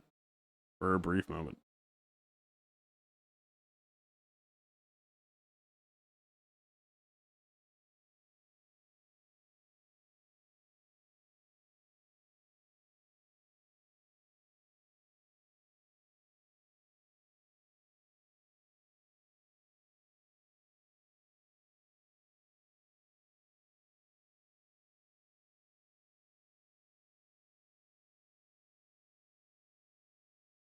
Well, we'd run it anyway.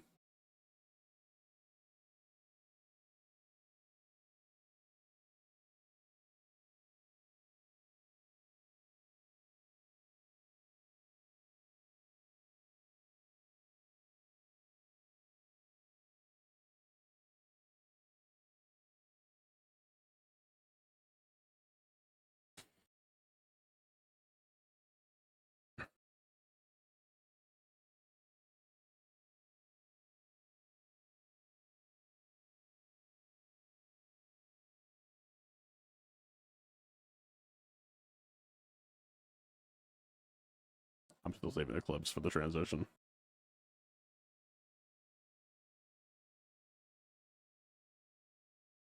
Okay, genuinely, I kind of just want more ammo, right? Yeah.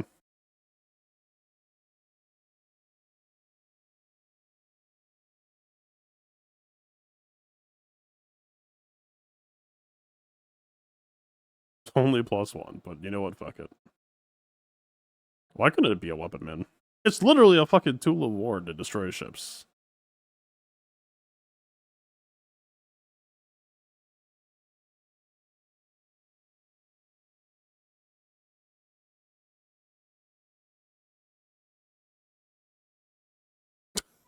This is just a bit at this point. It's just a running gag.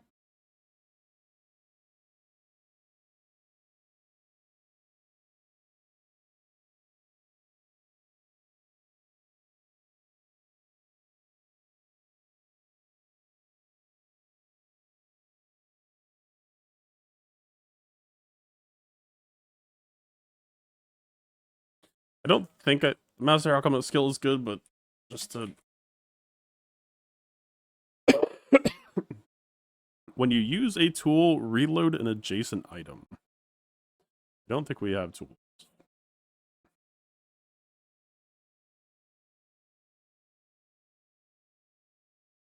Yeah.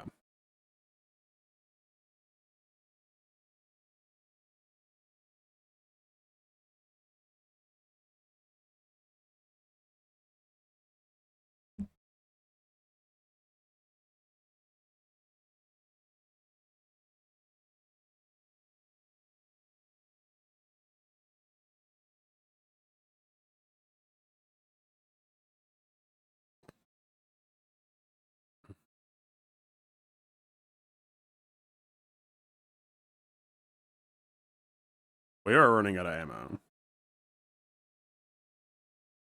Like, a gunpowder hit would actually be fucking lovely here. Yep. I'm thinking same.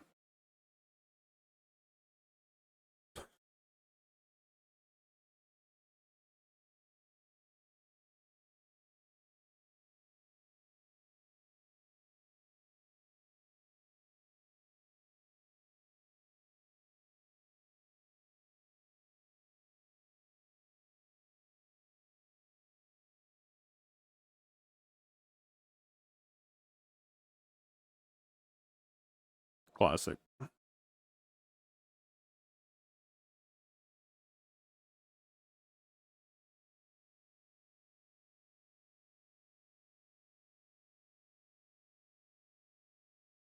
Yeah, I don't know their pools at all.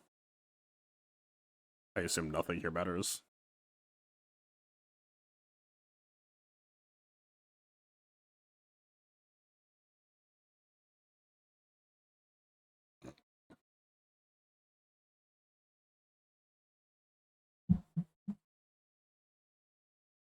I probably should have taken the regen just for practical sake.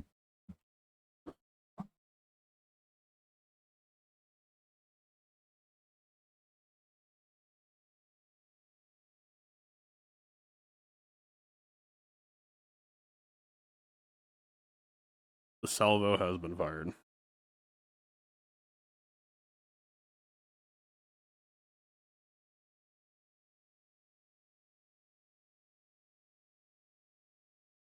Yeah, 28 per axe on the figurehead.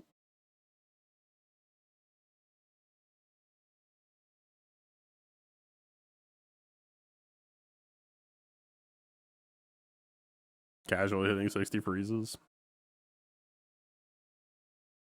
Plus 180 poison scaling by the end. Yeah, he actually getting 2 freezes off somehow. It did take a while for the poison to tick. When you use a small item, charge a large item. Buddy, I don't think you should have been running this.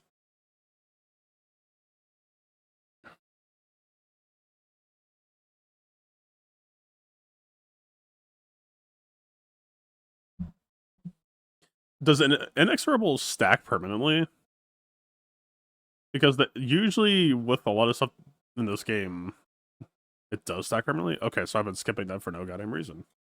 Like, the way that it was worded, it made sense to me that it'd be permanent, but it didn't say permanent, so I didn't trust it. That's unfortunate.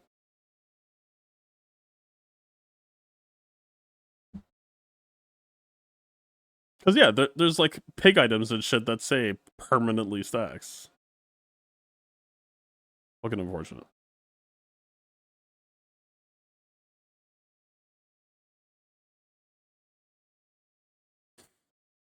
Well, that was a good one-weapon build.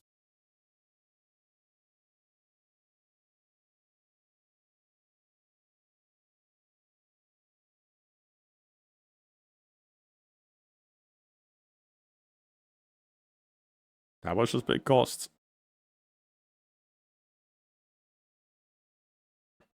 I think it's like 1,500, right? It's 500? Or is that just a second character bonus? Yeah, I gotta do it. Game? Hello? Ah.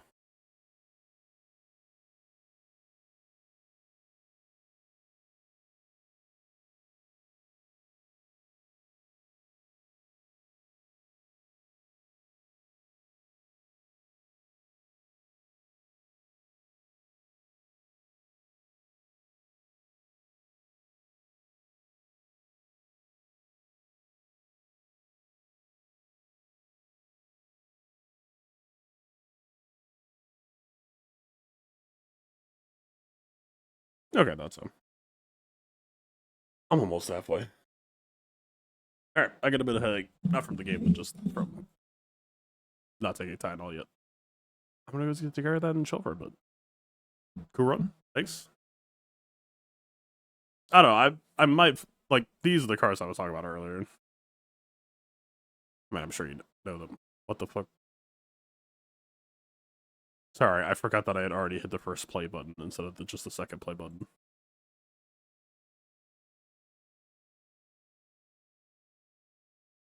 And now I can't view it anymore.